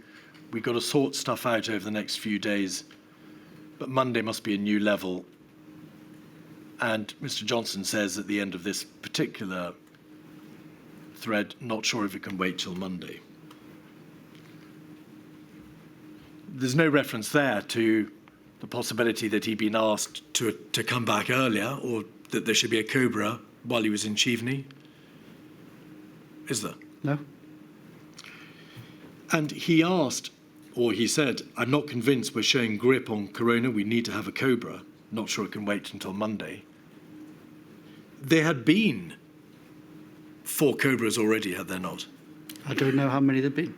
Well, you know that there were 4 or 5 cobras up to that point. Yeah, something like that. But he had hitherto not shown any inclination to take a grip by chairing a cobra himself. Correct. On page Nor was, to be 48, fair to him, nor was the system generally pushing him to. well, your evidence is that you might not have wanted him to chair a cobra in any event because you were fearful for what he might say. Correct, but I would say that's unofficial conversations. My point was the official system wasn't pushing him to try and do a cobra, as far as I recall. But we also weren't trying to push the official system to do it because we were fearful that it would actually be counterproductive. So you were in part responsible for him not having chaired cobra hitherto.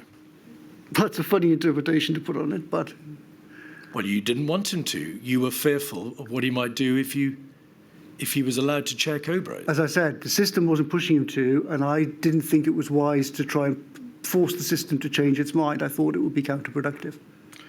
On page 48, one further page on, please.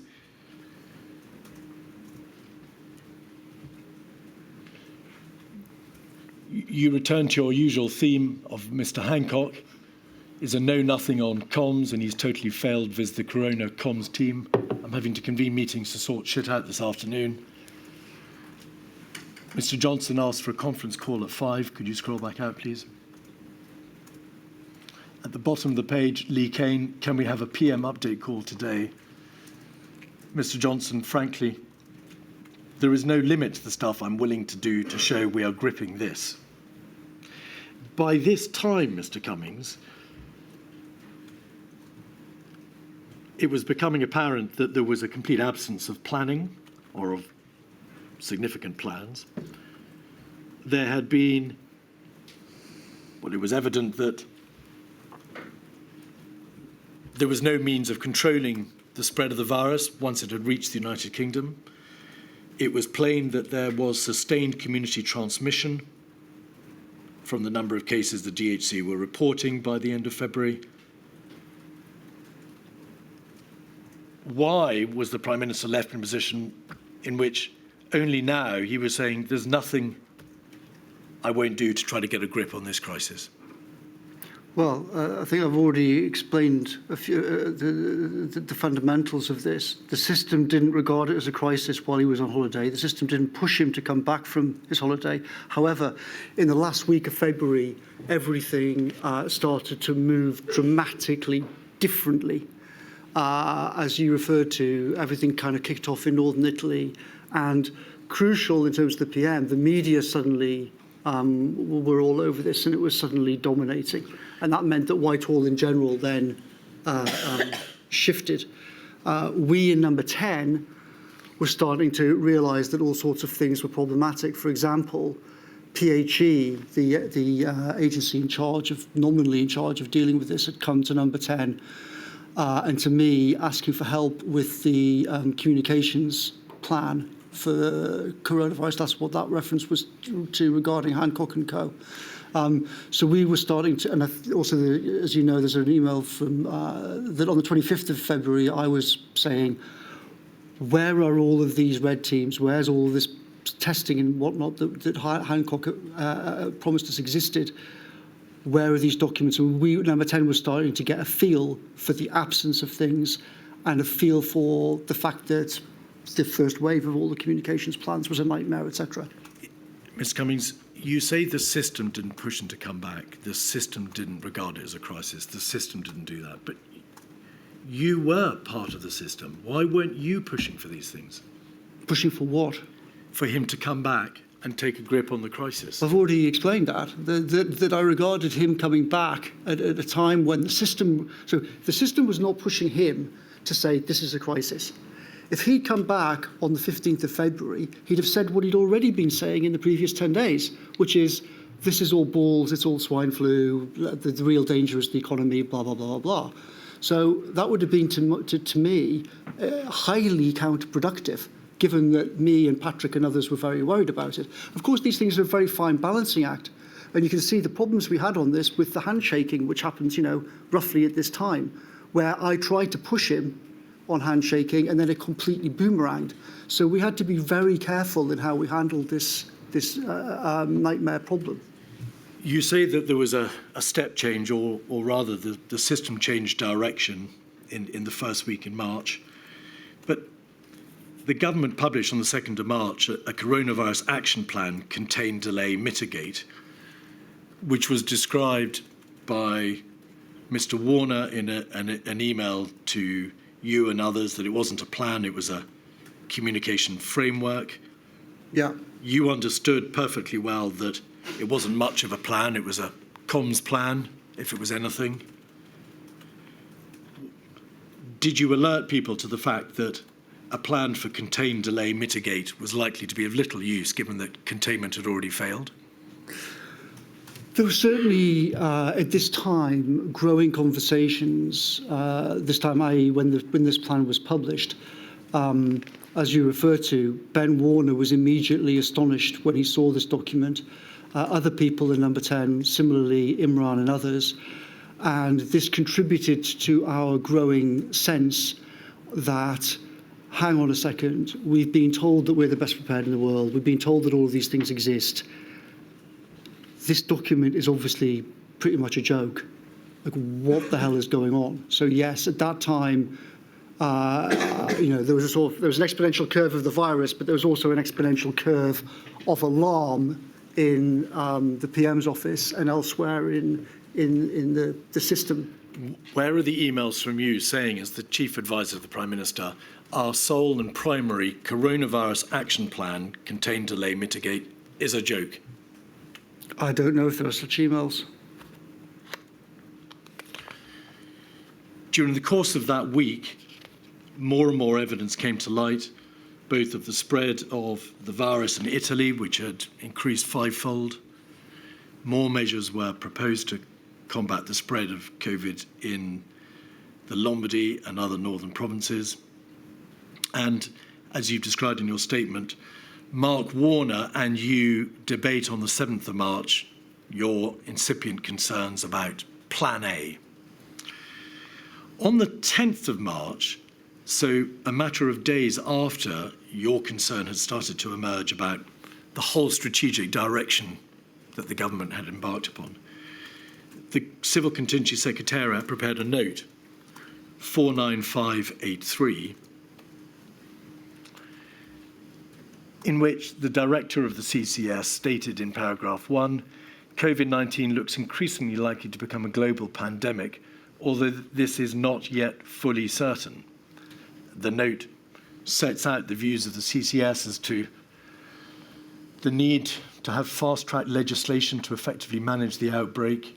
It deals with excess death management and the need for plans to be drawn up. Did you or anybody else push back against this document and say, it is absurd to believe that a COVID-19 global pandemic is not yet fully certain, given the concerns that you were beginning to have? Yes, throughout this 9th of March is the Monday. Throughout this week, having, as you say, having spoken to Mark and others over the weekend and over the over the previous week, as you can see from multiple messages from this day onwards, I was very concerned, and this document also was one of many documents that appeared at that time that seemed to some of us in Number 10 to make clear that the system was miles off the pace. Because they no longer, they simply didn't reflect the change in thinking or the emerging understanding as to how far the virus had spread and the absence of means to control it. Also, I think a really crucial and underrated aspect is the speed. You know, one of the things that's very striking looking back, preparing for this, is how even in the week of, even when you go forward a week to the 16th, and indeed even if you go forward another week to the 23rd, the week of the lockdown, there are still documents repeatedly coming through from CCS and COBRA and the Cabinet Office showing the crisis peaking in end of May, beginning of June. And I think this is really critical to understand. The fact that that was still on graphs in the week of the 26th is genuinely astonishing in retrospect, because of course it's completely false.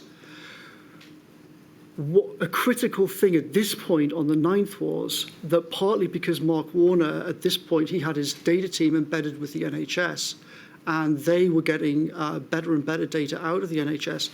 This is the period when we in number 10, to some extent, started to short circuit the Cabinet Office system and CCS, because we were getting information directly from the NHS.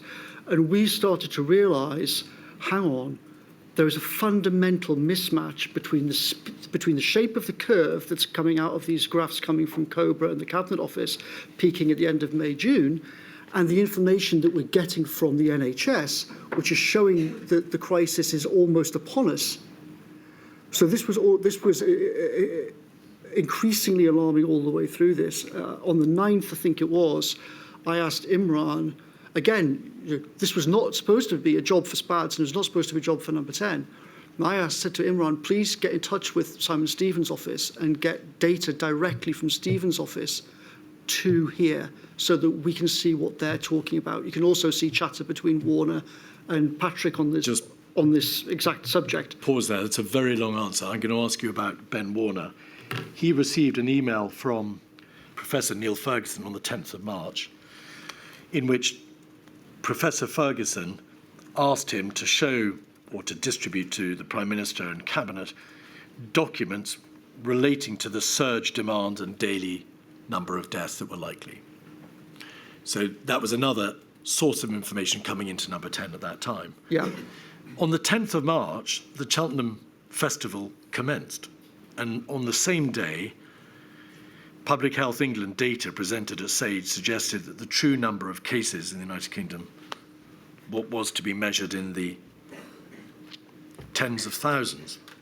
Professor Ferguson challenged number 10 officials at that SAGE meeting and asked them, do you know what an epidemic with 4,000 to 6,000 deaths per day would feel like? What was the reaction in number 10 when that information was relayed back to you?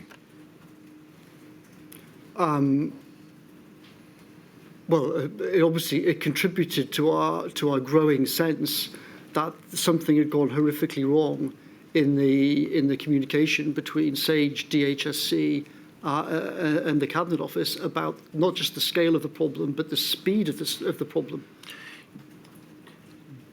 Was there then a reconsideration of the wisdom of allowing mass gatherings to continue?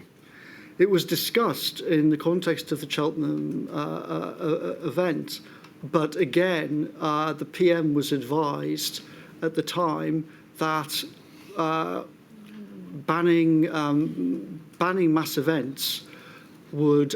So what the PM was actually told at that time was, if you ban mass events, PM, then people will just go to pubs instead, and that will be even worse.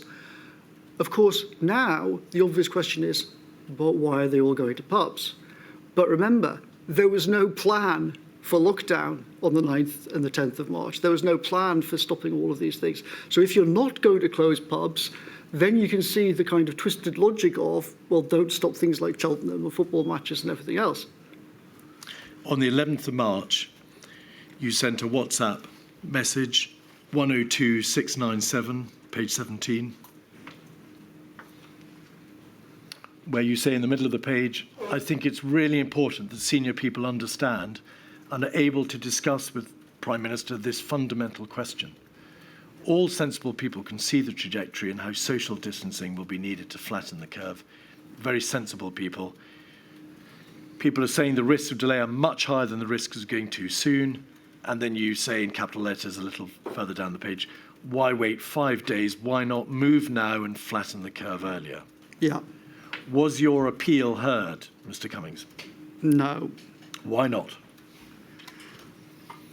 It's a very complex question to which I don't have a clear answer. I think, well, obviously, at this point, SAGE people are still going on TV saying, well, the plan is herd immunity and it makes sense. So the fundamental Plan A strategy was in place on the 11th. But there was also at this point this concept of, quote, behavioural fatigue, unquote, that people kept referring to. And I think this is a really critical question. Well, then just pause there. On behavioural fatigue, what was the genesis of this notion that if you went too early, people would struggle to sustain their commitment? So we were told, the PM was told, and I was told in this week that it came from Sage and Spy B. However, obviously, since then, Sage and Spy B people have all rushed to try and claim that it was not me. So I don't think it's actually been, I don't know what the answer to this is. What I do know is that Patrick and Chris talked about this concept in this week, and this was another red flag for some of us in number 10, because of course some of us had worked on political campaigns and we knew that an awful lot of stuff coming from so-called, quote, behavioural scientists, unquote, turned out to be dodgy science and dodgy papers and dodgy concepts. So we were worried about this, but in that week, a critical meme that kept being repeated was, this has to be done at the right time, this has to be done at the right time. When you say the PM was told and I was told, so that we are clear, Mr. Cummings, who told you that there was a problem with maintaining commitment? This was referred to by Patrick and by Chris in their briefings in the PM's office, though they said that this had come from Sage. And of course, they referred to it publicly in various documents. This was all intimately bound up, of course, with the understanding of herd immunity, the one-way strategy. You've got to allow parts of the population to become infected. That will reduce the risk of an uncoiled second wave and so on and so forth. And at the same time, this idea took hold that you couldn't go too soon because whatever measures were put in place were unsustainable. So, A, that they might be unsustainable, but B, remember the fundamental distinction that if you're going for a single peak strategy, then they didn't want to go too soon because that would actually suppress things and then the thing would just pop back up straight away. Indeed. And that's why when you asked, was my question properly answered? In the all caps here, why not move now and flatten curve earlier? That logic is the logic of Gowers and Hassabis and the Warners. That logic is the logic of if you are actually not going to do a single peak, if you are actually going to try and control it and suppress it now, then the simple logic of exponential curves means that, of course, the sooner you do it, the better. But that was not what the planning assumption was on the 11th. Were you readily persuaded that the herd immunity approach, or rather the one-wave strategy, was the wrong way to go? It's obviously very hard to reconstruct psychology exactly, but I would say that by this time of so certainly in the week of the 9th, 10th, 11th, I had growing doubts on an hourly basis. By the 11th, I was pretty much so by the 11th, my view was, I've got an appalling feeling that I'm in one of those like historic catastrophes like July 1914. I'm not completely sure of it, but I've got some very smart people coming to me saying, this is fundamentally the strategy is wrong, misconceived, but also at a practical level at this point, remember, I was sitting in an office and suddenly overhearing people having phone calls about whether local authorities could book out ice rinks and get trucks to carry massive numbers of bodies and store them in ice rinks. These conversations suddenly exploded in the week of the 9th in number 10. So we had on the one hand a fundamental argument, is the strategy misconceived or not? But we also had this sort of growing cascade of nightmare conversations going on around us when we realised that the system was just completely out of control in terms of coping with its original plan A. Could we have 173144, please, on the screen, page 1? Mr. Hancock, in a WhatsApp message with Damon Poole, dated the 23rd of May, says, herd immunity was never the government strategy, but it was what Dom was pushing until he was finally persuaded to drop it in early March. Is that a fair assessment? Well, it's obviously laughable.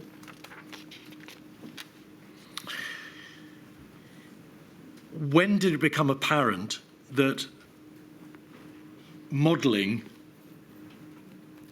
may not have been necessary in order to drive home the point that with the number of deaths and hospital cases that were the inevitable result of the infection fatality rate and the hospitalisation rate, the healthcare system would be likely to be overwhelmed? So Mark and Ben Warner raised this with me from a kind of week before this point of the 10th, 11th of March. But when it really came home very starkly was after I asked, I think on the Monday, Imran, but somehow between us anyway, Imran and I asked the NHS to provide their data, which for some odd reason hadn't come through. And there's references to that between Warner and Valence as well. That data arrived, and I asked to get Simon Stevens in to present it, which I think happened on the 12th. All the records are a bit iffy on that day for reasons that you're aware of. But when we saw these NHS documents, and Mark Warner explained the background of it, that's what really made things incredibly stark, because you suddenly had these two completely divergent sets of graphs, one from the NHS and one from the COBRA system. On the 12th, there was a cabinet meeting. On the 11th of March, there was a cabinet meeting, 56132. At page 4, the Secretary of State for Health and Social Care said this to Cabinet. You can see about 2/3 of the way down the page. Without these symptoms, the symptoms of a dry cough and a temperature, it was highly unlikely that someone was suffering from coronavirus. By the 11th of March, was it generally well understood in Downing Street that a large percentage, a large proportion of this disease for the viral spread, in fact, was transmitted asymptomatically? It was, and Mr. Hancock had made this point in multiple ways, and sowed chaos by saying this. He was repeatedly told by Patrick Vallance that what he was saying was wrong, but he kept saying it. He said it here, and if you notice, it makes its way into statements that have been provided to this inquiry. So this false meme lodged itself in crucial people's minds. I don't understand, never understood why Hancock said this, but Patrick Vallance made extremely clear to me and to others in Number 10 that what Hancock was saying was factually wrong. On the 12th of March, you messaged the Prime Minister raising concerns. Part of the message was put to Mr. Kane earlier in the course of evidence, but I'd like it back, please, on the screen. 48313, page 22.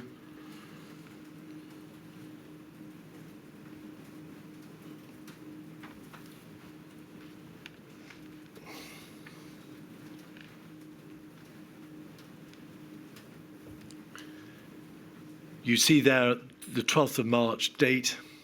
This is the reference to the need to chair daily meetings in the Cabinet Room. If you then go over the page, please, to page 23.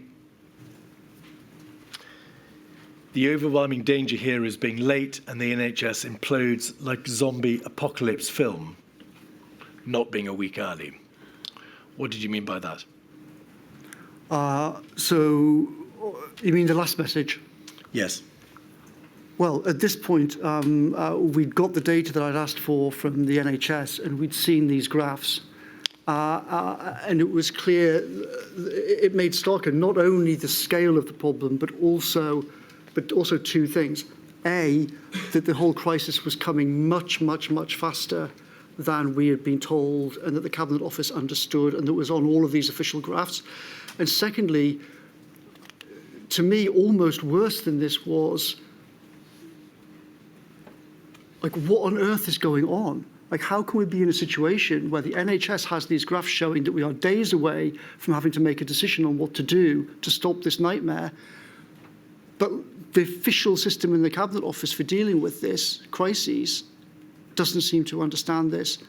So it wasn't just the kind of first order level of how bad it was also the second order level of what on earth is going on in the system that this could be possible.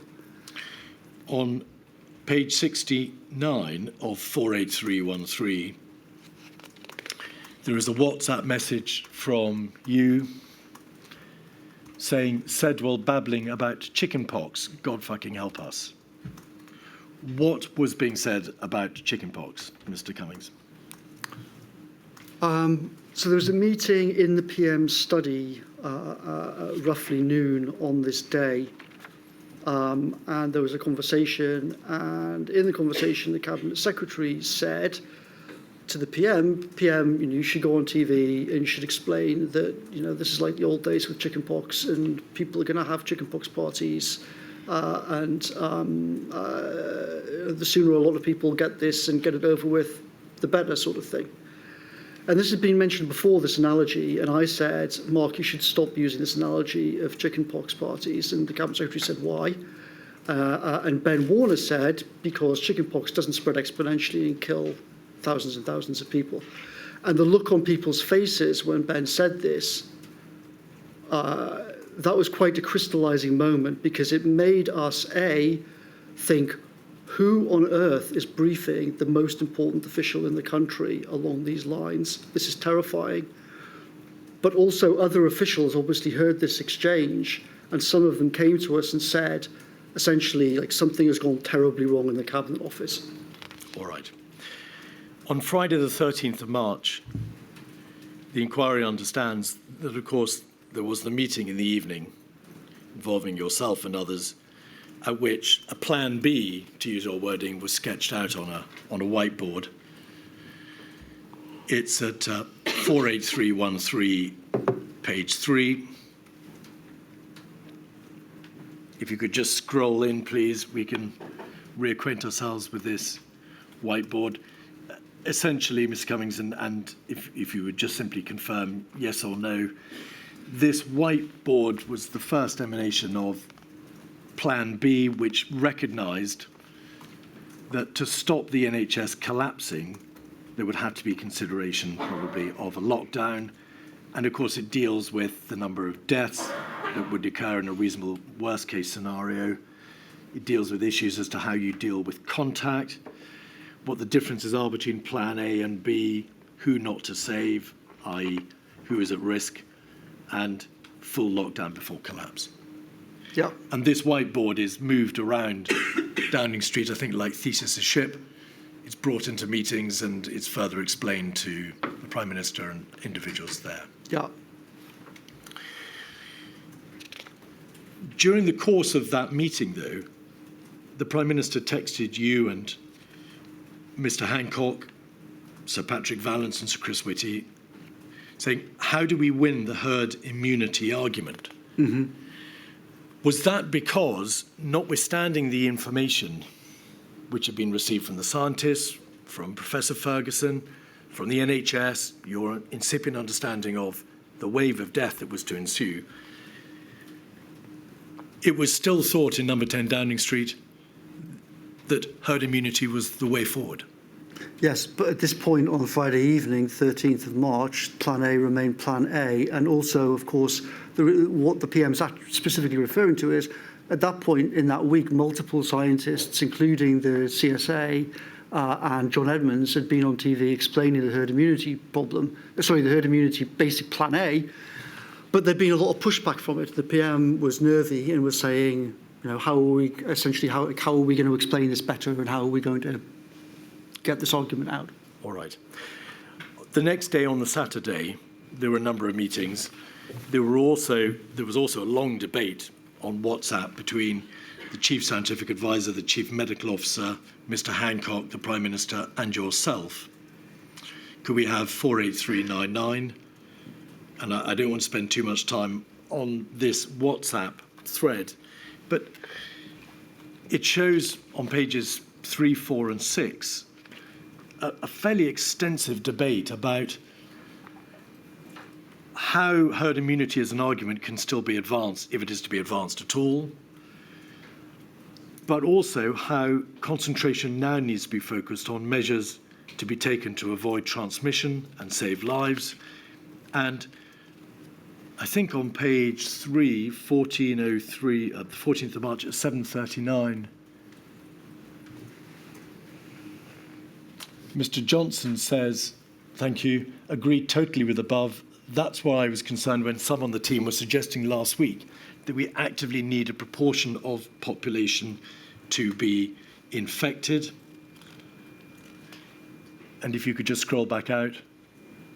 Civil service need to grasp. So the Prime Minister understood that there was a problem here with whether or not the system, as you would describe it, or the civil service, as he would describe it, understood the danger, understood the need for a change in strategy, the need to understand that there was no time to be lost. I think that's oversimplifying things, if I may say so respectfully. If you look at the chronology, some of these messages start early in the morning and some of these messages are in the evening. And an awful lot happened that day. You know, in the morning, the PM is still essentially in Plan A mode. Then there is a meeting that I organised. There was an official meeting, and then there's a second meeting. And the situation, I think what the PM's mind and other people's minds, including Patrick, were very different, even in this between morning and evening on this day. It was a day of kind of psychological transition for a lot of people. The whole thread shows that evolution in thinking. If we could go to page 6, we can see at 10:49 a.m., Mr. Johnson says, no time. Although I now can't see it. Yes, thank you very much. 10:49, 15 seconds. Johnson Boris, seeing what happened in Italy, we simply have, in capital letters, no time. Mm-hmm.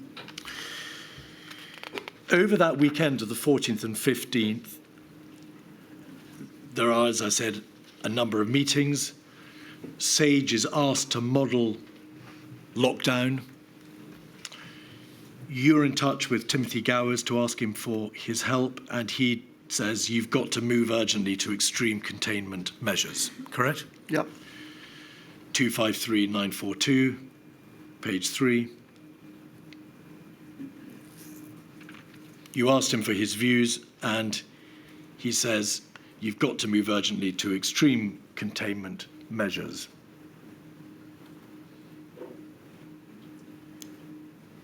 There we are, about a third of the way down the page. I now think that we should move urgently to extreme containment measures.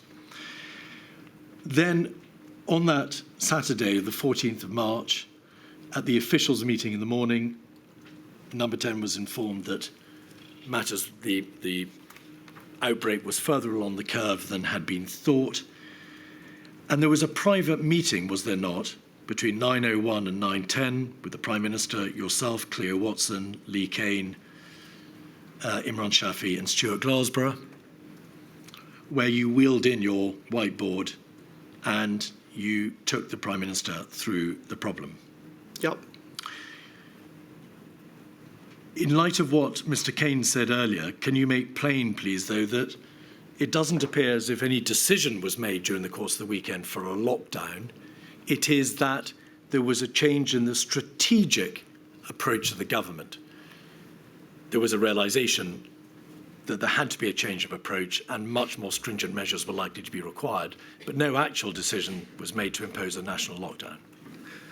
Correct. That the way I would describe it is that we had the conversation with the PM on the Saturday morning. We told him our concerns that Plan A was heading for a catastrophe. I then, after that, spoke to Patrick Vallance and articulated my concerns and my ideas about a Plan B that was sketched on the whiteboard. Patrick Vallance had clearly changed his mind in various ways as well, as I referred to in my text with the PM. And I agreed with Patrick that we would organise a meeting on this Sunday at which he and I jointly would try to articulate a different way forward. But I was very keen for him to do this rather than me, for obvious reasons. And to be clear, at the morning meeting on the 14th, on the Saturday, you said need to do in the next 72 hours to avoid NHS lockdown. and there was a debate, including Michael Gove MP, in which he said, "Go now." We know that from the notes of that meeting kept by Mr. Shaffi. Yes, I remember him saying it. I remember Gove saying that, sorry. On the Sunday, and in fact throughout the weekend and then onwards on the Monday, there was a considerable debate also in a WhatsApp group titled CSA, CMO, MAT, PM, DOM, concerning the need to accelerate the social distancing plans. In essence, do you agree? Yes. And there was a debate, including Mr. Hancock, about the need to ramp up testing, not stop testing, a need to continue contact tracing and introduce self-contact tracing. And I think he assured you at 7:30 on the 14th of March that both of those were in hand. Do you recall? Vaguely, yes. On the Sunday, there were further meetings, and the Prime Minister held a meeting with his closest advisors in which you'd summarised the discussion from the day before and about the need to move to Plan B. Was a decision about the government's approach able to be taken at that meeting, or did the Prime Minister want to confer further with the Chief Medical Officer and the governmental Chief Scientific Advisor? So I'm not exactly sure which meeting you referred to. You said Sunday. On the Sunday. Yeah, on the Sunday they were. So on the Sunday, I met with Patrick and Chris, certainly with Patrick, possibly with Chris, before the meeting with the PM. Then at the 5 o'clock, I think it was, that meeting was with Patrick and with the PM. At that meeting, did anybody express anger or irritation or annoyance at the view then being expressed by Sir Patrick Vallance as to the need to change course? I would say there was a great deal of confusion at that meeting, because in terms of the reactions to it, because of course Patrick and I were essentially suggesting that the original herd immunity plan had to be ditched. There was anger after that meeting expressed by people in the Cabinet Office and at DHSC, reflecting the fact that they were essentially blindsided. Of course, as far as they knew, as far as the people in the Cabinet Office and DHSC knew, Plan A was still in place. Plan A was still in place. As you can see from the record, Matt Hancock said on the Saturday morning on the 14th to the official meeting, we've got to, quote, stick with the plan, unquote. So when Patrick and I, wheeled in whiteboards and said, essentially, we've got to go down a different route on the Sunday evening, I was told after that Patrick Vallance was reprimanded by various people and that there was a very angry reaction in the Cabinet Office and DH. In particular, was he reprimanded by the Permanent Secretary at the DHSE for having, as the Permanent Secretary appeared to think, promoted, advocated a change of direction without the Permanent Secretary's knowledge? That is my understanding. And you can see from messages on the 18th that the Permanent Secretary at DH still was behind the curve on this whole discussion. Because he was still talking about one-wave strategy, talking about why the NHS would be overtopped, to use his word. Correct, on the afternoon of the 18th. So I think, just for complete clarity, it's a big mistake to think that there was a kind of clear moment. Right? This was all complete chaos. There was informal meetings on the Friday. There was formal and informal meetings on the Saturday. There was formal and informal meetings on the Sunday. There was Patrick and I basically articulating a plan B. There's the PM thinking about it.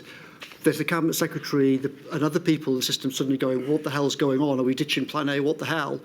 So it's important not to think that there was a sort of, that this was all very clear and then suddenly everyone left the meeting and everyone was aligned.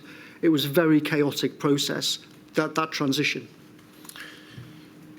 So chaotic was it that data and whiteboards and information that you were using to make your point were themselves out of date. So if we could have 48313, your letter to the inquiry at page 39. This is a screenshot that you've provided of charts from the NHS showing how beds, that the bed capacity of the NHS would be overwhelmed. Yeah. That information, it'll be page 40 then, please. I think I must have got the wrong reference. There are NHS graphs which were shown to you and which you deployed in order to show the crisis facing the NHS that weekend, in which the peak on those graphs was still being shown as being in June of 2020. So no, that's slightly confused. There's two different sets of graphs. There is a set of graphs that came from COBRA and CCS, which was showing the peak in June at this time.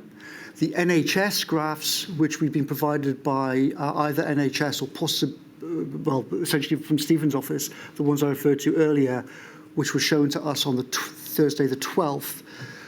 If you look at the photo of me in the room with the PM on Saturday the 14th, you can see those NHS graphs are the ones that are in front of him. So part of what that meeting was about was showing him, here's what the Cabinet Office and the CCS are all planning on the basis of in DHSC. But here is the actual NHS graphs, which Stevens has provided and which the Warners are saying is much more accurate. These completely mismatch. Because the first set of graphs showed and continued to show that the peak would be in June. And of course, information had by then already been received in Downing Street that we were way off the trajectory. It was coming sooner than expected. Correct. And as a measure of how bad that was, even after this was realised and we had these conversations and we were saying to people, these are the graphs from the NHS, these CCS graphs are completely wrong from COBRA. These graphs kept appearing in the briefing pack for 2 more weeks after this. So it was kind of, somehow it got embedded in the system and it was very hard to de-embed it. If they were still appearing after we'd even decided to make to do the first lockdown. All right. Now, during the course of that week, commencing on Monday, the 16th of March, there were urgent debates and there was rapid consideration of the need to shut schools, which you called for in a number of texts and messages. You called for London to be locked down to stop the NHS collapse in London in 15 days. There was obviously an extensive debate about whether or not practically a lockdown could be put into place, as well as whether it should be national or London first and then the rest of the country behind that. What was the Prime Minister's general position in relation to whether or not this was a course that would have to be contemplated and pursued? He oscillated through the course of the week. I think that he, like me, in the week of the 9th, his bat sense was telling him that something had gone wrong. I think he'd been very alarmed by the chickenpox parties. When he heard the most senior official in the country use this, it wasn't a blame about Mark, but it was some signal that who the hell was briefing Mark this ideas like this. So he was concerned. When we talked him through on Saturday and said we've got to ditch plan A and shift to plan B and try and build our way out of it, he was certainly open, but like me and like the Warners and others, he was somewhat dumbstruck that we were in this situation. And of course, there was no plan for lockdown. So he was also perfectly reasonably saying, how the hell do we lock down when there isn't a plan for lockdown? And I've been told for the last 8 weeks that A, lockdown is impossible, B, lockdown is mad because it just means an even worse second wave. Now suddenly you and others are saying we're going to have to lock down. What the hell's going on? In your statement, you refer to a number of difficult discussions with the Prime Minister because of the way in which he swung. He backed and veered from taking the view that there had to be a lockdown to taking the view that there should not. Were those careful and measured considerations of the options, or were they, to use your language, wild oscillations and trolleying? Well, I think to be fair to the PM, it's hard to overstate. The last time anyone had been in that building in a situation like that was literally Churchill. It was an extraordinary situation, and the PM had repeatedly, extraordinary meetings. So he suddenly had the Cabinet Secretary coming in saying, "Are you absolutely sure about this? The Cabinet are going to revolt. This is all going to kick off." He had the Chancellor come in and say the bond markets might puke and we might have a massive 2008-style financial crisis with the Sec from the Treasury. you know, Slow down, Mr. Cummings, please. there were a lot of crazy things of people suddenly just coming into a study saying wildly different things. All right. So although I have been very critical of him, I think it's important to understand in this context that he was being buffeted very strongly by different forces. There was me and one set of people making one argument that we'd basically been kiboshed by disastrous groupthink and we had to change path. He had people in the Cabinet Office saying that, he had people in the Cabinet saying the other, and he had the Treasury people warning him that if we went down this path, then we might provoke another parallel disaster. And as the days unfolded, he backed and veered from supporting a lockdown to being incredibly concerned about the prospect of ordering a lockdown. On the 19th of March, a bilateral meeting with the Chancellor of the Exchequer took place, and the inquiries received evidence that somebody said at that meeting, we're killing the patient to tackle the tumour, large numbers of people who will die. Why are we destroying everything for people who will die anyway soon? Who said that, Mr. Cummings? I think it was the PM. And was that a reflection of the agonising debate which was going on in Downing Street? Yes, and a reflection of the fact that the Treasury were pushing back against, the Treasury were kind of baffled as to what's going on. We had a plan, why are we not sticking to it?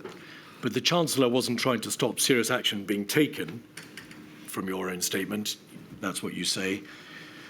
But you sent emails or WhatsApps to Mr. Kane, we saw those earlier this morning, saying, get in here, he's melting down, he's back to Jaws mode. I've said the same thing to him 10 fucking times, and there's references to stopping the trolley. So it does appear, Mr. Cummings, that there was a very real problem in getting the Prime Minister to agree to a course of action and to stick to it. Is that the nub of it? It is the nub of it. Also, I think by the 19th, it's important to realise that there'd been a huge swing in the kind of institutional weight. So if you go back a week prior to the 19th, the whole weight of the machine was behind Plan A. By the time you get to the 19th, the whole weight of the machine had shifted, and this was sort of cascading through the system of, hang on, we cannot do Plan A. Obviously, when you look at what Plan A means and also how fast it's all going to unfold, we've got to shift. So there was a sort of huge institutional shift over the course of that week. And part of what I was referring to in that message was, by the 19th, it was totally obvious that there was going to be a lockdown. And my fear then was that if the PM suddenly trolleyed back, then all it would do was cause more needless confusion. If you imagine how hard it was to ditch Plan A and shift to Plan B, if the PM had then started saying to key people, oh, hang on, we might move back to Plan A again, we were all holding our heads. And it would cause more delay. Yes. There was a debate about whether or not London should be locked down.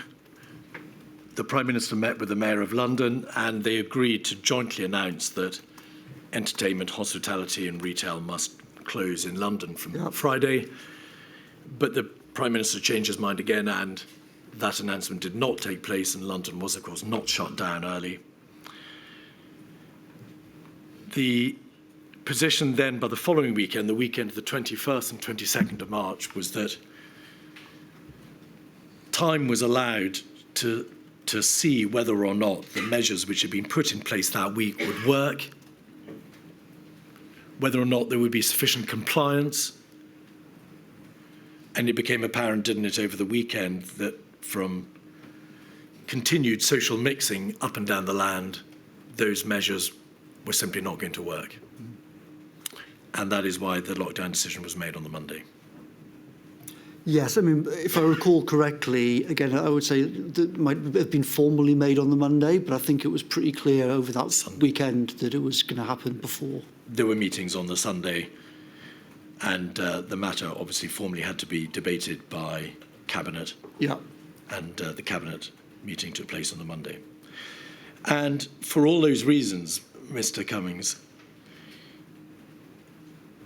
is that why you say in your statement, in effect, that had proper preparations been made, had a proper border and test and trace system been in place, there may never have been a need for a lockdown, but that it became necessary as the weeks in March moved on to stop the NHS collapsing. Is that the nub of it? It is the nub of it. If there had been a scaled-up test and trace system from January or February, then control over the virus would not have been lost. Yes? Possibly, but I think it would to do it properly. You would also need industrial manufacturing and scaling up rapid tests as well. Yes. When I say scaled-up test and trace, I mean a sophisticated, scaled-up, rapid TTI contact system. And control having been lost, Mr. Cummings,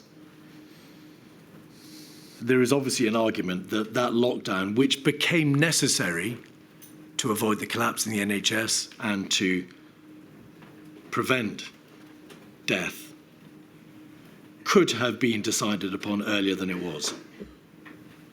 For sure.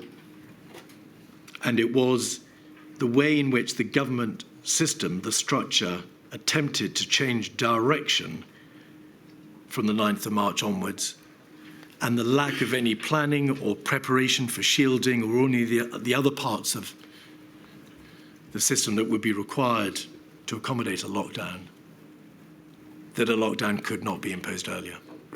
Yes, there wasn't an operational plan for it or a legal plan for it or all the sort of thinking through of what it would actually mean. With hindsight, Mr. Johnson's view varied between, particularly before he became ill, concern that the government had overreacted. He was concerned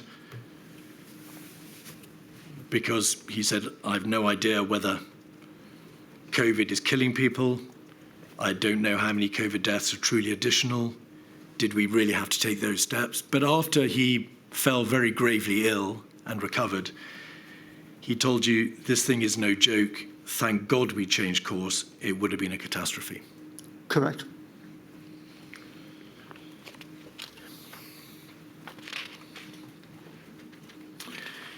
Over the course of the months after the lockdown, the government backed and veered, in no small part due to the Prime Minister himself, as to the extent to which the system should be allowed to open up and the extent to which it should be kept controlled. And that debate raged, did it not, throughout the summer months? Yep. And is that the time at which you and other members of Number 10 engage with Mr. Hancock, particularly on the issue of the way in which the testing system was then becoming designed and put into place, the way in which the care home sector was being protected, adequately or not, and the way in which steps have been taken to try to get in sufficient quantities of PPE? Yes, after I came back from having the disease myself, from roughly the 13th of April, we discussed extensively in the Cabinet room all of those things, how to build test and trace, how to build the infrastructure, PPE and everything else. Also how to create a vaccine task force. I mean, many dozens of such things. The detail of test and trace and of the care home sector and of PPE are for later exploration in later modules. So I don't want to go in detail, but was it around that time that you sent multiple emails and WhatsApps and messages to Mr. Johnson and others stating that your belief was that you were being misled by Mr. Hancock, misled by the DHSC in relation to assertions as to what was being done to protect the care home sector, what was being done to ramp up testing, and what was being done to get inadequate supplies of PPE? Yes, multiple officials, including Mr. Shinner and an excellent private secretary, Alexandra Burns, raised issues with me that they thought that what was being said in the morning meetings about those issues was not accurate. And I tried to convey this to the PM, as to be fair to him, also, as Mark said, well, the Cabinet Secretary did. Could we have 48313, page 16? This is an extract from your letter to the inquiry dated the 7th of May. You say that Mr. Hancock is unfit for this job, the incompetence, the constant lies, the obsession with media bullshit over doing his job. Still no fucking serious testing in care homes. His uselessness is still killing God knows how many. This morning are you addressing this to Mr. Johnson? Yes. Must ask him when we will get to 500,000. Is that tests per Correct. day? And where is your plan for testing all care home workers weekly? Yes. If you could go, please, scroll out and go to the bottom of that page, and then scroll in on the last entry. You need to think through timing of binning Hancock. There's no way the guy can stay. He's lied his way through this and killed people, and dozens of people have seen it. Was it around this time, in fact on the 15th of May, that Mr. Hancock said, we've tried to throw a protective ring around our care homes? I believe so. You have the date. I'm sure you're right. And was it around this time, therefore, that in number 10 there was repeated consideration to the issue of sacking Mr. Hancock? Yes, and I also had complaints from officials to me, entirely rightly. The Cabinet Secretary said to me himself, the British system does not work if ministers lie at the Cabinet table, and you have to convey this to the PM. I think the Cabinet Secretary was completely right. There was only so much that he could do. This was fundamentally a political matter, and I did what I could. Lord Sedwell said in a WhatsApp on the 18th of April, Hancock is quite slippery in all this. That was in the context of PPE.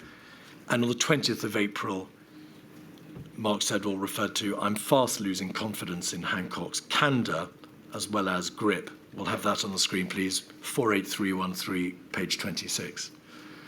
Yes, that's the sort of conversations that I was referring to. But we had, it wasn't just on WhatsApp, we had face-to-face discussions along those lines.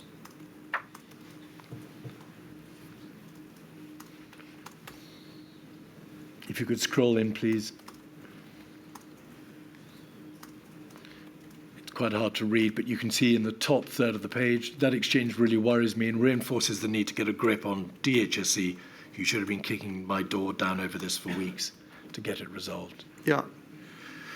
I'm fast losing confidence in his candour. But Mr. Hancock was not sacked. But there was a significant change in Downing Street, because on the 14th of May, the Prime Minister called Mark Sedwell, the Cabinet Secretary, into his study, and at a meeting attended only by Mark Sedwell and Boris Johnson, Mr. Sedwell was effectively told that his time was up. He ended up staying till September, but that his role as Cabinet Secretary was effectively over. Yes, this was one of the most disastrous moments of the entire 2020 because it set off a kind of bomb across the whole system. I begged the PM not to do it. I knew what would happen. The same as every single HR conversation you ever had with anybody, it was a total disaster. And it was also, I mean, from a personal level, it was very unfair on Mark. But from a government level, it kind of kicked off week after week after week of debilitating argument across the system instead of actually rebuilding the system, which is what needed to happen. But you had, of course, put poison into your master's ear because you had described Mr. Sedwell as, well, you'd insulted him, you'd told the Prime Minister he was off the pace, he was not up to the job. In a WhatsApp on the 14th of March, you said to Mr. Johnson, that fucker, Mr. Sedwell, should be in the office. You played your part in the loss of confidence, did you not? Yes, I did. But so I think you have to separate out two fundamental questions. It was my job to convey to the PM that the Cabinet Office structure, which was the engine room for dealing with a crisis like this, had blown up and could not cope. And I think I was right in pointing out to him multiple problems. That's completely different from the way in which the PM then tried to handle the whole situation, which obviously should have been handled in a completely different way. The way he handled things with Mark, and then almost immediately afterwards, he did practically identically the same thing with Helen, it just caused absolute chaos. Are you implying that Mr. Johnson treated Helen McNamara in a way that you would not have done? Well, I mean, so there's a huge... Yes or no, Mr. Cummings? Yes. Helen McNamara... In a fundamental way... Excuse me. Do you want me to explain why or not? I'd like you to listen to the question, please. Helen McNamara and Martin Reynolds produced a report which identified toxic cultural problems in Number 10, people talking over junior women, sexist macho culture, and they describe a pretty unpleasant working atmosphere in Number 10. Had you contributed to that toxic atmosphere, Mr. Cummings? I contributed to... So, certainly the atmosphere was toxic in all sorts of ways. I contributed to it in the sense of I'd said that the system's broken, a lot of the people need to be removed, and it needs to be rebuilt. This was extremely unpopular with... This was very popular with some officials. It was extremely unpopular with other officials, in particular Martin. There was, though, I would stress, a lot of support. You know, a lot of very good officials had seen the collapse of the Cabinet Office up close. There was a lot of support for my view, which was that it needed fundamental root and branch change. My question was, had you contributed to that toxic atmosphere? Is your answer yes? No, my answer is not yes. If you're trying to suggest that an overall, the way that you characterise it, no, I think that explaining to the PM and others directly, these are the problems, we can't carry on like this, crucial people need to be removed, here's what's wrong with it, here's how we rebuild it. Did that contribute to bad relations? Undoubtedly, yes, with some people, but it was necessary and justified. Did you treat individuals in Downing Street with offence and misogyny, Mr. Cummings? Certainly not. Could we have 283369, please, an extract from Mr. Johnson's Fight Back WhatsApp group? Page 37. Just to pick up the thread of the chronology, if you could scroll in on the top of the page.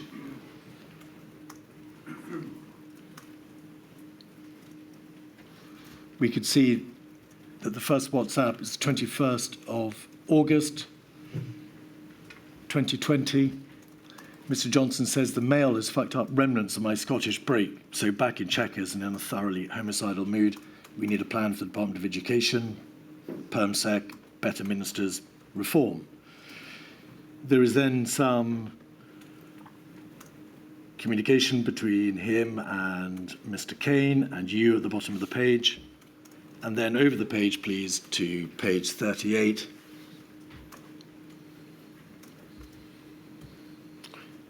You say this at 12:20. If I have to come back to Helen's bullshit with PET, was that propriety and ethics? Yes. Part of the Cabinet Office, or Number 10? Designed to waste huge amounts of my time so I can't spend it on other stuff, I'll personally handcuff her and escort her from the building. Had you got form, Mr. Cummings, for arranging for people to be escorted from Number 10 before? You shouldn't believe everything you read in the newspapers. That story is not accurate. I don't care how it's done, but that woman must be out of our hair. We cannot keep dealing with this horrific meltdown of the British state while dodging stilettos from that cunt.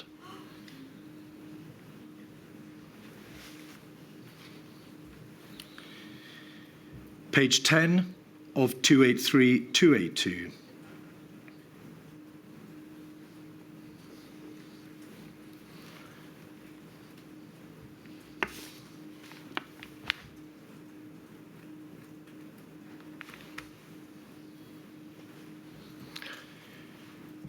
We got to get Helen out of cab off. She's fucking up Frosty. She's fucking up me and Case. She's trying to get Spads fired and cause trouble on multiple fronts. Can we get her in Monday for chat re her moving to community local government or DFT, Department for Trade? We need her out ASAP, building millions of lovely houses. If you go back one page to page 7, please, 3 pages in the same document, we will see a way in which you speak of a professional scientist who gave his time and considerable amounts of energy to SAGE, Professor Neil Ferguson. A third of the way down, we should get someone to hammer Ferguson.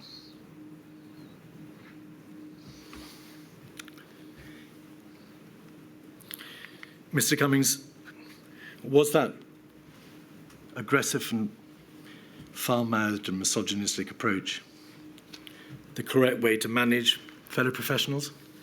I don't know what the Ferguson thing is referring to, but in terms of Helen and the situation in the Cabinet Office, you need to understand that the Prime Minister had, first of all, tried to sack the Cabinet Secretary and then botched it, and he was still there.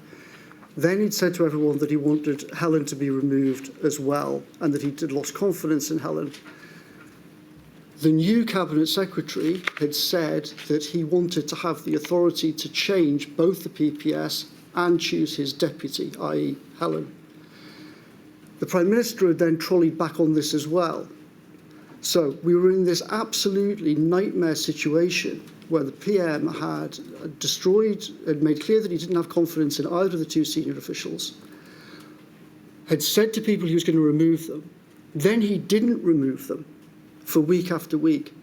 This led to an absolutely nightmare situation.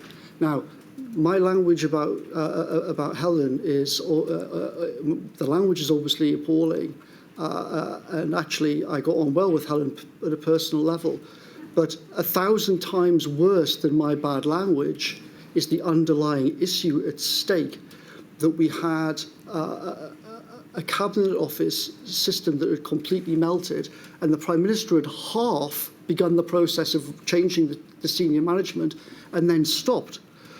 So me and other people were desperately trying to build a new system with a new Cabinet Secretary over this period in order to get ready for September. And then suddenly we were getting dragged out of meetings on things like test and trace and vaccines to be told that we had to deal with Cabinet Office HR issues and legal questions regarding judicial reviews and jolly on morn. This is, Kafkaesque nightmare doesn't even begin to explain it. So I apologise for my language towards Helen, but 1,000 times worse than my language was the underlying insanity of the situation in number 10. When this morning... Keith, I'm sorry to interrupt, but I think we have to take a 5 Yes, break. of course. So I'll be back at 25 All right. So it's not 5 minutes.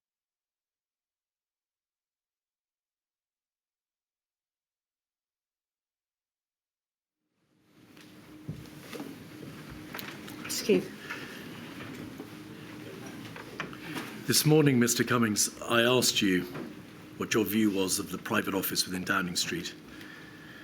And you said this: there was a core problem, which is that private secretaries in the Prime Minister's office, quite a few of whom are young women, and on other occasions, some of the young women in the private office said to me there was a serious problem with senior people in the Cabinet Office not paying attention to what they were saying, talking over them, generally a bad culture of a lot of the senior male leadership in the Cabinet Office, which was something I agreed with. You, Mr. Cummings, were the person who denigrated women.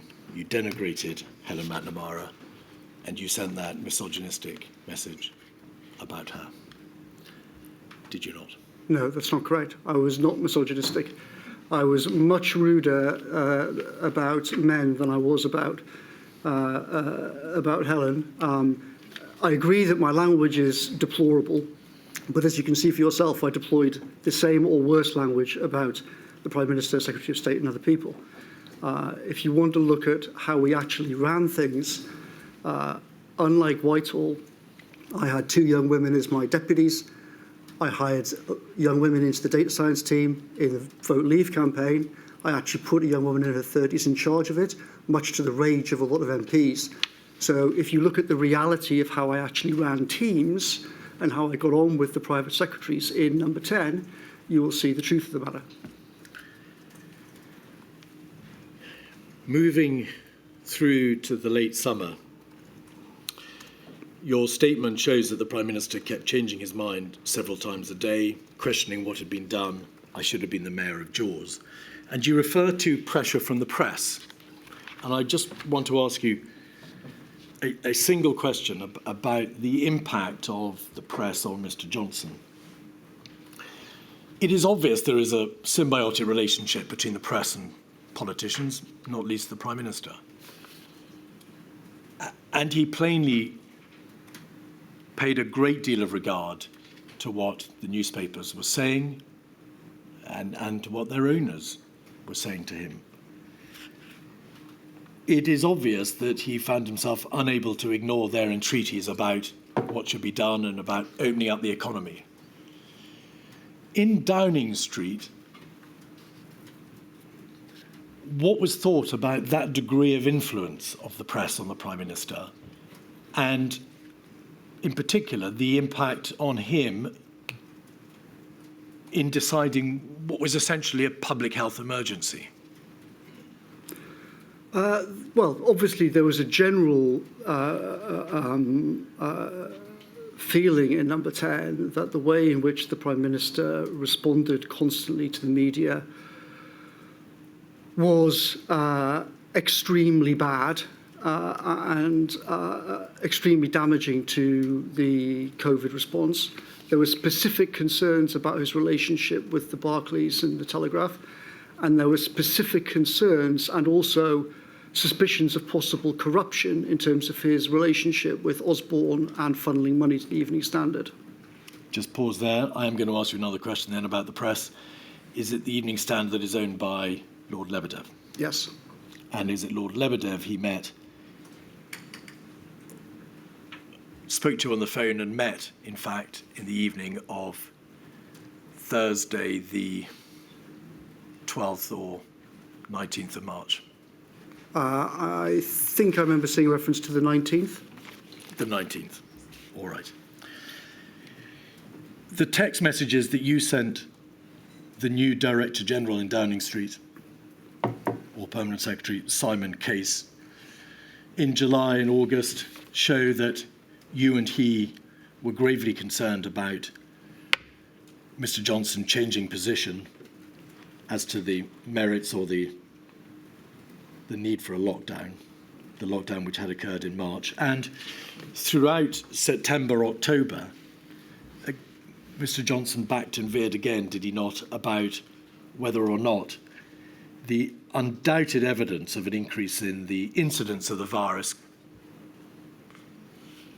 could only be met by a circuit breaker or ultimately a national lockdown. Yes.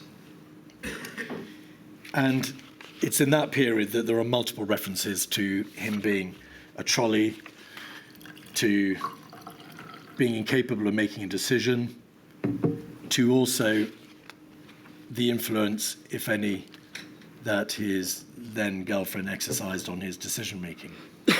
Yes. But the stage was reached, was it not, that everybody else in Downing Street took the view that a national lockdown was inevitable, and so it came to be.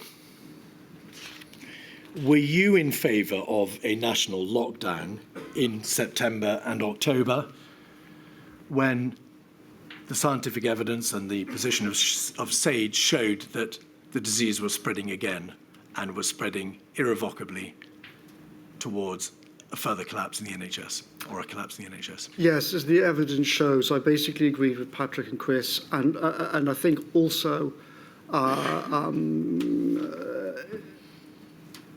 also thought that as a kind of psychological or political judgment, that if we did not do what Patrick and Chris were suggesting, I had a lot of confidence. As I remember, at this point, the data was extremely good, unlike the first wave. So at this point, I had a lot of confidence in what the data people were saying, and I thought, if they're roughly right, then I absolutely know that this guy is not going to be the mayor of Jaws. He will definitely bottle and U-turn, and again, it'll be the worst of all worlds. All right. On the 15th of October, could we have 267902 at page 68? In a WhatsApp message between Mr. Johnson, Mr. Kane, and yourself,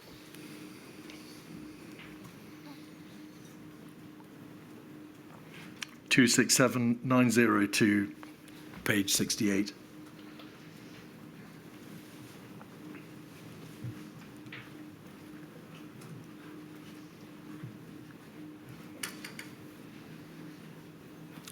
I see heads being. All right. We don't appear to have that, or we don't seem to be able to put it on the screen. You say this. I think I know the one you're referring to. Is it the one in which you say, we must not, in capital letters, do national lockdown, must preserve local approach? Oh, no, sorry, it's a different one then. Why did you say to Mr. Johnson and Mr. Kane, we must not, in capital letters, do a national lockdown on the 15th of October of 2020, in light of what you've just said about being a proponent of the national lockdown? Well, without having the message up, it's hard to see what the context is, but there's a couple of different things. There's the argument around between the sort of 17th and the 21st of September, where you can see there's lots of documentation about what I thought, and Patrick and Chris and other people. At this point, though, that ship had sailed to some extent, and the PM had already decided to go down a local approach. So there was a debate inside Number 10 then, when suddenly people were saying, well, we've got to do a national lockdown now. All right. There was an argument for having you started the local thing. You couldn't then just suddenly trolley again immediately and say, well, now it's going to be national, if you see what I mean, even though 2 weeks later it ended up being obvious that we had to go to national again. Did you trolley Mr. Cummings? Well, if you show me, what is it that... Oh, it's now up. Let me just read this.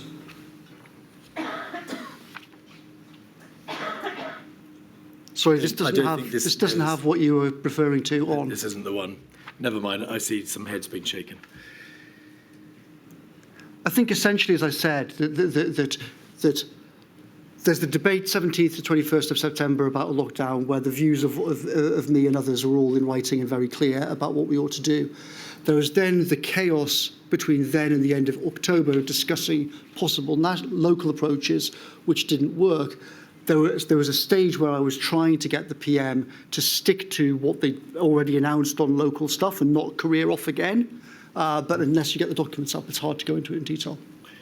In your statement, you expressed the opinion that the second lockdown could have been avoided if, as you were saying earlier in the course of your evidence, a proper, sophisticated, scaled-up test, trace, contact, isolate system had been put into place from the spring, correct?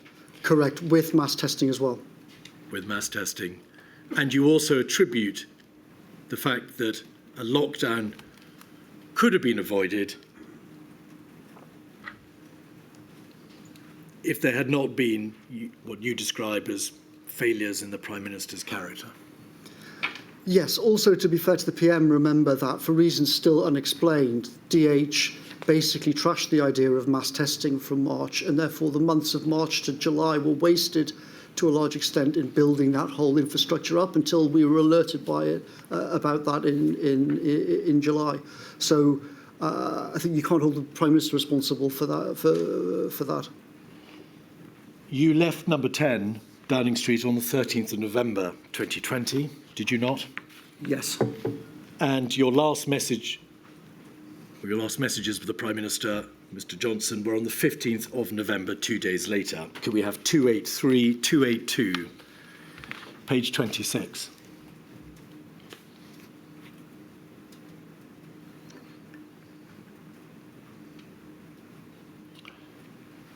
If you could scroll in, please. We can see Mr. Johnson said, you speak of briefings from Team Carey.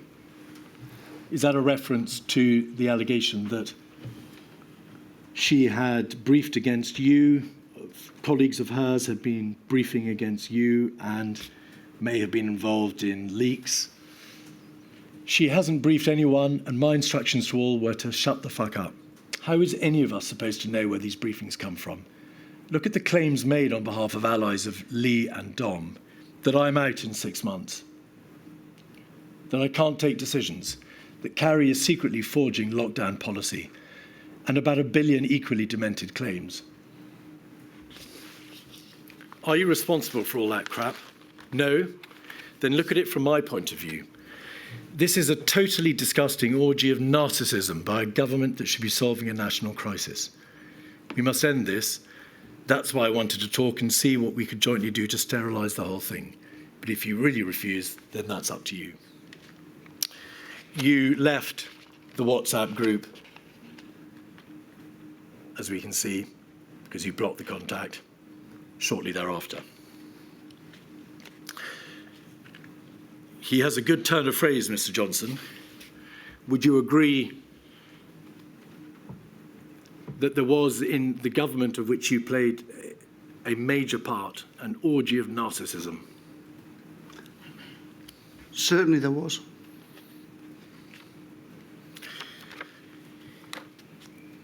You run a blog, do you not? Yes. On the 5th of July 2021, 273905, so about 5 or 6 months later, you said, I and my team worked with Boris in the referendum. Some of us worked with him, officially or unofficially, between the referendum and summer 2019. We knew his skills and his weaknesses. We knew he was, in any objective sense, unfit to be Prime Minister. We also knew that he knew too, since he told us. Is that your blog? It is. Elsewhere in your blog, do you say things like, self-aware Boris knows that normal Boris cannot manage, cannot focus, he won't read papers, he cannot chair meetings to save his life? Yes. Is that a question? Did you say that in your blog? Sounds familiar. In your statement, did you say that he couldn't chair meetings, stick to a plan, or build a high-performance team? For sure. Whether right or wrong, Mr. Cummings, and the inquiry will, of course, hear from Mr. Johnson, will make its own mind up, you helped to put him there, did you not? Sure. You contributed to his election campaign in December of 19.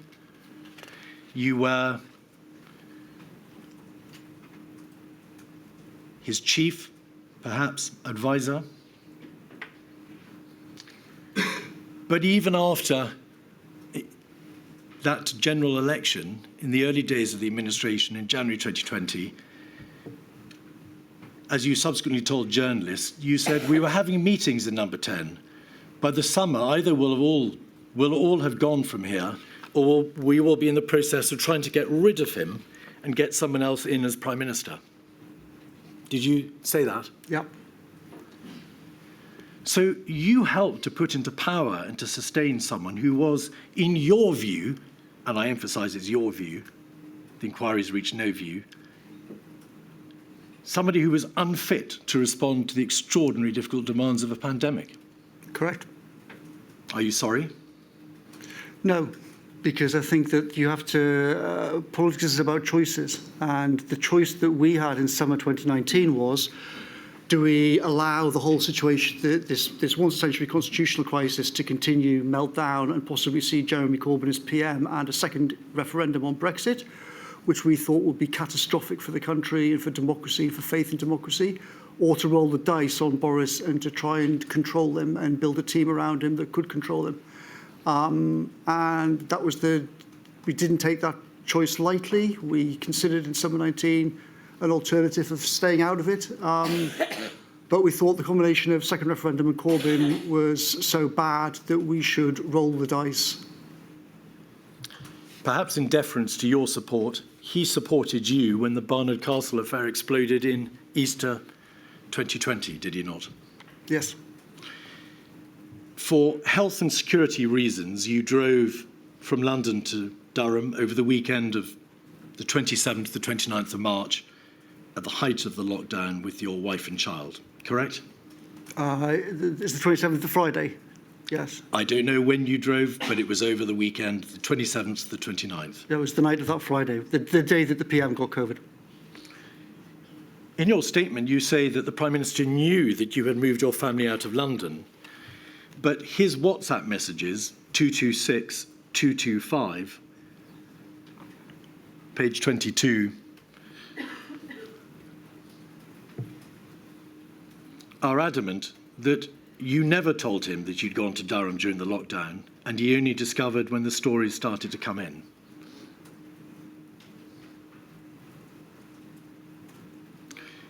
(226, 225, page 22).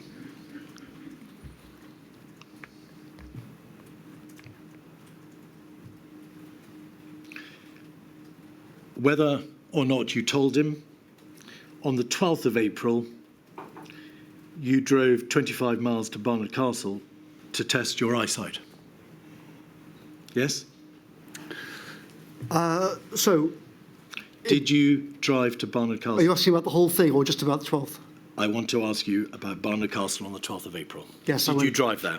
Yes, Did you take your wife and your child in that car? yes. Why did you need them in the car to be able to drive to test your eyesight? Because, well, as I explained to MPs a couple of No, years ago, just tell I'd- us, please.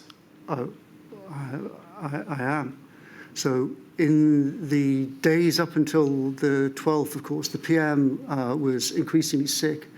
I was getting messages from Lee Kane and others about the diabolical Cummings, situation. Why did you, excuse me, Sorry, you asked me to answer the question, so I'm answering the why question. did you take your wife and child in that car to enable you to test your eyesight? As I was saying, I was asked to go down, to drive back down to London because of the terrible situation with the government. I had intended to go the day before on Saturday, but I was too ill to do so.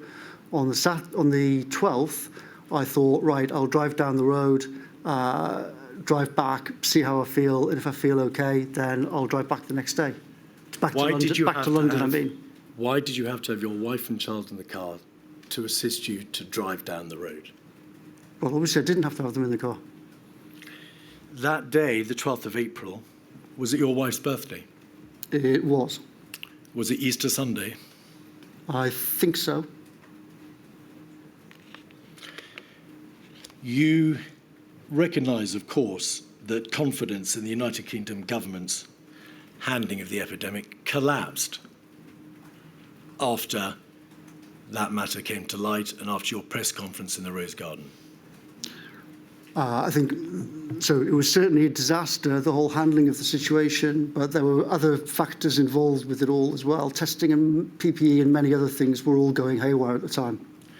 Do you accept that your behaviour, whether a breach of the rules or not, caused immeasurable offence and additional pain to the bereaved?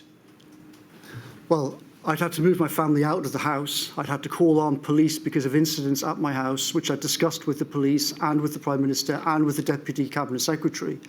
So in terms of moving my family out of the house for security reasons, no, it was completely reasonable and agreed by everybody at the time to be reasonable.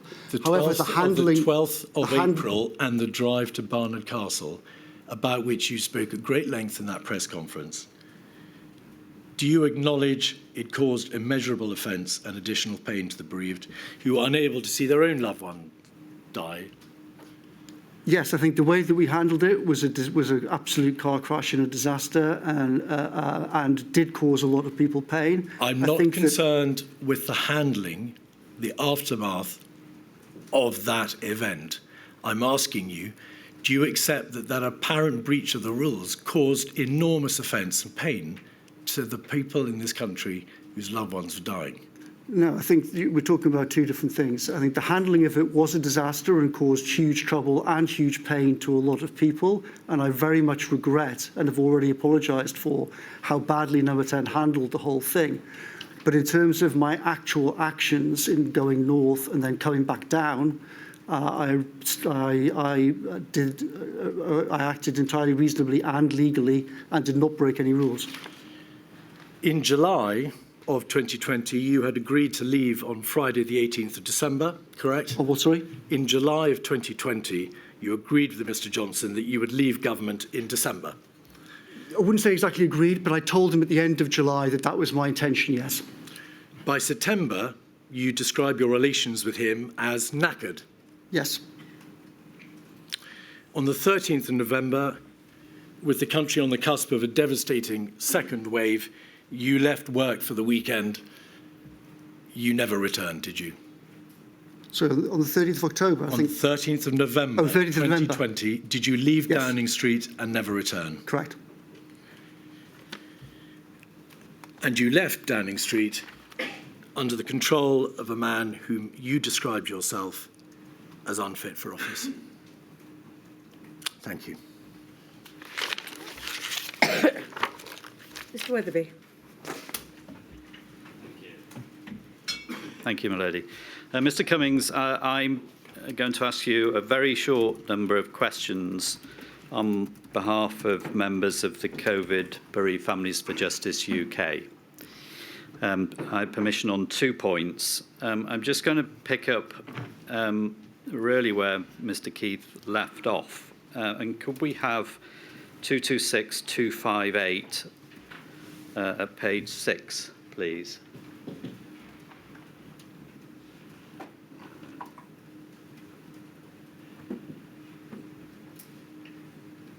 And this is a WhatsApp, the number 10 WhatsApp group. I'm sure you're familiar with it. It's a 15th of October 2020, and it reads, "We should start an enforcement dashboard of COVID reporting. I've harped on, but it's killing us. How do you justify ever more Potemkin laws that aren't obeyed? At what point do people reasonably say, fuck this, I'm the idiot for taking the rules seriously?" Like with surveillance and data, the truth is we've ducked out facing these questions at a political level. We should look at enforcement metrics like hospital metrics and change the laws on policing, or else admit to ourselves we genuinely aren't serious. Now, first of all, the point that you were making that there should be a public-facing dashboard for compliance with COVID regulations, was that connected to public confidence in the regulations? No, actually, I think that this was a reference not to a public dashboard, but to a kind of to a sort of internal government dashboard. So at that point, we had a kind of health dashboard, which would be presented to the PM and other senior people. What I was suggesting was that added to that dashboard should be information on enforcement, so that we could get a much clearer picture of the true situation. Okay, so you could present data which would enhance public confidence in the regulations? No, so that we could actually understand honestly what was really happening on the subject of enforcement around the cabinet room table, and get a grip of this situation, which frankly was just being very badly handled. Okay, so you then go on to refer to Potemkin laws, a word you've used a number of times. Yeah. Just to make it clear, Potemkin laws, you're there saying that they're effectively deceptive regulations. So they're there to convey something, but they don't actually do anything. That's what you're trying to convey, isn't it? Sort of. So the reason for this was that at this time there was a really fundamental problem, which was that on the one hand we were being told that compliance to various rules was not being followed at the level that we needed it to be. This was then generating in Whitehall a constant sort of ratchet to say, well, let's tighten up these rules in various ways to try and get compliance higher. But this was fundamentally misconceived in lots of ways, because the new rules which were constantly being suggested were aiming at, would have no effect on the people that were not complying. Do you see what I mean? So there was a sort of, there was a sort of Potemkin process of people saying, well, compliance is bad, let's impose more laws. but these laws are not actually being Okay. enforced.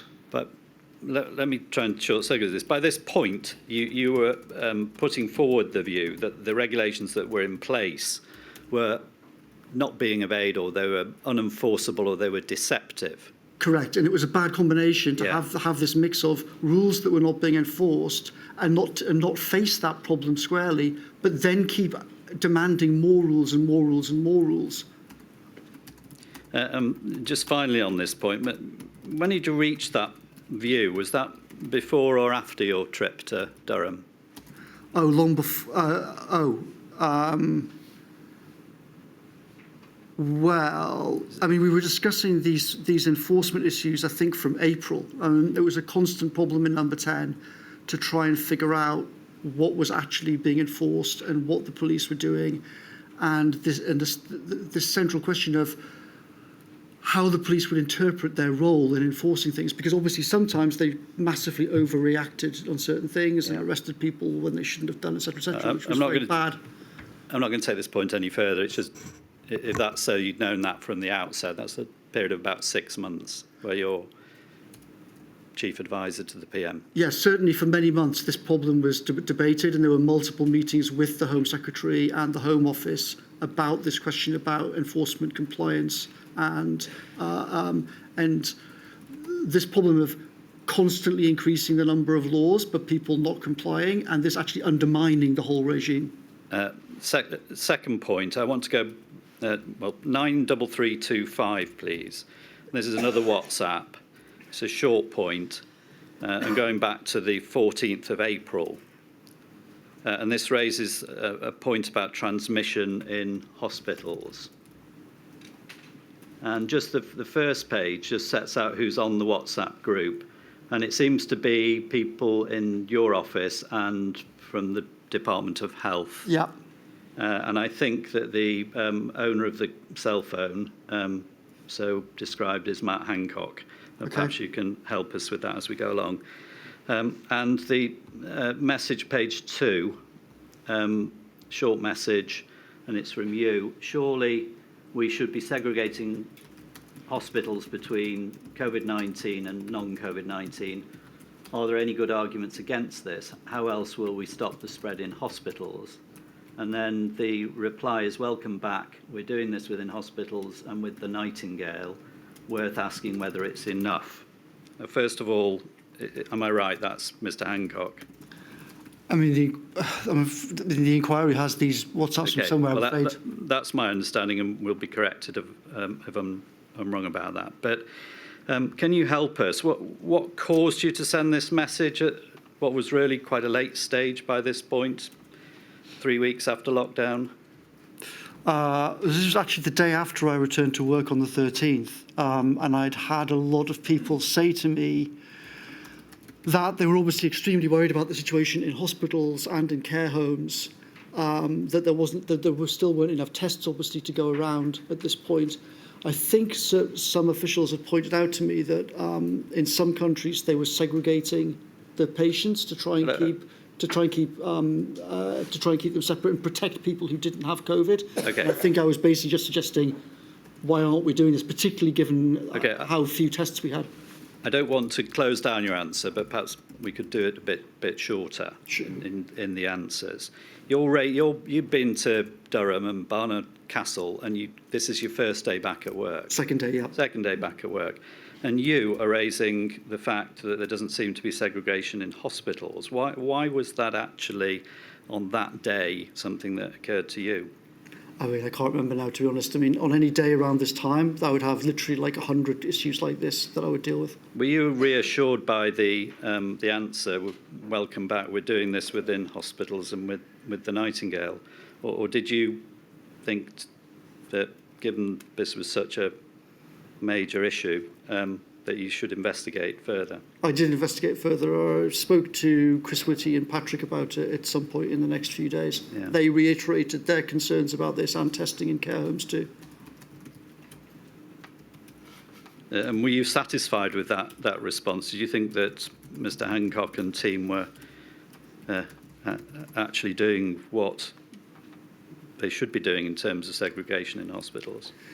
So, no, I mean, as you can see from the Yeah. whole stream of messages, I mean, in general, I wasn't. At this time in April, everyone around the cabinet table knew that we had to probe and keep asking repeated questions. Final point on this is that the context of this really is the 19th of March, isn't it? That you would know that the 19th of March, the decision was taken to move 30,000 patients out of hospitals, many of them into care homes. Yes. And here we are 3 or 4 weeks later, and you're still raising points about segregation in hospital and isolation. Correct. Does that tell us something about the response? Yes, I mean, I think that and lots of the other messages which the council has been showing regarding messages between me and other people in Number 10 in April, officials were like literally shouting at me about this subject. Private office officials were rightly raising concerns about care homes. I think I said earlier on, an excellent official, Alexandra Burns, raised this issue repeatedly. Thank you. Thank you, my lady. And rightly. Thank you, Mr. Weatherby. Mr. Freeman, I think you're going next. Thank you, my lady. Mr. Cummings, I act for 4 national disabled people's organisations, and I want to ask you about 2 documents, both of which were copied into your letter that you wrote to the inquiry. So if we go back, please, to INQ 4848313. And the first document's at the bottom of page 3, and it's the screen of the whiteboard that you were asked about. And this is number 10, isn't it, on the evening of Friday, the 13th of March, 2020. Yes. And just under point 4 on the whiteboard, and the lockdown, word lockdown, on the left-hand side as you look at it, it says equals EO, everyone stays home. Yes. You see that? And then there are words in brackets just under that, quote, who looks after the people who can't survive alone, question mark, question mark. Yes. You see that? Yes. So we've heard what you said to Mr. Keith about the vulnerable and at-risk groups, that there were effectively no plans or any plans even to get a plan. But can you explain what conclusions were reached at the meeting on the 13th of March, and as the whiteboard was used in meetings across the weekend, as to who was going to look after those people, or simply how they were going to be supported? So I wrote, this was obviously a kind of, sort of stream of consciousness scribbling on the Friday night at late-ish, 8-ish or something.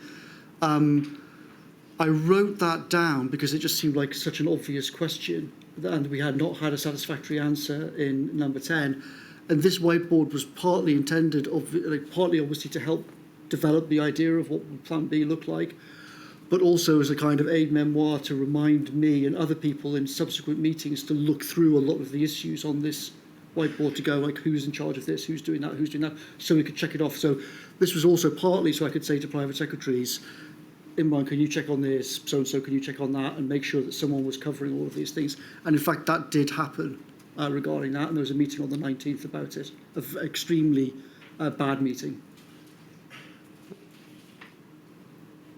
Can we just then follow that through with the second document I wanted to take you through? And that's pasted in the same letter, same reference, and it's at page 24. And it's part of the email correspondence that you had with the mathematician. I'm going to call him Professor Sir Timothy Gowers. You've called him Tim Gowers. Yeah. And I want to just ask you about the email dated 15th of March 2020. Yeah. Page 24 at the top, just under the words me, Gowers, 15/3. And to get your bearings on it, thanks, Tim, I basically agree. We cannot do herd immunity in the crude way media discussing without NHS collapse. We must avoid NHS collapse at all costs. We'll have to move rapidly to extreme measures to buy time to increase NHS capacity, work on drugs, etc. The only question is how fast to move through levels of extreme caution. And then this, Mr. Cummings, which is what I wanted to ask you about. Proper social isolation for vulnerable groups will kill many of them. Our advice is start this now. Starting this now would kill more than it would save. But of course, we must review constantly and try to time for when it will save more of these groups than it kills. And then there's a follow-on email where Professor Gowers asks you to send the details of that advice. Yeah. And you tell him, I need not go into it. They're overtaken by events. You say new measures are going to come in. Yeah. Can you explain now for the chair what advice you were referring to when you said in the email on the 15th of March, our advice is starting this now would kill more than it would save, but review consistently and try to time for when it will save more of these groups than it kills. What was that advice? So Chris Whitty and others from the Department of Health had addressed this question. And essentially what they were saying was that if you've got a load of people some of whom are very seriously disabled or have other health problems of all different kinds, vulnerable in different ways, then if you tell them to go into severe isolation, then that itself, of course, that's going to help protect them against COVID, but that itself is going to be extremely damaging for some fraction of that vulnerable population. And this was part of the whole question which we kind of sort of alluded to earlier on about the question of timing. So in terms of Plan A, the original Plan A, the logic was, well, we're going to time it like that so that there's herd immunity by September, and also timing it is relevant for these relevant groups. If you do it now, say 1st of March hypothetically, then you would be saving very few of them from COVID because COVID was not, as the people thought it then, very prevalent. Do you see what I mean? Whereas if you nominally timed it for sort of 8 weeks later, say, as people were thinking about at the time, then they would be much more protected from COVID. So it was like what Chris Whitty's point was, and other people's point was there's this question of balancing the trade-off in time. If you go earlier, you save fewer people from COVID by definition because there's less COVID around, but you kill more people by putting them into isolation in various ways. If you go later, you save more people from COVID, but also they suffer from being isolated. Do you see what I mean? Does that make sense? Yeah. Well, I think in the chronology, as we could see in the email below, matters then get overtaken and you work towards Plan B. I think you can see it on the page there. Yes. Also, it's crucial to bear in mind that one of the nightmare things we discovered at this time was that not only was there not an actual plan for shielding, but that many people in the Cabinet Office didn't want to have a plan for shielding. Now, fortunately, a brilliant official called Jen Allen, a young woman in the digital side, worked with a guy called Oliver Lewis, and they essentially said to the Cabinet Office, this is all total bullshit. We are going to build a system for shielding. And they hacked together a bunch of databases, they called up local authorities, and they figured out a way to do it. But it was literally basically cobbled together in 72 hours or something. And from scratch. From scratch. Thank you, my lady. Thank you, Mr. Treven. Mr. Jacobs, if you could keep your answers a bit shorter, Mr. Cummings, I'm afraid it's been a very long day. Sorry, I would certainly try. Yeah, and don't worry about looking at Mr. Jacobs. He won't consider you're being insulting if you don't, because Sorry, we don't don't look want at you. him. Don't, because we don't want you turning away from the microphone. Sorry. It's okay. I apologise for asking questions over your shoulder, Mr. Cummings. On behalf of the TUC, I have a few questions in relation to a passage on page 85 of your statement, and in particular paragraph 412. You say, a lot of richer people had a happy time in spring-summer 2020 staying at home with family working via Zoom. Lots of poorer people had to go to work or lose money. There was resistance to thinking about how to compensate people for staying at home when they were told they had to.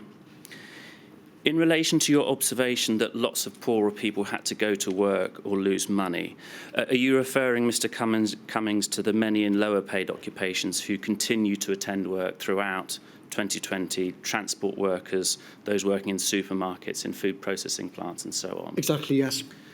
And are you referring to the problem that many attending work on low income, if they have to self-isolate, may be in a financially precarious position? Exactly. You make the observation that there was resistance to thinking about how to compensate people for staying home when they were told they had to. Yeah. Firstly, perhaps a simple point, but why was it important to compensate people for staying home when they had to? Well, I thought there was a reasonable argument just in moral terms that we should compensate people for staying at home. B, there was a practical question that, obviously, if I think of my own position, if I had very little money and I was told, well, you've got to stay at home, but in doing that, I wouldn't have the cash to actually look after my own family, then obviously I'm going to ignore a lot of rules and I'm going to go off and I'm going to work and try and keep getting paid. And that was a fundamental problem that refers to. If you look around the world... Sorry, Mr Cummings, just conscious of time. Sure. It's a fairly simple logic, isn't it, that if self-isolation isn't effective in low-income groups, then that's going to put an upward pressure on the R rate. Correct. So why was there a resistance to providing financial support for those needing to self-isolate? I think it was just normal Treasury official short-term thinking. It was my impression at the time. Do you recall Sir Patrick Vallance and others trying to impress upon ministers in meeting that this issue of financial support for self-isolation was an important one? I do, and I think Patrick also raised it with me directly. Could we have on screen 273901 and page 164? And this is an entry, Mr Cummings, from Sir Patrick Vallance's diary or daily note, which you may have seen put to Mr Kane this morning. He says, and this is on the 7th of September 2020, Chancellor blocking all notion of paying to get people to isolate despite all the evidence that this will be needed. Is it consistent with your recollection that the Chancellor was blocking all notion of paying to get people to isolate? It's certainly consistent with my recollection that the Treasury institutionally was opposed. I don't now remember exactly what the Chancellor's personal view on it was, but there were certainly Treasury officials who were blocking, who were very hostile to the idea. Did you share the view that it sort of flew in the face of the evidence that it was needed? I did. I didn't have an extremely strong position about it, but I also note, one of the things I tried to do at that time was look at countries that were doing much better than us. And it seemed to me that in places like Singapore and Korea and other places who'd got their act together better, they had systems like this to, for example, they had kind of food drops for people who had to stay at home under isolation. They had all kinds of infrastructure to actually support people who had to stay at home. Yeah. And I thought that at the very least that should be seriously thought about. Was it understood or reflected upon that the difficulty for those on low incomes of self-isolating also intersected with issues of disproportionate impact of the pandemic on a number of minority ethnic groups? I think it was discussed, but I think this issue, like many issues, are sort of similar to, the nightmare of child abuse and things like that, and care homes. I think this issue was generally neglected in the chaos. Does it fall into the same category you described earlier then as an issue appallingly neglected? Yes. Were ministers advised, to your recollection, that financial support for self-isolation would not only assist generally those on lower income workers, but it would also help lessen the disproportionate impact on some minority ethnic groups? Yes, different people made versions of that argument and sort of similar arguments. So help us, Mr Cummings, with your impression as to why it is then that there seems to have been simply no interest in actually addressing it. Well, there was interest in addressing it. Different parts of the system addressed it. There were people in private office who addressed it, and other parts of the system, including Patrick, including SPADS, including officials from elsewhere. Also, there was resistance from Treasury officials. Mr Cummings, I'll rephrase my question slightly, if I can. Clearly, people were raising it. Yeah. Why was there apparent no interest on the part of ministers to addressing it? I don't know what ministers thought about it at the time. If I did know, I've forgotten.